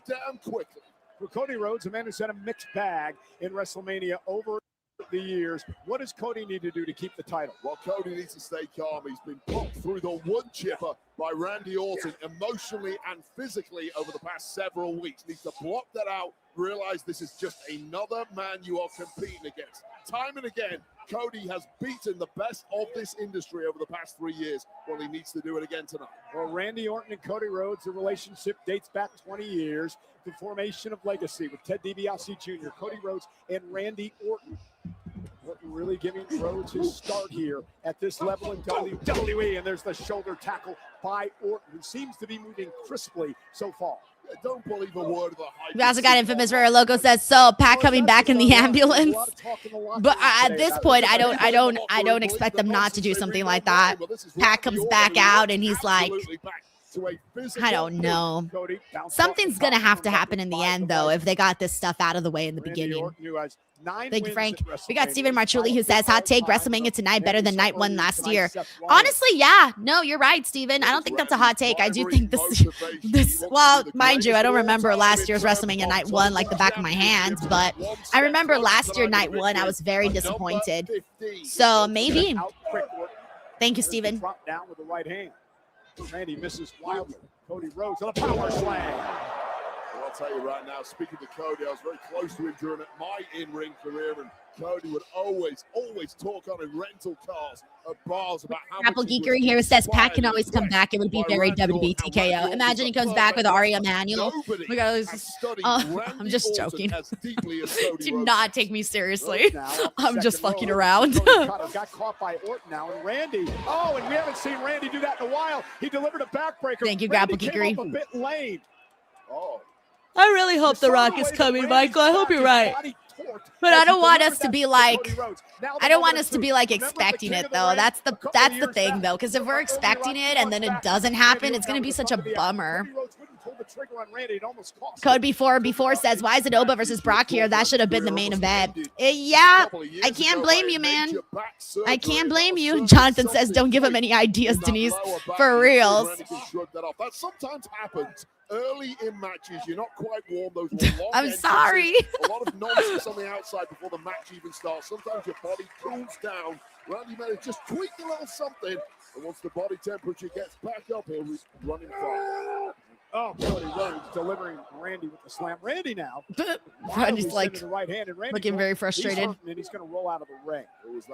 We got Uncle Donk here who says, I thought the show was going very well until Pat ... You're saying Pat didn't do it for you, Uncle Donk? Pat did not do it for you? Started to come out earlier in the week, and then there was a lot of talk about it today. And it was funny because when I was at WWE World and I saw Pat's merch, I was like, screw you, Pat McAfee. What's crazy is that I used to really like Pat McAfee. Like, I liked him on commentary. I really did. Like, I can't even sit here and lie. I like him in the matches that he had. I liked him in the spots that he had. I still remember when he did the little, like, beer thing. I thought that was really funny. I didn't mind Pat McAfee before until this. This really made me do a full 180. Thank you, Uncle Donk. Cody Rhodes going to continue to apply the pressure to the injured back of Orton. I mean, this is what you have to do when you're also, shout out to Adam Cooley. What's up, dude? We also got Dragonfly Dreams. How are you? Dragonfly Dream says, love the watch-alongs because they take away the ick of life. I love that you say ick because I use ick all the time. I be using ick all the time. I'm like, oh, this gave me the ick. Sorry. All the time. Actually, now that I think about it, I remember one time I said it on Busted Open when I was doing the show with Bully Ray. And I remember, I don't know what we were talking about, but I said like, oh, this gave me the ick. And I don't think he had ever heard that before. And he was like laughing so hard about that.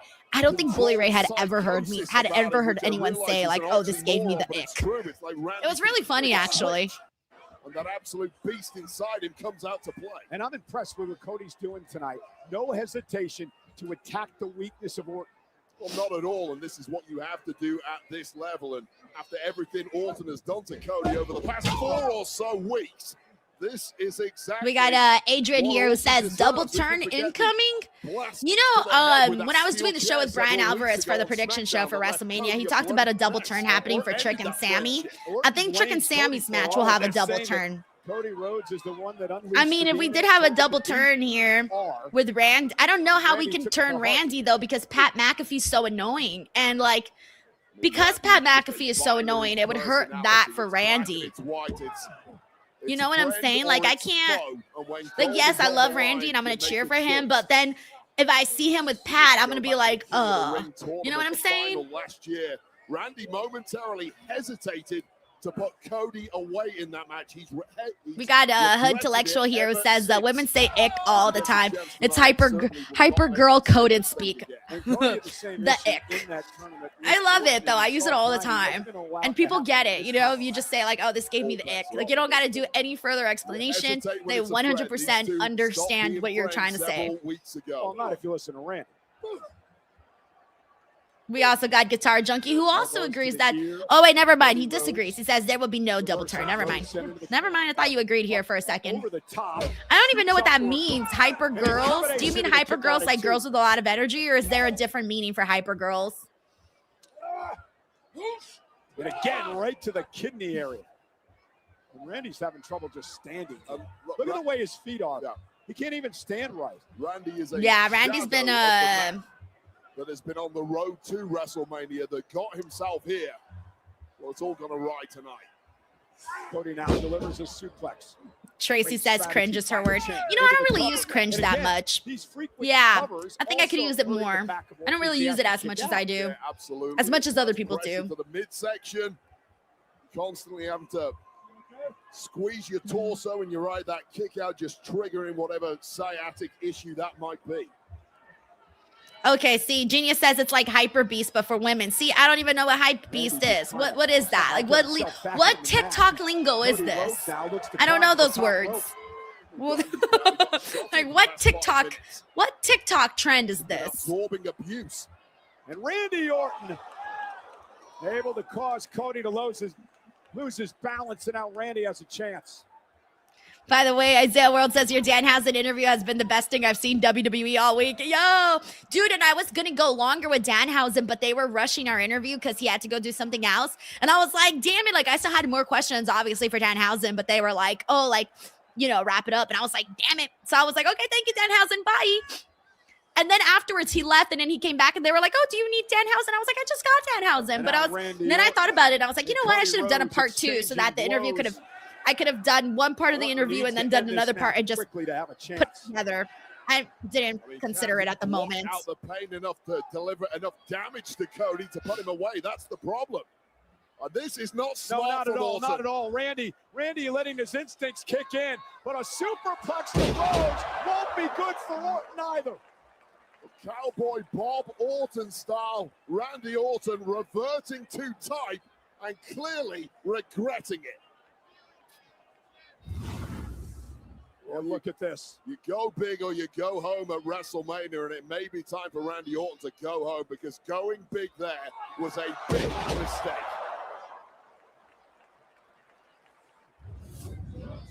But at least the superplex from Orton's standpoint has slowed Cody down a bit. And there's a clothesline by Randy. And now Randy looking to build off adrenaline. There's the power slam by Orton.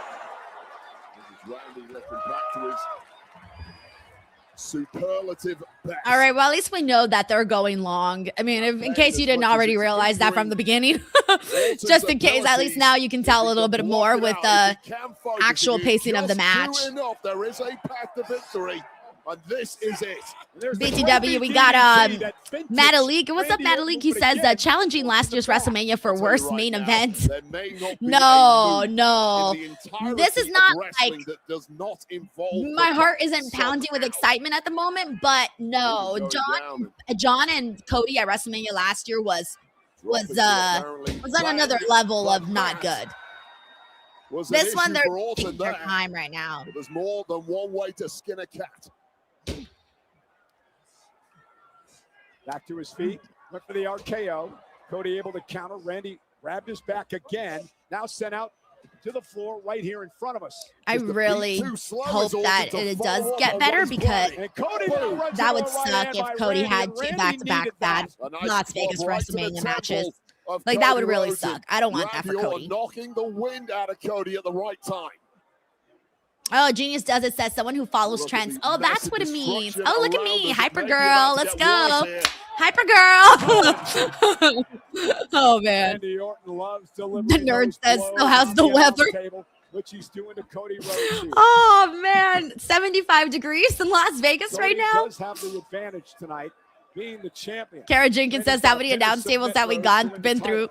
I feel like we've seen at least like 5 table spots today. Actually, you're right. We have seen a lot of table spots. A lot. Look, Randy's drinking water. We got John Burke. What's up, John? Thank you so much for the super chat. He says, Oba Brock is the main event of the weekend. Going to be on ESPN main channel. Just praying it goes more than 5 minutes.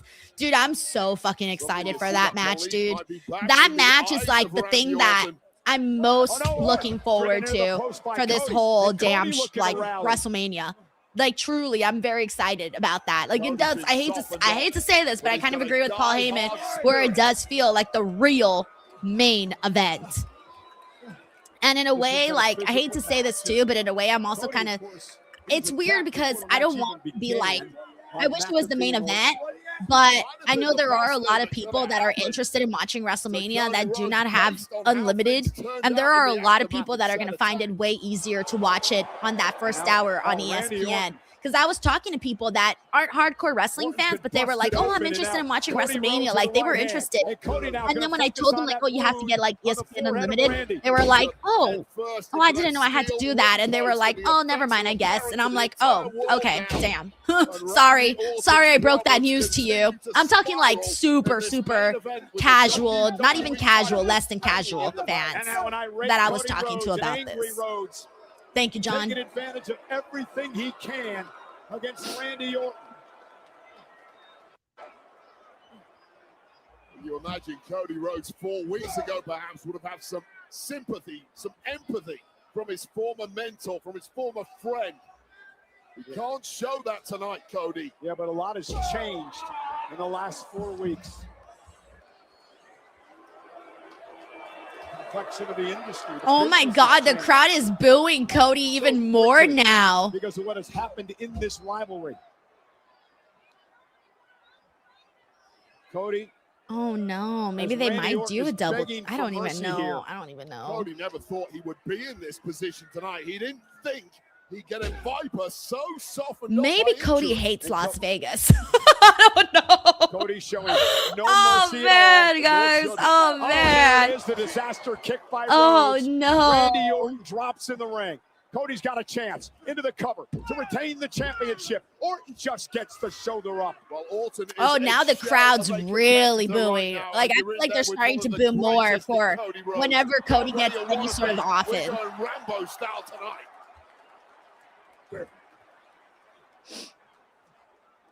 This has become just a methodical beat. Right Guy Murray says this thing is a twist and fast. What he's doing. That's crazy, guys. I'm a little sad.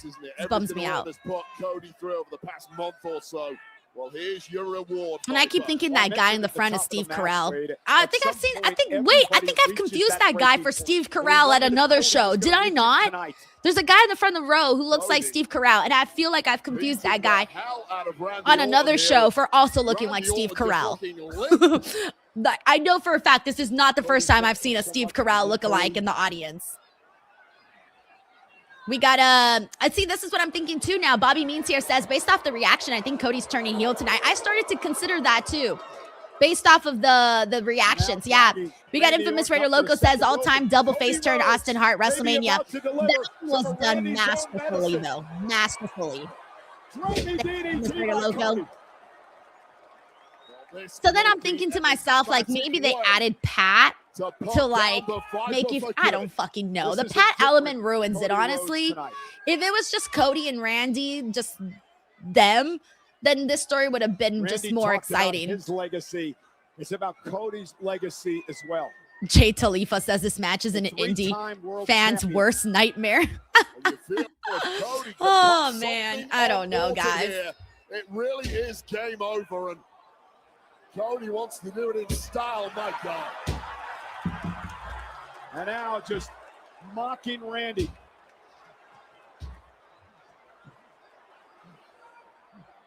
Randy slowly to his feet. And Cody sent it to the corner. Randy Orton. Randy. Crossroads to Cody. Cody kicked Imagine that would have been it. 15th World Championship. Well, a burst of energy and a burst of ideas at exactly the right time there from Randy Orton. Simply transcended. BTW, we got Thunderdrift here. He says, I'm just happy Liv won, but annoyed Lyra and Bayley didn't win. I was actually surprised that people thought Lyra and Bayley were going to win. When we were doing predictions, I was like, why do people think Lyra and Bayley are winning? Like, I felt like it was obvious that this was meant for the Bella twins or for whoever the Bellas were going to be working with. You know, obviously we didn't realize at that point that that Nikki was going to be injured, but I just felt like it was obvious the whole way through that it was meant for the Bellas. That's why I was surprised that a lot of people thought it was going to be Bayley and Lyra. Thank you, Thunderdrift. All right, we're starting to pick up here. All right, we're picking up. Okay, here we go. We're getting there. We're starting to cook. 3 letters in all of wrestling, but only when applied by the Viper. One backslide immediately pounced upon with an RKO delivered with panache but not delivered with it. We also got Uncle Donk here, says one of the biggest clusterfucks for WrestleMania. Main.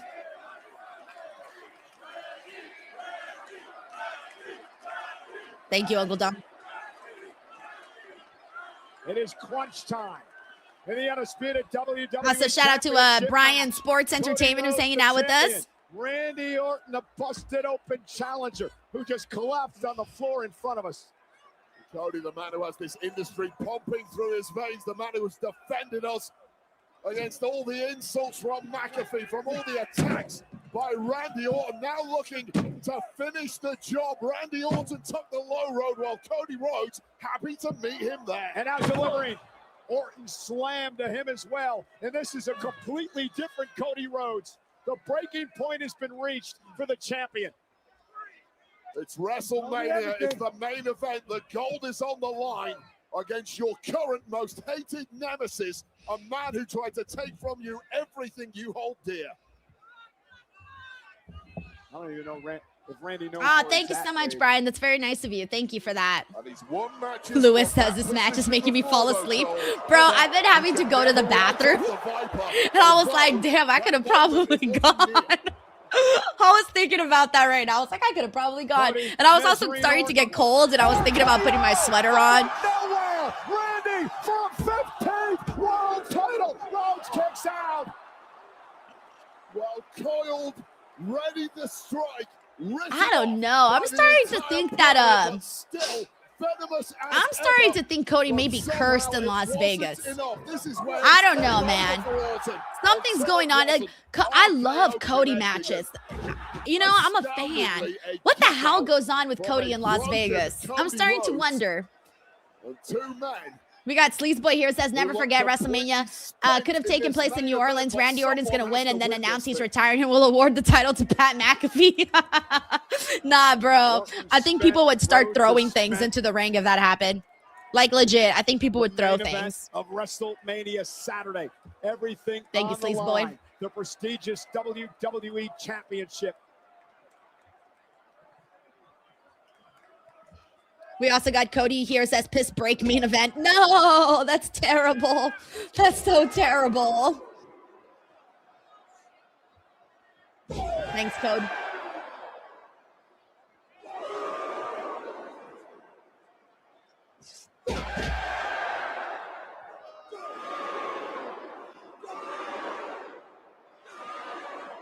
Cody Rhodes maybe getting to the upper hand here. Randy Orton, though, turns it around. Who's your back in a slugfest? The bigger man, unless that bigger man is partially injured, or his opponent pokes you in the eye. Rhodes to the eye. No. To the official, Charles Robinson. Well, Randy was blinded. I don't know if he even was aware that that was the official. Cody poked Orton in the eyes. The official didn't see it. And now Randy Orton stalking Rhodes as he goes to his longtime friend, Charles Robinson. Orton now from behind. And Randy he was going to go low, wasn't he? And Cody went low on his own. Poke to the eyes, low blow by Rhodes. We'll take this fight wherever you want to, Randy. My least favorite thing, you guys know, is ref bumps. I hate ref bumps. Like, I hate them so much. They're so overdone. Low blows, I don't mind. I don't mind low blows. Oh, nice. RKO off the cutter from Cody. That's been the best part of the match, man. That's been the best part of the match. And there's no official.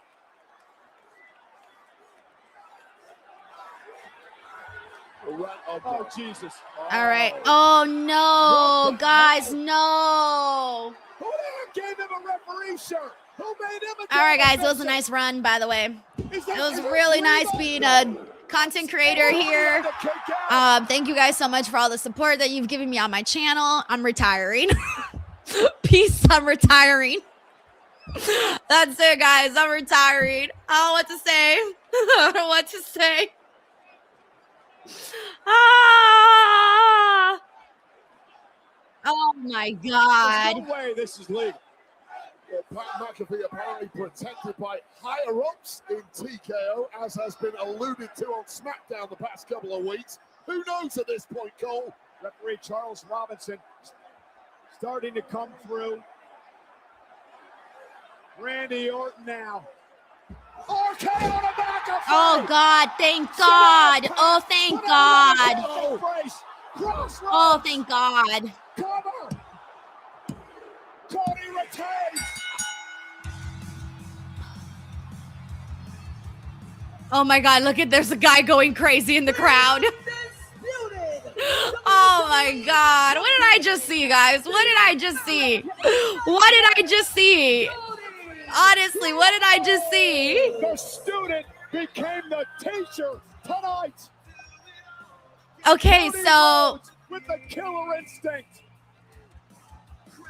And that student So Pat if McAfee Randy, may have cost Orton an hold on, if opportunity Randy to took win his out 15th Pat world McAfee, then what does that mean? Was he still the voice? Was he not the voice? I don't fucking know anymore. Well, this is a matchup that ended up looking nothing like any of us anticipated. I don't think I really understand what's happening anymore. But cool. Ate an RKO.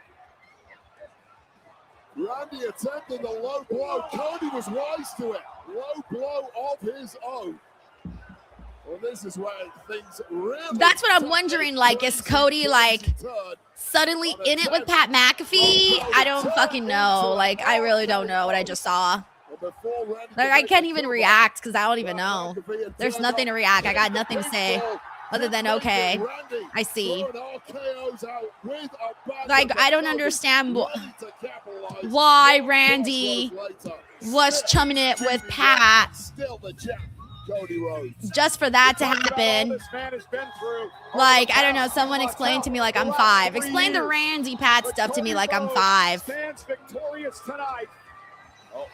And Orton with the title off an already bloody Cody. Okay, Randy just hit Cody with the championship belt.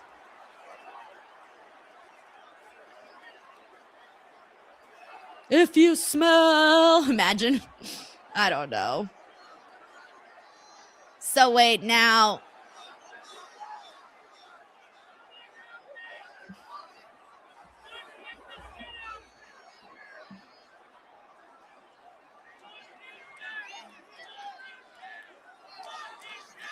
I mean, that's still a heel thing to do, to hit somebody in the face with the championship belt.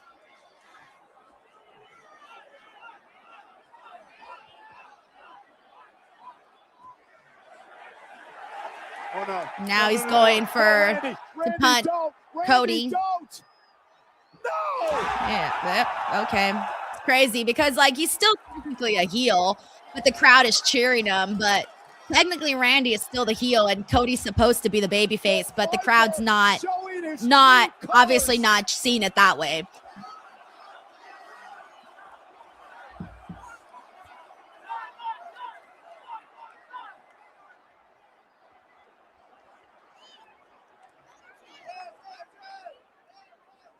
So much for his brother, Cody.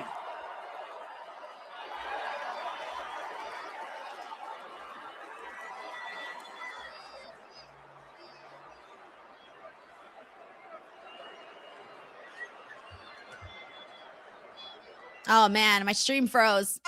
All right. What the fuck, man? Alrighty, the last thing I saw was just Randy standing there, so I think that's the last portion I saw there. Okay, so let me just put Cody, Randy, me, what the fuck face. Okay. I don't know what to say. Okay, you know what? We need to someone put a smile on someone's face.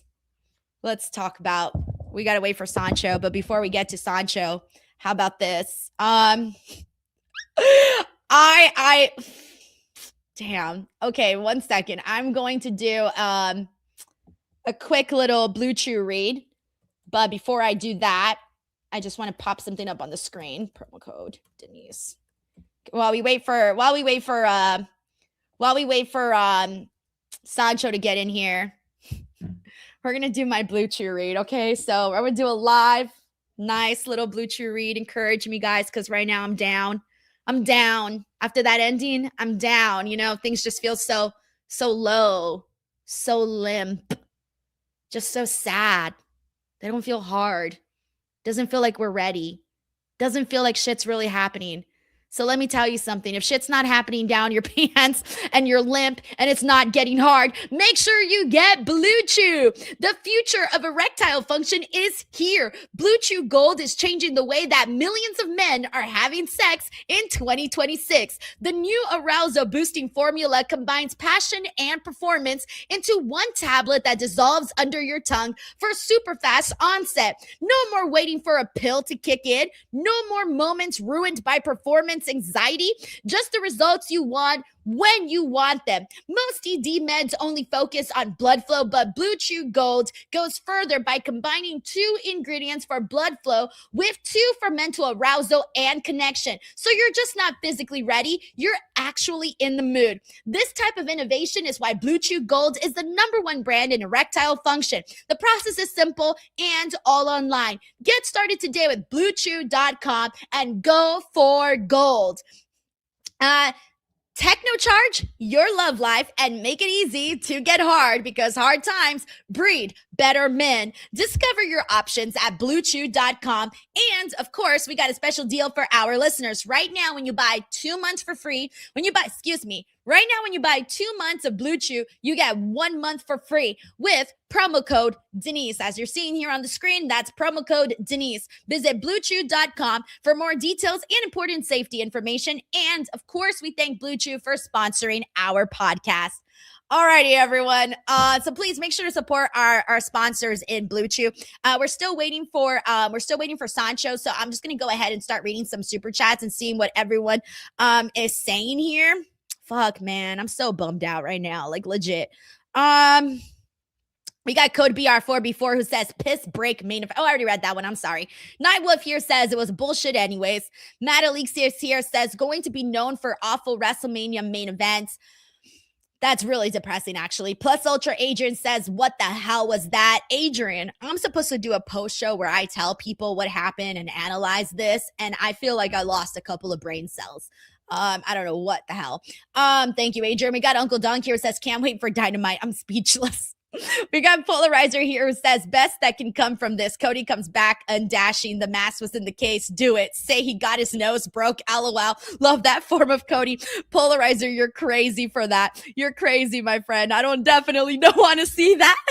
Thank you, dude. We got Tracy here who says, what the hell was that? Why Pat and then that? No KO. What the hell? Oh my gosh, Tracy, I can't believe it. And usually, like, no matter what, I always feel like you enjoy what you get. So I'm actually really surprised to hear your reaction to what we just saw. John Taylor says Circumania 2 better than WrestleMania Night 1. Hey, I'm just going to say this. People were happy when they left my show. And no bumps taken. Die free. You name it. So thank you so much, John Taylor. We got Code BR4B4 says, okay, it's 3 a.m. here. I already forgot what happened. Such a joke of a day. One good night, everyone. Oh, yeah. Congratulations, Bianca. Nothing else was worth it. I'm so sorry, bro. I am so sorry. I feel like I'm kind of living deja vu. Like, this is starting to be deja vu, because the last time I was here in Las Vegas, right here, exactly where I'm sitting right now, talking about night 1 of WrestleMania, it was pretty much the exact same conversation of what the hell did we just see? And I was not, for the life of me, expecting that to happen here today. When people would tell me things like, oh, you know, WrestleMania sucks or whatever, blah, blah, blah, right? You know how it is. I would always say the same thing. I was like, nah, man, there's a bunch of matches on the card that I truly think could be amazing. Like, I really think it could be really awesome. And I really hyped up, you know, what we could possibly see. I hate that I'm sitting here again for night 1 of WrestleMania in Las Vegas, kind of with a similar sort of era or aura in the air, where it's just, we're coming off of a main event that was not good. And we'll get into this more with Sancho, but as a Cody Rhodes fan, this hurts, guys. This one hurts. As a Cody Rhodes fan, it hurts because the last thing you want is for Cody to be that guy that people are going to start to think can't put on good main events. that, because you can say, oh, well, this happened with him and Cody. Oh, well, this happened with him and Randy. But at the end of the day, there's one thing those two matches had in common. And the things that they had in common was Cody. And so people are going to start to think, hey, man, it might be Cody. And as a Cody Rhodes fan, I do not want that. I don't want the perception of Cody to be that. You know, that's kind of what I'm kind of feeling sad about. Thank you, Code 4B4. We got Matt Ali here, says, Denise, imagine you had paid TKO prices for that. Oh my God, guys, I know people that paid tickets for that, and I'm really sad because I know them and I love them, and I know that they were at that show, and I know that they paid for it, you know? We got Retro Mr. Liquid, who says, at least those of us at home didn't pay $100 to thousands of dollars for tickets for this garbage. WWE lost the plot of what made WrestleMania special. You see, like, things like this, it just makes me sad, man. I don't want, like, this is Wrestle-freaking-Mania, man. We should be out here hyped as fuck. We shouldn't be sad. We shouldn't be in the dumps. And here's the thing, like, the show, there was some other highlights, and we'll talk about them when Sancho gets in here. But at the end of the day, people always remember what happens at the end. They always remember what happens at the end. That always sticks out the most. Thank you, Retro Mr. Liquid. We got Adrian Samaldi here, who says, the 3 most dangerous letters in sports entertainment, TKO. Honestly, bro, I'm curious to see how much input they had in this storyline, how much input they had in the match. I'm so curious on that because I don't know why it was just so bad. Thank you, Adrian. We got Vinny Mac here. It says Drew versus Fatu. Other than that, mid. Yeah, they went all out, man. They did the best they could with the time they were given. And I'm sure with what they were given, they did the best they could. And I didn't think that match was bad at all. And I was actually really happy that they went the right direction with Fatu. And honestly, now I'm a little bit nervous for Oba and Brock because remember we were talking about how like they cannot fuck up Oba and Brock. Like they cannot fuck that up. Now I'm starting to panic a little bit. We got Nightwolf here who says Night 2 better deliver. Also Brock versus Oba better be longer than Liv versus Stephanie. And I'm hoping for a Punk heel turn tomorrow and partners with Brock. See, I'm not partners with Rock. See, I'm not actually expecting Brock and Oba to be that long, guys. Like I'm not expecting a long match here. I'm actually expecting a rather quick one. I don't think it will be that long at all. We got Frank Carrazales here. Thank you, Frank. He says, Dynasty greater than WrestleMania. Guys, like, I like everything in terms of I support every company, but it does bum me out when I got to sit here and be like, oh, man, this show is way better than this show. I hate that. I hate having to do that. Thank you, Frank. We got Tracy here who says, Drew, Fatu, Seth, Gunther, best, main event, worse. Yeah, Seth and Gunther was not bad, but I did expect a little bit more considering that Seth Rollins, and Tracy, you'll love this, Seth Rollins truly has some of my favorite matches. He's one of my favorite in-ring performers in WWE, and I'm not just saying that. He genuinely is, and I always love the gear that he gets into, and I'm not talking about his gear. I'm talking about the gear that he shifts into when he goes and he does WrestleMania. Like he always shifts into another gear where he performs like he knows, hey man, this is the biggest stage of the year. So we're going to always go at a certain level, right? And he's usually really good at that. I don't think he necessarily tapped into that today in the match with Gunther. We got Mr. Fatboy here who says WCW finger poke of doom is better than some of these WWE cliffhangers they give you. Head scratcher. Wait, I love that as you said head scratcher, I was actually scratching my head. That was definitely not planned, by the way. It just happened, just a coincidence. Oh my God. At this point, they might as well have done a finger poke of doom. I'm just kidding. Don't ever do the finger poke of doom. Ever wrestling. Ever. Thank you, Mr. Fatboy. We also got James DeGregorio, who says, why would you think the whole locker room and creative team stand up to TKO and reject all? Says, why do you think the whole locker room and creative team stand up to TKO and reject all their dumbass ideas? Not like they can fire the whole roster. I think they just know it's not necessarily. Certain people have a say and certain people just don't. And you know how that is, right? Like there are people that can say, oh, awesome. Sancho's going to run to the bathroom and then come on to the stream. So we're giving Sancho, he's going to run to the bathroom and then he'll be on. So give him a few minutes. So we know that there are people that can have like those says, like those big stars. I would imagine people like Roman Reigns, John Cena, those kinds of people that would have some sort of say in their creative. Brock Lesnar, those types of people, right? But then there's obviously other people that just don't. Now, when I think of Randy and Cody, I always thought Randy and Cody might have a little some to say. I don't know if maybe they try, but they can't really get anywhere, or maybe they're just saying yes to everything. Maybe they're just like, you know what? I'm a company man. I'm going to do what the company wants. And that's that. I do not know what might be the issue there. And again, I'm sure everybody kind of handles that stuff a little differently. Thank you, James. We got Sleazeboy here who says they could have had Liv Morgan and Stephanie Vaquer, Rhea and Io, or Asuka main event because women are money, just like the friends who took my money. Oh my gosh, Sleazeboy. Yeah, I really think that, we'll talk about this more when Sancho comes out, but there are some things that I think had they been a little bit different on the show, I think would have made this show a lot better. I would have loved it even if we had the bad main event that we did, if we would have had an even better, stronger show throughout the entire card, then maybe we could be here being like, oh, the main event sucked, but like the rest of the show was really good. Whereas like instead we're like, oh, the show is like whatever, so it's fine. But the main event not hitting kind of made the rest of the show look worse because the main event didn't hit. You know what I'm saying?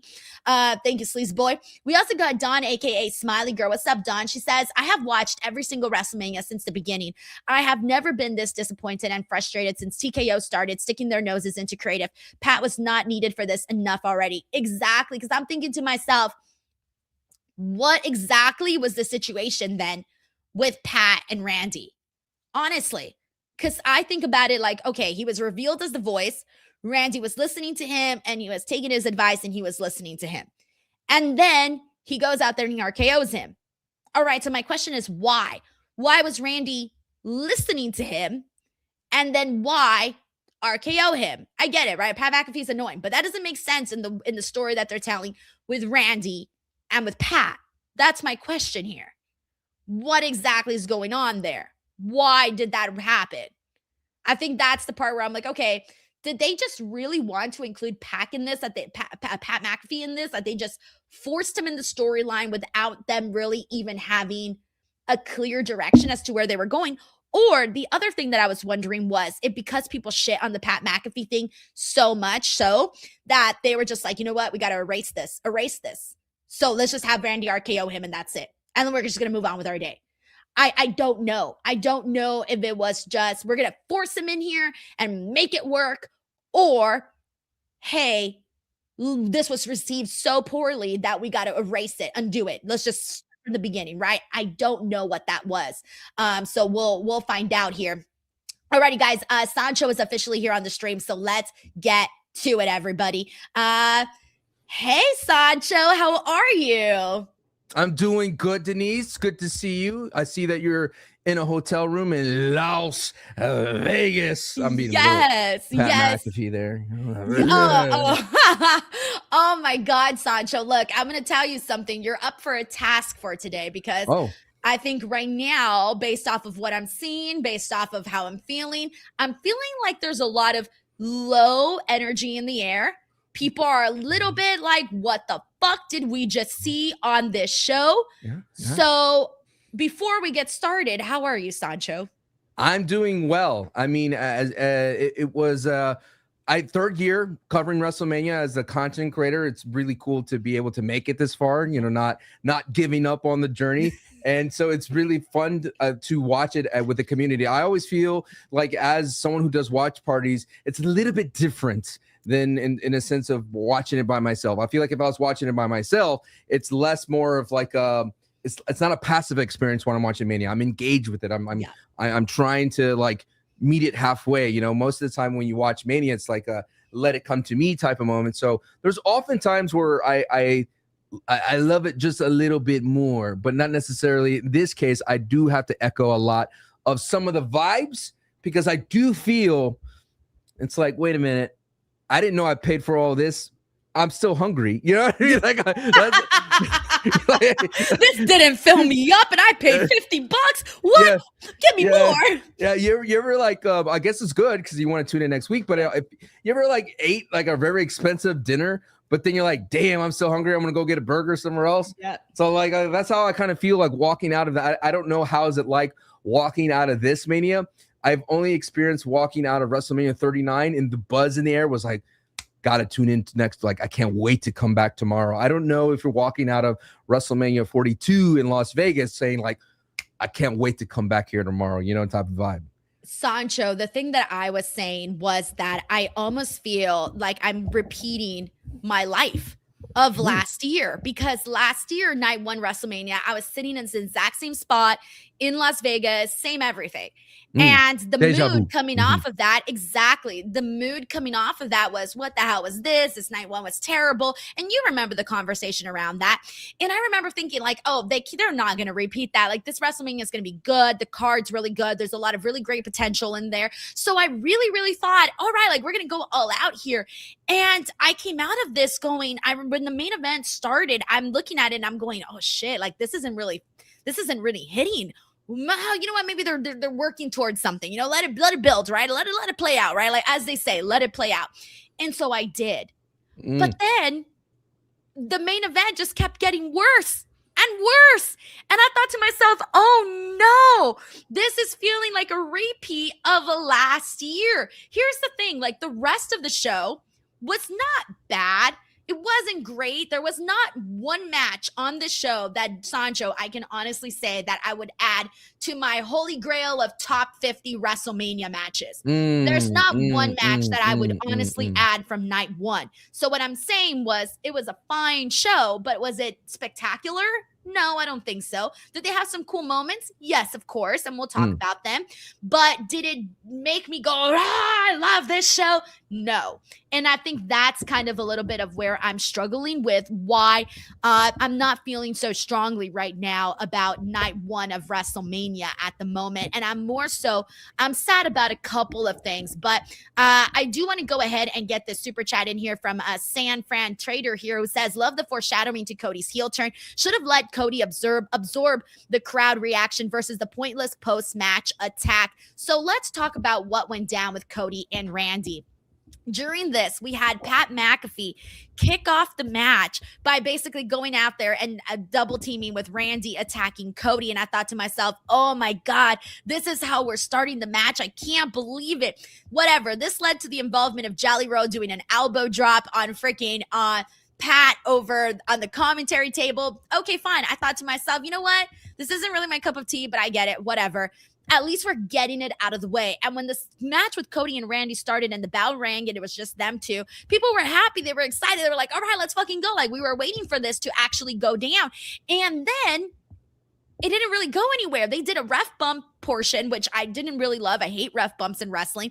Then the moment they had Pat McAfee run out there in the referee shirt, that's when I thought, all right, man, this is going downhill. This is going in a direction I do not want it to go into.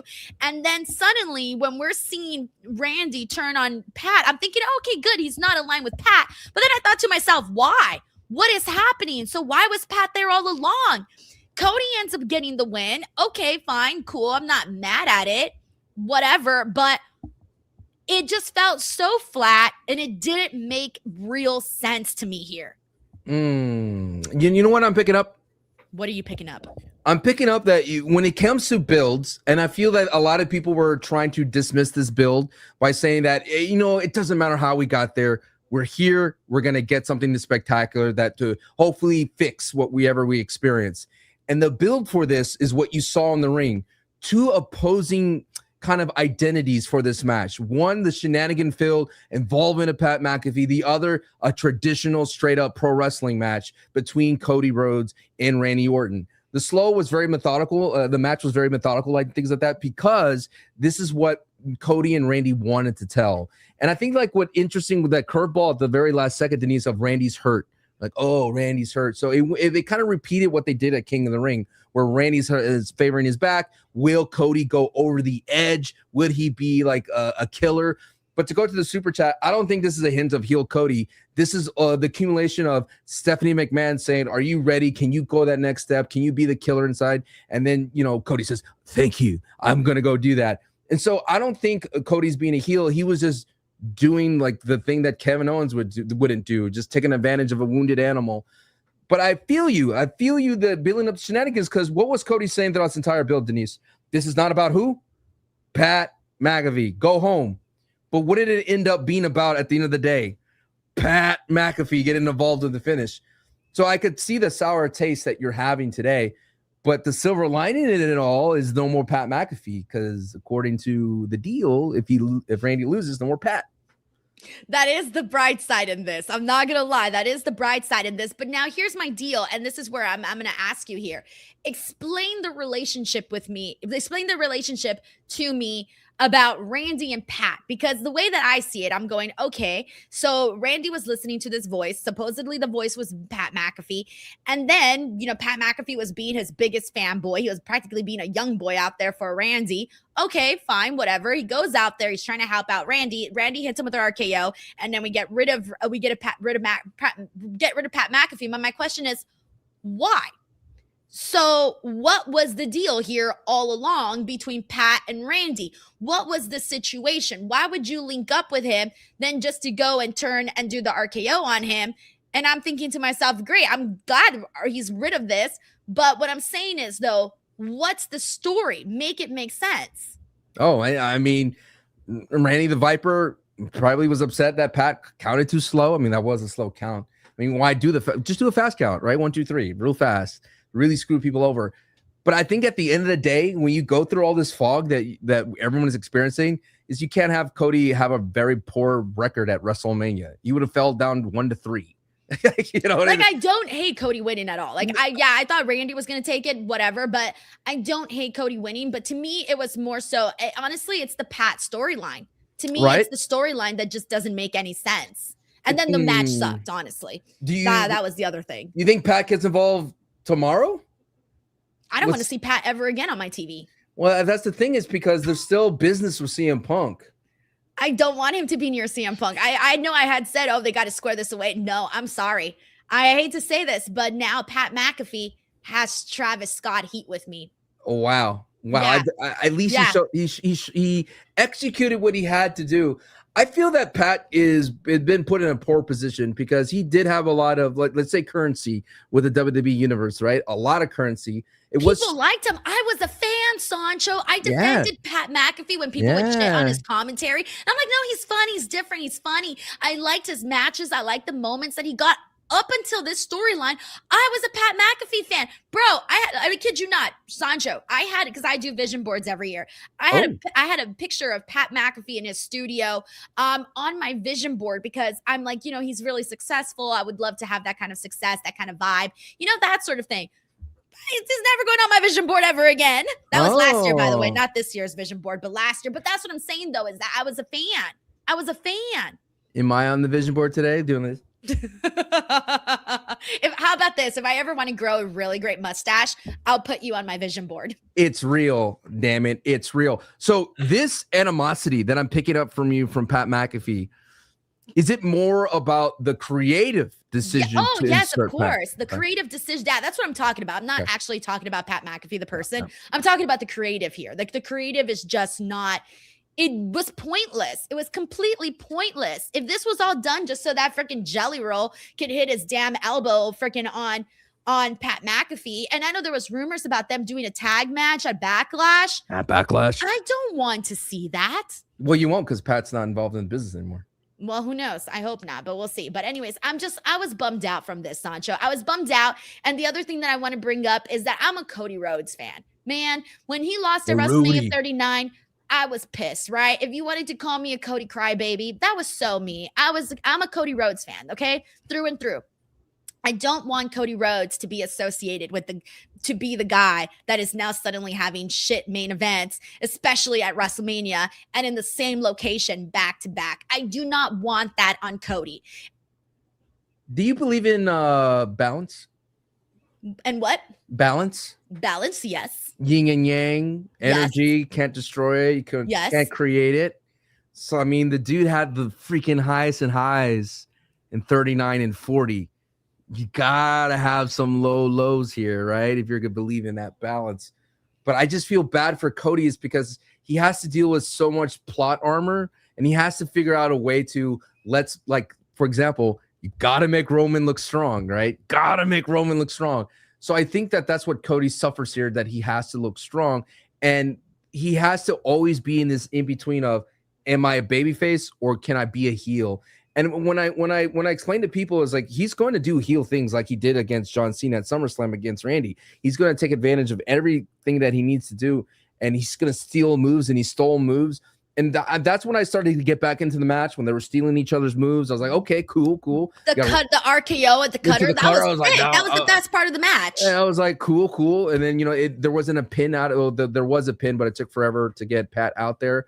I just feel like I think overall, when you're going into a Mania where that's like discounted prices, a lot of people are already upset at what we get in terms of what we pay and what we get in return. And then you have already that night of Tonight Mania, short matches, long ads, a lot of Hogan documentary before matches. Randy Orton's entrance was 5 minutes or so, just as long as Stephanie Vaquer versus Liv Morgan. So you have a lot of those things. It's like, man, we're not getting a lot of matches. It's about an hour. So this Mania feels short. It's almost like 4 hours. We only got 2 free matches on ESPN. And then the actual WrestleMania itself has 5 matches. So you got all that added up. And then when you get to the end, you're expecting more. And that's what I mean. Like you're like, okay, we got here. It's an interesting booking creative decision. Cody wins, but we're expecting more. And then when it ends with that punt kick, and I sat there, I was like, I can't believe I waited for this thing to happen for years. And I'm like, I want more. Right. I was like, oh, okay, there's a punt kick, but is that it? Like, dude, give me another one or something, because I felt after that happened, it's like, oh, all right. Yeah, that's cool. You know what? I'm glad that you say that, because when that happened, I didn't really have a reaction. I was just kind of like, like I didn't have like a, oh, that sucked reaction, or I didn't have a, oh, that was awesome reaction, or oh, I can't believe this happened. I didn't have any of that. I just had, oh, that happened. Did you feel that Randy's heel turn had more intensity than what Randy did post-Mania?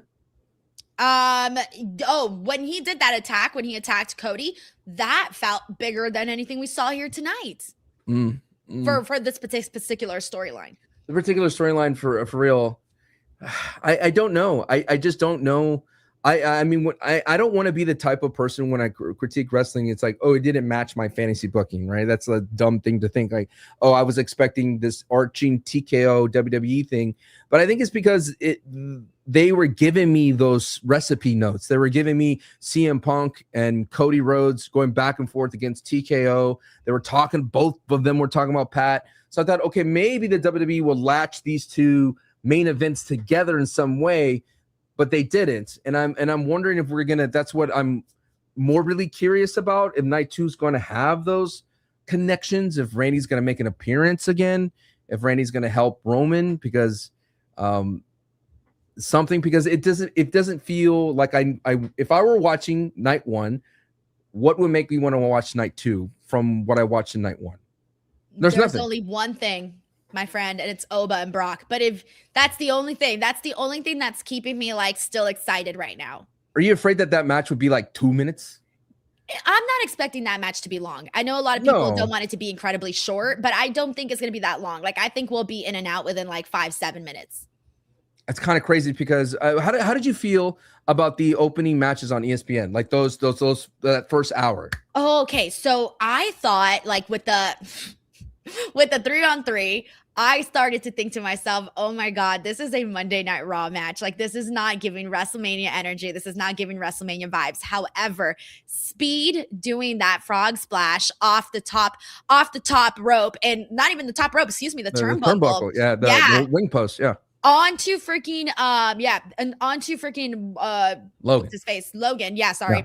I loved it. I loved that moment, and that made it like a really cool, fun, exciting WrestleMania moment. And I thought, okay, the opening match, kind of stunk, but hey, the moment was really cool, and I respect Speed so much for doing that, and I really do, by the way. That was awesome. The camera shot was awesome. He did a great job. It's a very hard thing to do, but he did it, and I was a fan of that. And then with Jacob Fatu and Drew McIntyre, what I liked about that match, I didn't think it was great. Okay, these are my two favorites, but what I liked about it, though, was that they were very creative with their spots, and they didn't have like that much time, but I felt like they utilized every single second. That beautiful moonsault that Fatu hit, loved that. Drew McIntyre flying and, you know, doing his whole bit. I loved when that match got to pick up the violence, the weapons. I enjoyed that. But I also think that that's one match that, you know what, I think we couldn't have even gone even a little bit longer there. Yeah. We could have gotten some more there, because I think it still ended with like a good amount of time left on the actual post show. So we could have gotten a little bit more there. But I thought, you know what, don't be greedy, Denise. It'll be fine. It'll be fine. And I loved that Jacob Fatu got the victory too. I thought that was great. I thought he was the right person to win this match, and he really needed it. So I didn't love the opening match, but I thought that, I guess, the payoff of Speed doing the frog splash was pretty much worth it. And there were some sick moments in there. I mean, then I'm the number one LNA fan, but I love when LA Knight got body slammed by Speed, and then LA Knight stood up. Yeah, like, he no-folded. Yeah, I like the whole interaction with Speed and LA Knight, actually. He's like, what, you body slam me? And then the side headlock, and then LA Knight just stands up. He's like, what are we doing here? So it's like still keeping that. He's still a celebrity, and he's in the ring. I like the ring gear that Speed had. That was kind of cool with the cape. All that was fun. I do agree with you that a lot of the things here at WrestleMania would be that overarching, that it felt like really close to Monday Night Raw matches, like really close. One interference, one hope spot, that's it. I mean, maybe after coming out of watching some AEW pay-per-views where there's just false finishes everywhere, that there wasn't in that many this time around. And I did feel like there was a couple matches that definitely could have used longer. I feel like you could have moved Seth and Gunther into this first hour, because that one felt very tight, and that one at least you would go, oh my God, who's this Braun Breaker guy? I got to check him out. He's a Steiner. Okay, cool. I know all that. And then Drew and Jacob should have been in Mania. Let it be a little bit longer and give me some blood in that one, because it was an unsanctioned match, and I feel like we never got the violence that we needed to for that. Yes. That's been itching and begging. I mean, these dudes threw themselves off a scaffold. That's how much they hate each other. And then I felt like I got a very creative, like you mentioned, exhibition match that ended with a beautiful moonsault into the Slim Jim table. But at the same time, I just feel like that opening hour, I think it did a great job getting us hyped for it, getting us. I'm sure it got a lot of people cutting over, but I thought you should have took Drew and Jacob off of that and put Seth and Gunther. I think that would have been a better card for the overall vibe. Yeah, and we'll talk more about Seth and Gunther. Let me get into some of these super chats. We got CJ here who says, honestly, I am an a-hole for not feeling sorry for the fans who paid for, am I an a-hole for not feeling sorry for the fans who paid for WrestleMania tickets? I feel like the red flags were there. Last year's show back in Vegas, shock value booking, ratings dropping. Here's the thing, CJ, and this is why I do feel bad for the fans. Like, let's say you went to the show and you paid an arm and a leg, and you're mad about how the show ended, or you're just not happy with, you didn't feel like you got your money's worth. You didn't see Danhausen? Boo. No maybe he'll be on night 2. I think he's going to have a John Cena moment. Probably. But let's say you are a fan that paid the money and you went to the show and you weren't happy and you didn't feel like you got your money's worth. I do feel bad for those people, because I get it. Like, last year was bad, but that's the thing though. I thought because last year wasn't a great WrestleMania, I thought, well, WWE can't possibly do that again. They're going to go out there and they're going to be like, hey guys, you should have, like, we proved you wrong. You should have bought tickets for WrestleMania. I wanted to come out of this night 1 and night 2 going, damn, I should have bought WrestleMania tickets, instead of, oof, thank God I didn't buy WrestleMania tickets. You don't want that. You don't want to come out of a show feeling like that. And at the end of the day, these are people that have worked and, you know, used their hard-earned money to go to these shows. So yes, if they are not happy, if you went to the show and you loved it, great, I'm happy for you. But if you went to the show and you didn't love it, then I do feel bad. You see, they had a tomahawk steak in the concourse. Isn't that crazy? That buy a tomahawk steak at a event? I did not see that. Yeah, that's wild. There's some crazy things out here, Sancho, and I'll tell you about it in a second. But yeah, go for it. I would have been like gone to the concourse, because I love events. I love soccer, football games. I love soccer games. I love going to all the things. And you walk around the concourse, what kind of crazy foods they got, and I would have been like, man, I'm kind of priced out of these. You're like a Kenny. You're watching someone eat. Yeah, I'm just gonna go back and go back to my seat But I like I said, like my biggest experience was WrestleMania 39. I got lucky because a group we bought the luxury box, and I chipped in for it, and it was just such a relaxing experience. But I was exhausted leaving that arena, and then like you had that feeling of deja vu. That feeling of deja vu coming back to night 2, you could feel like, man, I was just here. Like I was just here yesterday. So I can't imagine I was just here last year. But it does feel like a lot was scaled back. I think if you look at a lot of you mentioned as the CJ said, the red flags. I think the stage was kind of a red flag. Like, okay, this feels weird. Like it's all screens. It didn't bother me too much when the show was running, but I was like, wow, didn't feel like a WrestleMania stage. Really? I actually liked the stage. I mean, I needed we like it to be loud. Yeah. I wanted that physical WrestleMania sign. When I saw pyro mixed in with LED pyro, I was like, all right. But I gotta say, there was some moments that I would remember by. I mean, it was not all down but I think like I said, it was just that the notes that we got, I was like, we could have got more of this, and I did feel like the WWE was not giving me what I want in terms of investment. But man, maybe it could be as simple as Denise is like, you've never been to Mania and you're in town, but I could tell from that SmackDown crowd they were getting burnt out in Vegas. I didn't watch SmackDown, so I haven't seen anything from that show. SmackDown, well, you didn't miss much, to be honest with you, but SmackDown crowd felt dead, and I mean that because it's like people don't understand. Vegas is a place that it's loud. It's very overwhelming when it comes to what's the word I'm looking for? Like so you won't get it from me because I actually really love Vegas. No, I can't love complain about Vegas. If most people don't know, it's like visually stimulating. It's very stimulating. It's designed to make you stay up. I know you do. It's designed to make you stay up. It's designed to make you pay. It's designed to make you go, we're in Vegas. Who gives? Like, oh, whatever. We'll go. We're in Vegas.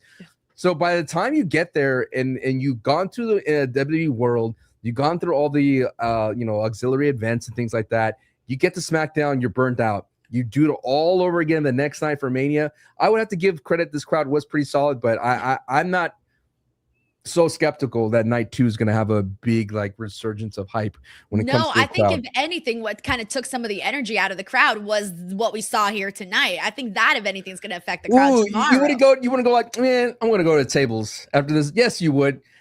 Yes, you would. What do you mean? Like after this Mania, I'm gonna go to the tables. I'm gonna because I need to blow off some steam, man.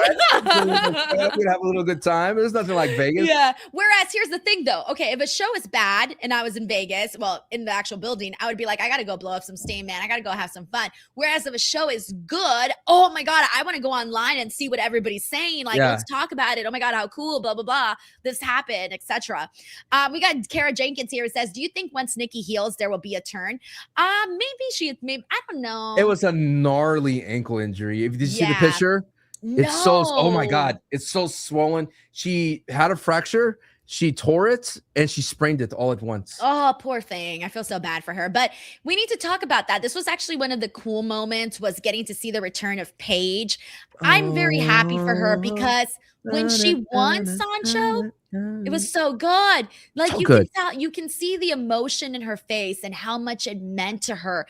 And the fact that it meant so much to her, that made me kind of happy for her because I'm sure she didn't expect to ever be back in WWE. I'm sure she didn't expect to ever be holding a championship. And better yet, for it to be happening at WrestleMania. And that to me is like, oh shit, that's pretty cool. So that was fine. Again, I'm not expecting a long title reign, anything like that. I think this was just a moment to give people like a fun, nostalgic WrestleMania moment. I do feel that Paige in this environment can thrive. It's the same thing that I felt with AJ Lee, being a diva, but I feel like Paige is a little bit different because I feel like Paige's moveset is a little bit more vast or a little bit deeper than AJ Lee. And you can see when Paige was in there, the moves she was hitting, I was like, yes, I remember this Paige. I remember her saying, this is my house, right? Those are the kind of things that she would say, right? You remember those kinds of things? And then when her music, original OG music, original Titantron, same kind of vibe. And from 8 years, coming back from injury when she was probably told she would never wrestle again. Her stint at AEW wasn't the best stint. I mean, I remember her first promo wasn't the best promo, but you were applauding her for stepping back in the ring, being that courageous. And then she kind of just faded away in AEW, and I felt that it wasn't never her home, right? It never felt like it mixed with her that well. And then she pops up in AEW. Now, granted, in WWE, I felt like, leaks happen, it's part of our business, dirt sheets and whatnot. But I still got a pop out. I mean, even though I knew that she was about to pop out because once I saw Nikki Bella, but it's really damn exciting. I just think of all the feuds that we could have of her if she signed for if it's true that she signed for multiple years. I mean, you look at Paige versus Rhea. Like, already, I want to see that match, right? Lyra versus Paige has some great chemistry in that ring over there. The crossbody that Lyra countered into a fireman's carrier or movie that she was about to hit Nightwing, that was sick. Overall, I think Paige is definitely my highlight. And after that moment, Denise, I was like, I think Paige might be the thing that I walk away with from this Mania, knowing that Randy and Cody still haven't happened yet. And it got a great reaction from the crowd. I hope it works out for her. Again, I was expecting more when she went to AEW.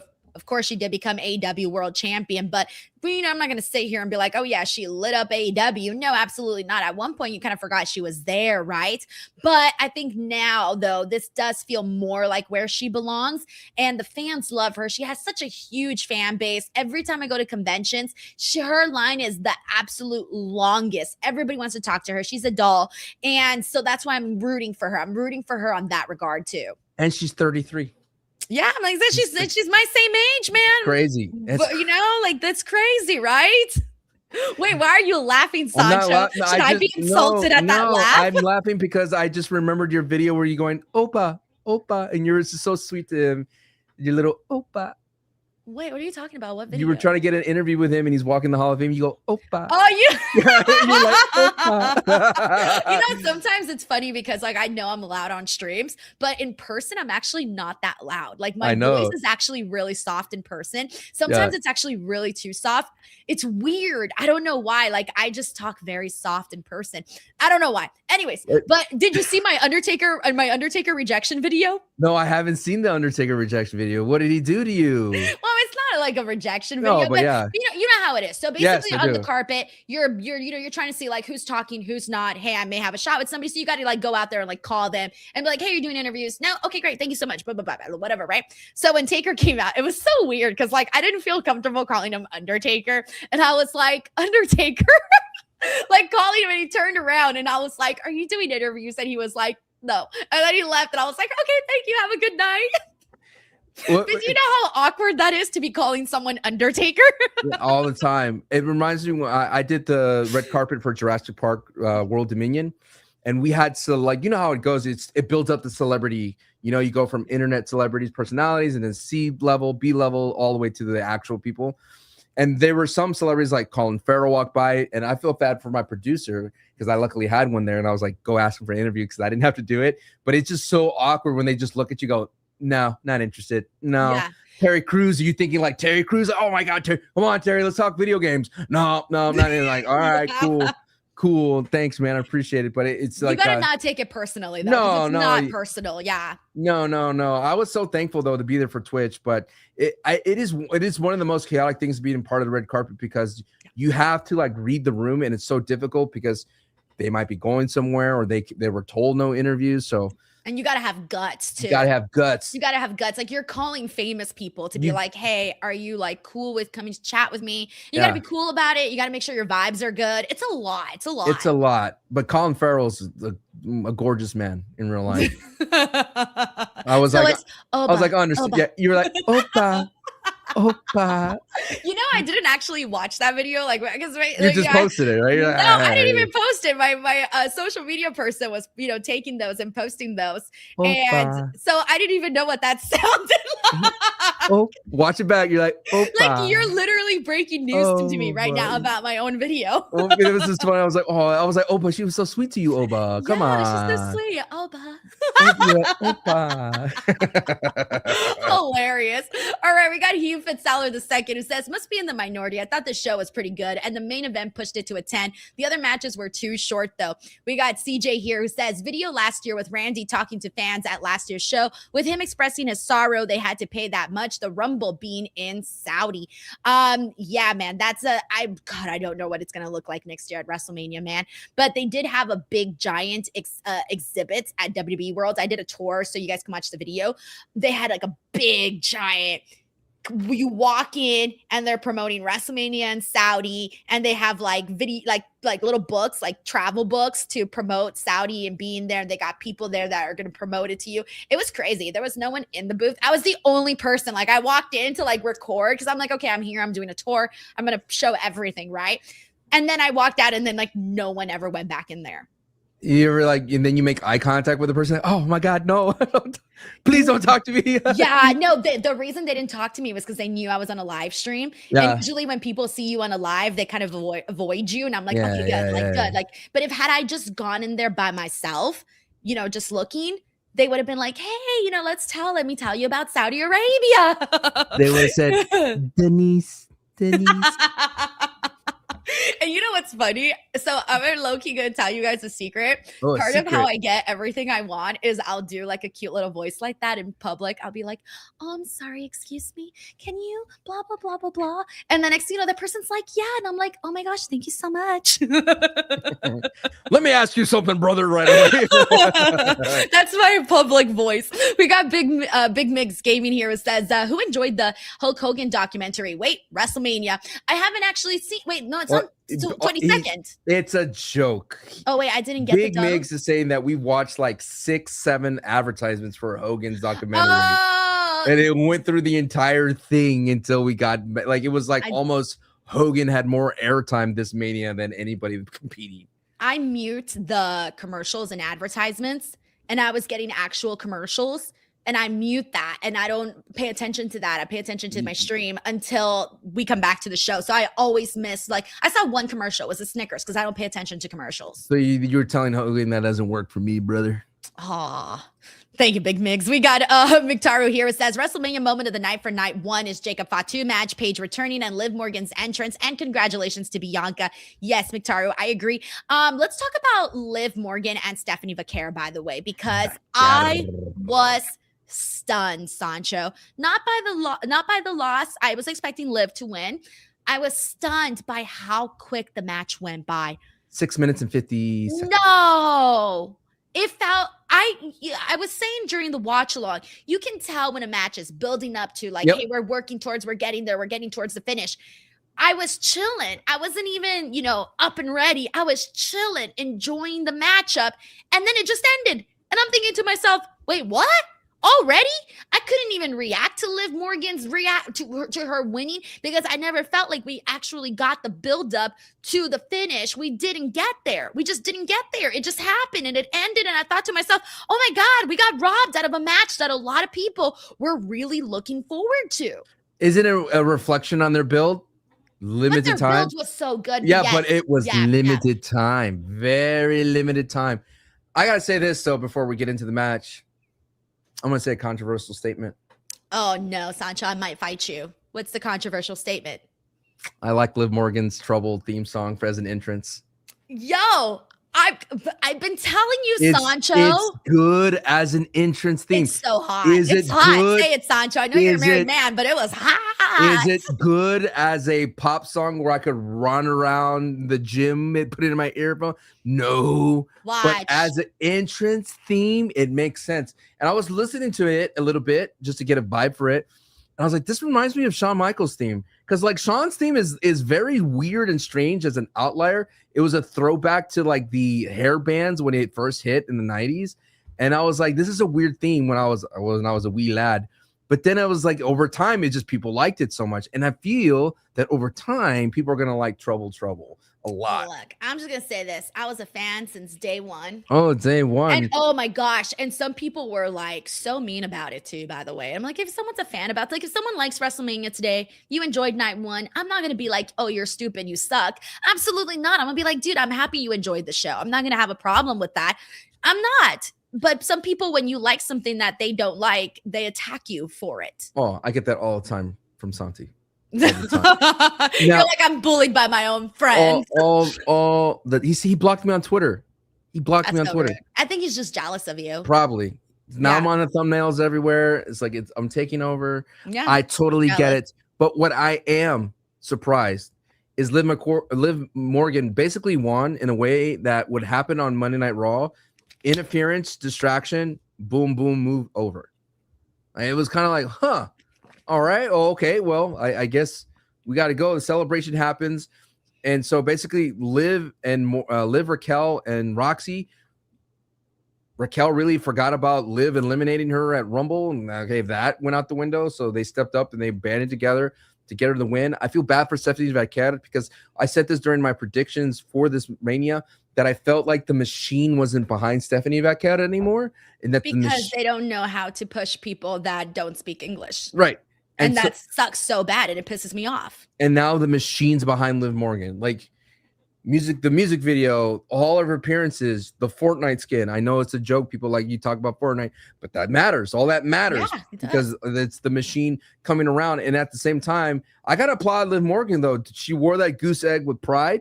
She had it everywhere. She didn't really cover it up with makeup or didn't try to too much. And she had her bruises. And I think she was really selling the intensity of this, the entire Mania build. And it just deserved more time. It really did. When I was shocked when Randy came out and I was like, this better not pass Stephanie Vaquer and Liv Morgan's ring time. But lucky it was like a minute short, but still it deserved more. Like I mentioned, like I said, like, oh, it's over. Oh, I guess. Yes. Yeah, no, I'm with you, man. And Liv Morgan's a star. I absolutely adore her. I think she's brilliant. And the things that she does, she's going to continue to grow and grow. And I think she can continue to amass like massive popularity. I mean, we know that the most popular is Rhea Ripley. Like her numbers, her popularity is absurd, right? It's so high up there. Ooh. I think Liv can start to get to those levels because she is very popular. Who, if Paige was saying I'm coming back for a title, who'd she pick? Ooh, that's good. 'Cause I don't know. I'm predicting Rhea winning. 'Cause Oh, if- yeah, she's got to win. Yeah, I think she might be too. Yeah. So if yeah. Rhea wins, then Liv and Rhea are set up for Yeah. Crown Jewel, right? Yeah. Let me see. We got Katarina Spires here. Katarina, thank you so much for the super chat. She says, it's actually depressing seeing WWE pushing the idea that the women will main event Mania if the story is good and then give them less screen time than the Hogan documentary ad. So kind of talking about that too. You know, there was a website that did like a geotagged data where they basically go and they scan, like they read tweets from the IWC and see what people are talking about. Liv Morgan and Stephanie Vaquer had the most interest from any single women's match. And I think they were in the top 5 overall matches that had the most buzz on Twitter specifically. And I remember we were here talking right before the match happened saying like this match could truly be match of the night if they let them go. And they really could have, but it sucked that they felt like they just didn't want to give it the amount of time that it deserved. It felt like we knew some matches were probably going to get screwed on time some way, somehow. It would have been too good to be true to get all these nice lengthy matches. But this one, though, in particular, I think got screwed the hardest when it came to the match and the timing for it. Didn't we talk about on our Raw post show for the go home that it could have been like a Mariah May and Toni Storm? If they wanted to. Yeah. If they wanted to, yes, this could have been amazing. This could have been something really special. They could have just done so much more here, and they took the easy way out. They took the simple way out. And I think that sucks because they proved that the people cared about people cared more about this match than Rhea Ripley and Jade Cargill. Think about that. You would have originally thought people would have more cared about Rhea and Jade. No, people cared more about Liv and Steph. And they got screwed. Thank you, Katarina. We got Sleaze Boy here who says, don't worry, next year I we'll like be in this Saudi. name. Sleaze Boy. He says, next year we'll be in Saudi Arabia where the women will have to be dressed up as a rubber glove. He says Don Callis could have been the voice and Roman join him and then pull a Britney Spears and go bald. Bless you, Sleaze Boy. That is a Nightwolf Sleaze here. Boy type of super chat. Yes. He says, Vegas is cursed for getting a good Good point. WrestleMania. WrestleMania 9. Yeah, WrestleMania 9. WrestleMania 41. Sancho. It's a place where I don't know. It's like Vegas is. I know it's an attraction, but there's a reason why like that it can't sustain things that long. You know, there's a reason why casinos get built and then they get destroyed. It's just a overturning type of business. You know, it's just rinse and repeat. But this is what makes me mad, though. We cannot blame the city. Oh, for yes, this you booking. can. No, Oh, we yes, you can, can. Sancho. Oh, no, absolutely. We need to say it how it is. We I need to would call the do people it out in all. charge. If I was in Louisiana, baby, in New Orleans, I would have gone down to Bourbon Street, had myself a hurricane. No, I would have said, boy, better stop that tall head stroke. Make it a hurricane before I go inside. Sancho, no. We see this is an easy out. This is why they don't do. This is why they don't go a certain way. Tall and strong. Ooh. Sancho, this is why they don't go hard in certain places, because you can't. No, we can't. We got to call it how it is. I'm not coming. Don't go back to Vegas. Don't do it, please. But you know Vegas loves them. You know why? Why? Of course, money. It's always about money. Money. Dollar. You don't feel. Look, the reason why is I blame the city, because the city created a pressure for the booking. And because the city, wait, hold on, let me finish. How did they create pressure? Because they're a fun, good city. Austin Theory pressure. No, No. It created the pressure because they went back to a city that they literally went last year and were behind in ticket sales, and the economy was hurting. The tourism is hurting, and they were like, we need to fix this by changing a lot of what's happening in the WWE creative, and they changed so much that we got to this point where not everything was fleshed out, not everything was drawn out. We're gonna get long matches. Sorry, we got Sancho. Pat I think McAfee. you're looking for excuses here. They know when WrestleMania is every damn year. Okay, they got a whole ass year to plan for it. They got a whole ass year. Did they know to get that they're behind the ticket sales? They're like, oh, we're really behind. Well, Jesus, when they put that the freaking tickets were gonna be an arm and a leg. Yeah, they've known for a while. Question: did you like that Randy and Cody didn't have TKO versus WWE vibes, or did you just? Yeah, I don't care about TKO versus WWE. I don't want to see that. Yeah, no, I'm not into that. Interesting. We got Tracy WV here who says, I think my disappointment is there was no KO, TKO to add to the discourse. I mean, nothing explained it. It fell flat. At least Fiend didn't play, but damn. Yeah, and I think that's kind of where we're at, where there was this feeling of, okay, so now what? Thank you, Tracy. We got Courtney here who says, I wish the punt was after a Randy win. Would have made Randy seem like a big heel. The bout looked right on Orton at the end. Amazing content as always. Thank you so much, Courtney. Yeah, I think there was this like feeling of, wait, it just felt like all the puzzle pieces, they just weren't matching up at all towards the end. And I get that feeling. We got the Stone Immaculate here who says, I wonder if Randy RKOing Pat confirms speculation WWE was reworking this match build. Pat leaves and we also avoid the celeb tag match at Backlash. So that was one of the questions that I had brought up, was I wondered also if that RKO on Pat McAfee was them trying to erase this and just say, you know what, we got to wrap it up, close it up somehow, close the book, we got to move on. We're writing a whole new story. That also felt like that to me. If you open Pandora's box, you go all in. If you go half in and half out and restart story to story, then I don't like it. Right, but that's what Like they commit, do, though. Like commit Sancho. to a bit, double down, triple down, quadruple down. But that's what they do. That's what they did here. And that's why I was questioning, why did they do this in the first place? Again, I would go back to my whole thing is like the builds reflecting on what we saw. Pat McAfee steals the belt. How do they pay that off? Cody walks in, breaks a painting, and steals it back.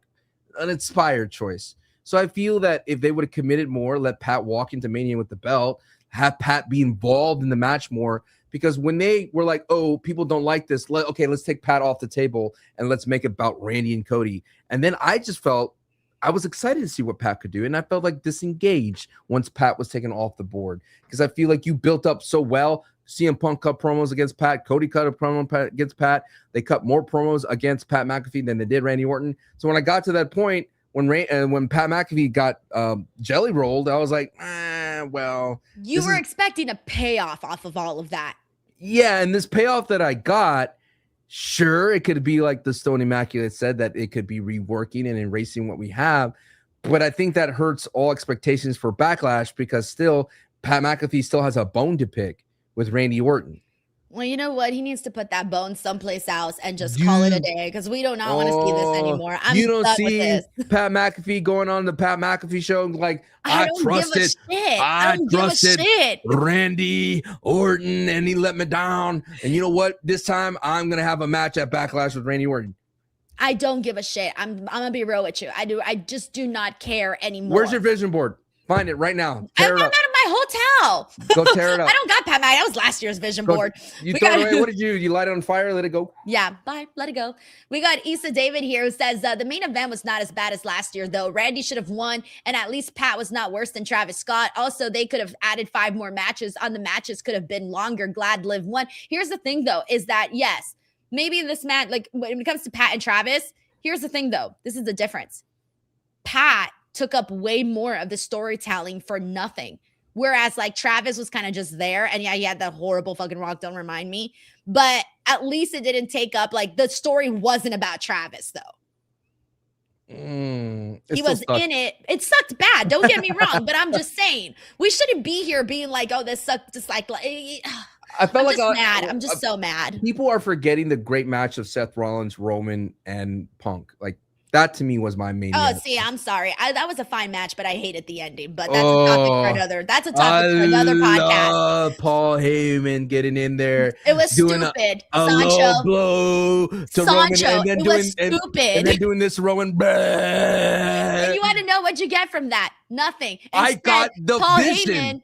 Paul Heyman downgraded. He went from Roman to Punk to Seth. He freaking downgraded No, and he's now looks back hella to silly. And now he had to, because he ditched the vision. Rock. He ditched the vision and finally got with Brock again because he needed something to like raise his stock up against. I don't know. But the point is that, look, again, deja vu. We're sitting here talking about a lot of similar things that just did not pan out the way they should have. Thank you so much, Issa David. We got David Primero here who says, hey, Denise just got out of Allegiant Stadium. Hate Cody retaining. Yay for Paige's return and Liv Morgan championship win. What's next for Randy then? What is next for Randy? That's a good fucking question. He still pushes after the belt. Oh, yeah, that's true. Yeah, he's still going for the bout. Yeah, because he did raise up the bout and everything. Yeah, he's still raising the belt. Cody Randy not over yet. My apologies. apologies. Cody Randy at Backlash. It's going to happen again. We got Stephen Marchuli here who says, Cody in the John Cena role. WWE is a babyface-driven company. What if Pat was just a decoy for a real ringleader for a TKO versus WWE story? Then we should have gone in something along those lines. Join into the dark side. Don't do it. It could happen because, okay, what this tells me about night two is not going to go that big, but it's still going to be about Roman and somebody else because Roman said we. Who is we? See, this is what the problem is, though. You're hanging up on what we learned today is that just because something was said and done doesn't mean it's actually going to mean something towards the end. Who's we? What's going to happen tomorrow when you discover no we, Sancho? What are you going to do? Nothing. You're going to be like, oh, wow, let's blame Las Vegas. Yes. That town sucks your soul. Don't get me wrong. I love Vegas. I love the shows. Love the food. Love the atmosphere. Love going down to the craps table, shooting some dice.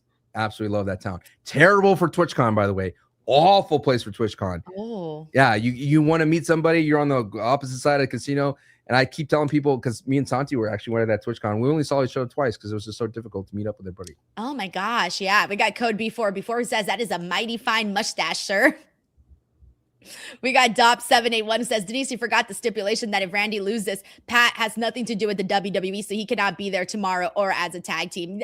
Thank God. Yeah, I'm very happy about that. Ooh, and then TKO comes in and reinstates him. What you gonna do, Denise, when TKO reinstates Pat McAfee?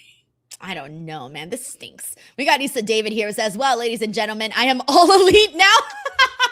Okay, that's pretty hilarious. We got Dan Jackson here who says, you can have the ingredients yet fuck up the recipe. Exactly. That's what I'm saying, man. The puzzle pieces were not aligning here. Sometimes you make something, you go, I got to eat it. We got Frank. Well, I mean, we had no choice but to eat it, but was it good? Did I feel good about it afterwards? Are you a good chef? No, I'm a terrible cook, actually. What's the thing like if you had to make something that you could like do really well? That I could actually do really well? Yeah. I could make a really mean sandwich. That's good. My What's it- sandwiches what's in are it? amazing, What's in actually. it? I What's in switch it? it up every time. I switch it up Well, every hit time. me up. What, mayonnaise? We're talking about mayonnaise, No, I don't mustard. put mayonnaise. I put like turkey and all this Okay, other turkey. stuff. Okay. What kind Pesto. of I love Okay, pesto. okay. Sun-dried tomatoes. Okay, You know, things okay, like that. I okay. love that stuff. Look, do you put chips in it? Put the chips in it? No, I don't put it chips. I put the chips on Oh. the side. Chips on the side. You don't put the chips in right in there? We got thank you so much, Frank. We got Stephen Marchuli here who says, oh, I'm sorry, I didn't read this one. My apologies, Frank. Frank Rosales here says, saw WrestleMania with friends. They haven't seen WWE in years. They were disappointed to say the least. We will only be watching AEW from here on out. Jesus. Oh my gosh. Thank you, Frank, for your honesty. If you leave, give a $20 super chat before you go. We got Stephen Marchuli here who says, does Cody winning foreshadow a Roman win? Just playing, dog. Enjoy your time at AEW, Frank. I love AEW too. Does Cody winning foreshadow a Roman win? I don't know, man. They were doing that love fest between CM Punk and Cody on that go home on the SmackDown you missed. They were like, hey, go out there, win. You could do it, Cody. I believe in you. And then Cody said, Roman's a tough guy. I believe in you, CM Punk. That's what you missed. And they hugged. I kid you not. Oh, yeah? I'm not messing around. That's what happened. And they hugged each other with their belts. I kid you not, Denise. That's what happened. Bro, I should have tuned into SmackDown last night. All right. Oh, I missed one SmackDown and I'm out of the loop. All right. We got Oil. That's me, who says, I think we can all agree that Santi must oil up. Is he actually going to oil up? No, because it's Santi. Santi goes, oh, technically, I could see what's going to happen now. I could tell him about it. He's like, Santi's going to go, Sancho, was that the top rope? That's not the top rope. That was the commentary table. I do believe that's not the top rope, Sancho. I do say that Jelly Roll and I agreed there'd be a top rope maneuver, and that wasn't it. That's what he's going to say. Yeah. That's what he's going to say, because he went to, I went to pre-law for a little bit. Me, the middle of the distance. But you suck. Just oil up. Get it over with. I don't care anymore. It's annoying. It's just oil. It absorbs into your skin. It makes you glisten. It makes your muscles look bigger. You got big muscles, big guy. You're wide shouldered. Just do it. We got JM here who says length of Charlotte versus Rhea at WrestleMania 39 was around the same time as all three women's matches combined. Oh my gosh, it says disgrace that Gunther versus Seth was only 15 minutes. Yeah, overall, by the way, the theme of the show, besides even the main event was 22 minutes and 40 seconds. I would have assumed this match would have been 40 minutes.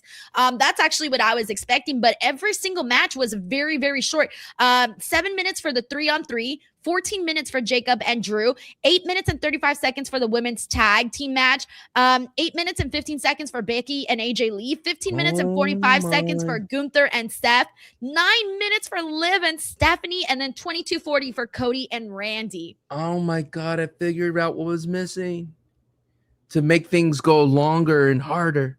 Blue Chew. Promo code Denise. Hey, thank you.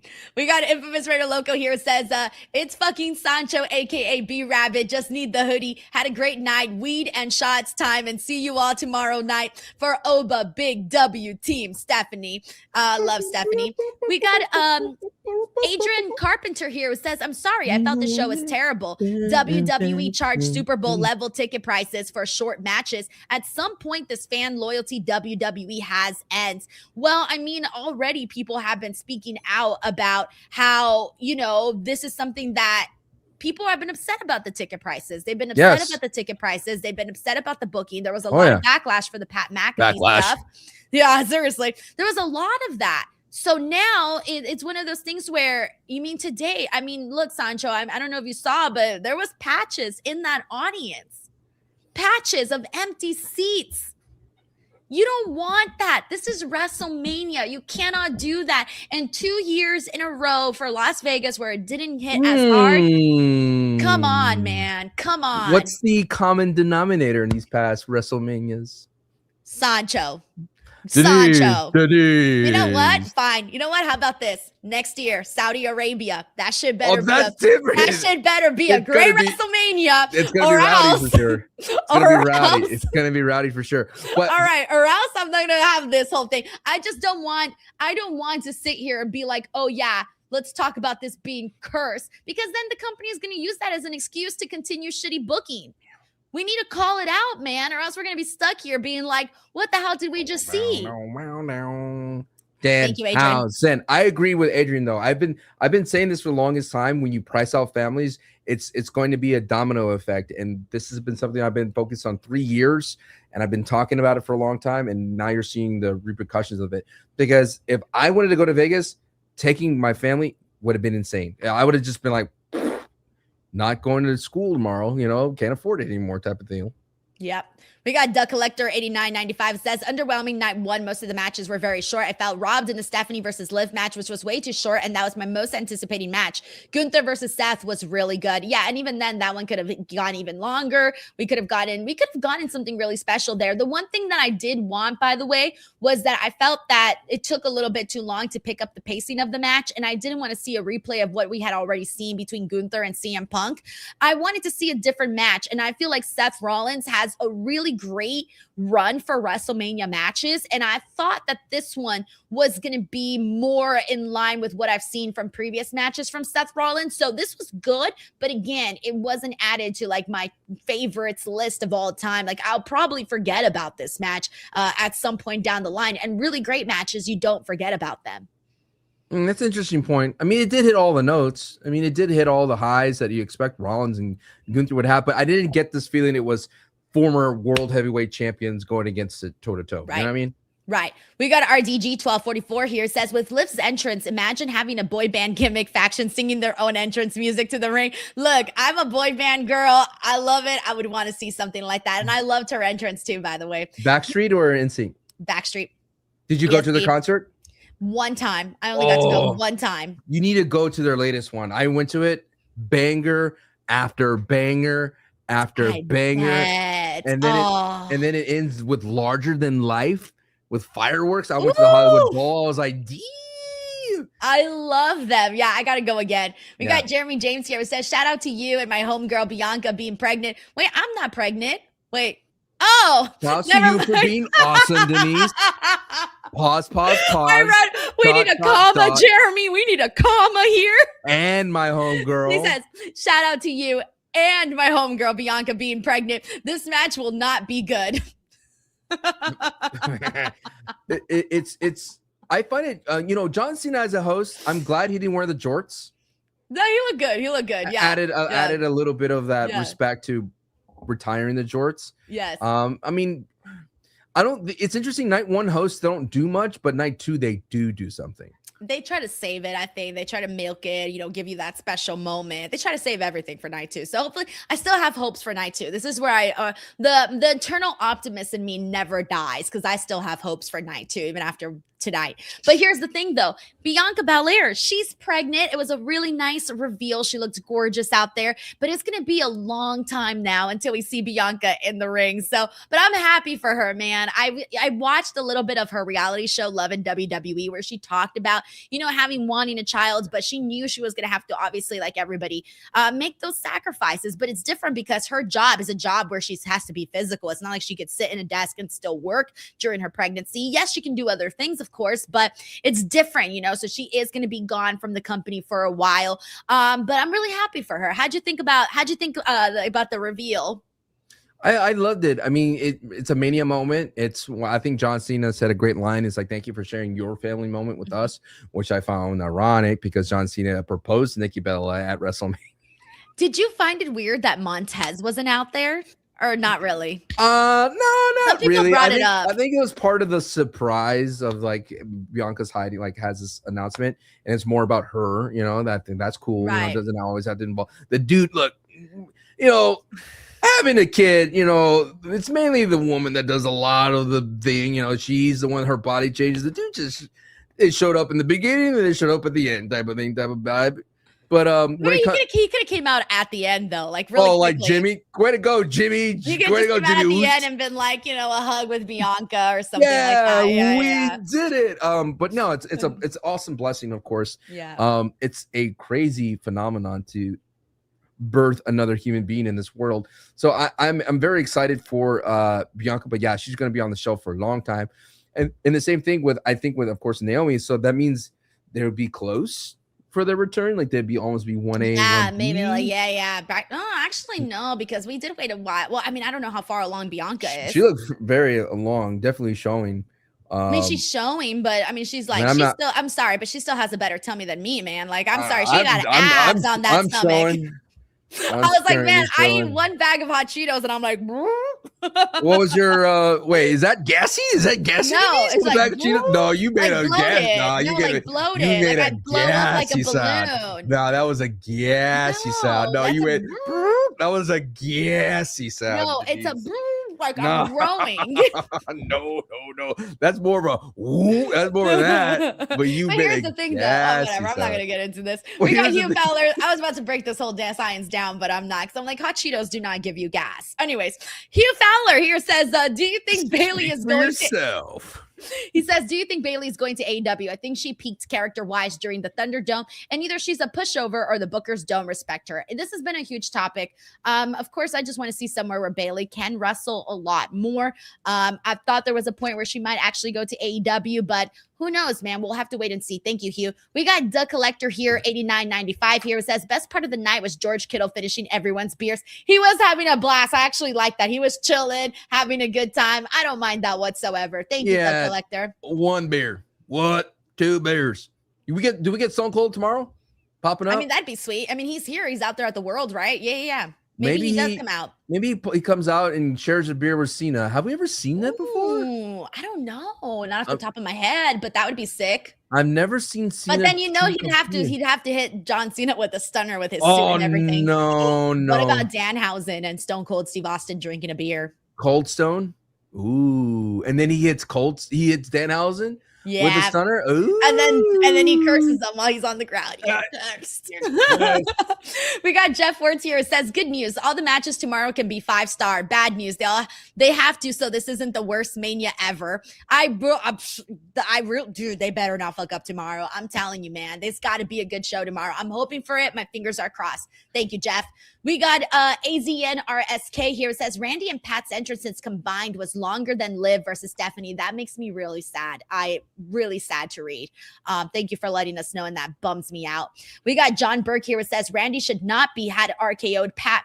He should have punted the punter. Hey, yes, exactly that. But also make it make sense. But still, I agree. Thank you, John. We got Tracy here. It says no KO, no $250. BTW 1 hour 23 totals match time.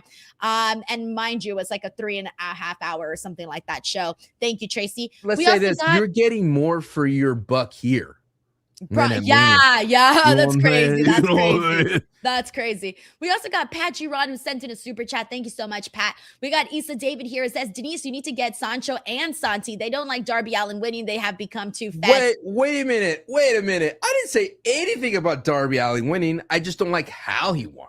Okay, that's fair. I was about to take you outside, Sancho. Like, this man can climb Mount Everest. That's impressive. Yeah. This man put the AEW flag on top of Mount Everest. But the thing is like he shouldn't win with the low blow and 4 finishers against MJF. They would have had an amazing 20-minute match had they give done me the that. 20. It's interesting. It's the same theme. You know, expectations of a long match, but then it gets cut short, and you're wondering like, I feel slighted. I feel cheated. And that's the same thing with me in this Mania. I feel slighted and cheated. We got Arnold Nicholson Jr. who says, all women's matches went longer. They did them dirty. Should have went longer. They did them dirty. Happy to see Paige back in WWE. She will fit better in WWE than AEW. Yeah, I agree. And the fans just kind of weren't feeling it there. We got Dub City here who says, I feel like at this point, the NXT matches are better than the WWE matches. At a certain, there was a certain period of NXT, of course, the black and gold that, yes, I would have said I agree completely. But this time period of NXT, not so much. But I do think some of their matches, don't get me wrong, are fantastic. I love NXT. I love to cover NXT. But it is like you said, it's just a different level. But Stand and Deliver, by the way, did get an incredible rating for that show and what they put on. I do feel tomorrow will be the NXT party. Oba, Trick, Devon Evans. Yes. So we're going to get that. Hopefully it's a night and day difference between night 1 and night 2. I mean, look at the card, though. It has to be different. You have a ladder match with the mid card with Penta and the 6 Intercontinental gentlemen. And then you have Oba versus Brock. You have CM Punk and Roman, which is going to be very cinematic. And then at the same time, you have Jade and Rhea. You have Sami Zayn and Trick. I just feel like night 2 has more possibilities for bigger payoffs. But I did predict that all titles will change. And I guess I was wrong. The one did not change was the Golden Boy, You notice he dressed in all gold when he walked out? I did. It was really good, actually. That should have been our first sign, by the way, that he was retaining. We also got Well-Rounded Leo says, WCW did a boy band gimmick. Look up 3 count. Oh, of course we know 3 count. Yeah, of course. Thank you, Well-Rounded Leo. But I think they were talking more about like WWE side of things. Alrighty. Let me see if there was another matchup. No, I think we basically covered everything. Braun Breaker's return, I think, might have been the only thing we didn't cover. But what'd you think of that? The spears that he did? There was the second one didn't hit as hard, but it did look cool though with the run. The dude had a hernia. The dude ran 50 yards or something and then hit a spear. I'm excited. It was predictable, of course, because it was like, how can they? It was an easy out for Gunther and Seth Rollins to just have Braun Breaker interfere. Makes Seth Rollins look strong. Makes Gunther look like the Healy guy to take advantage of someone who's down.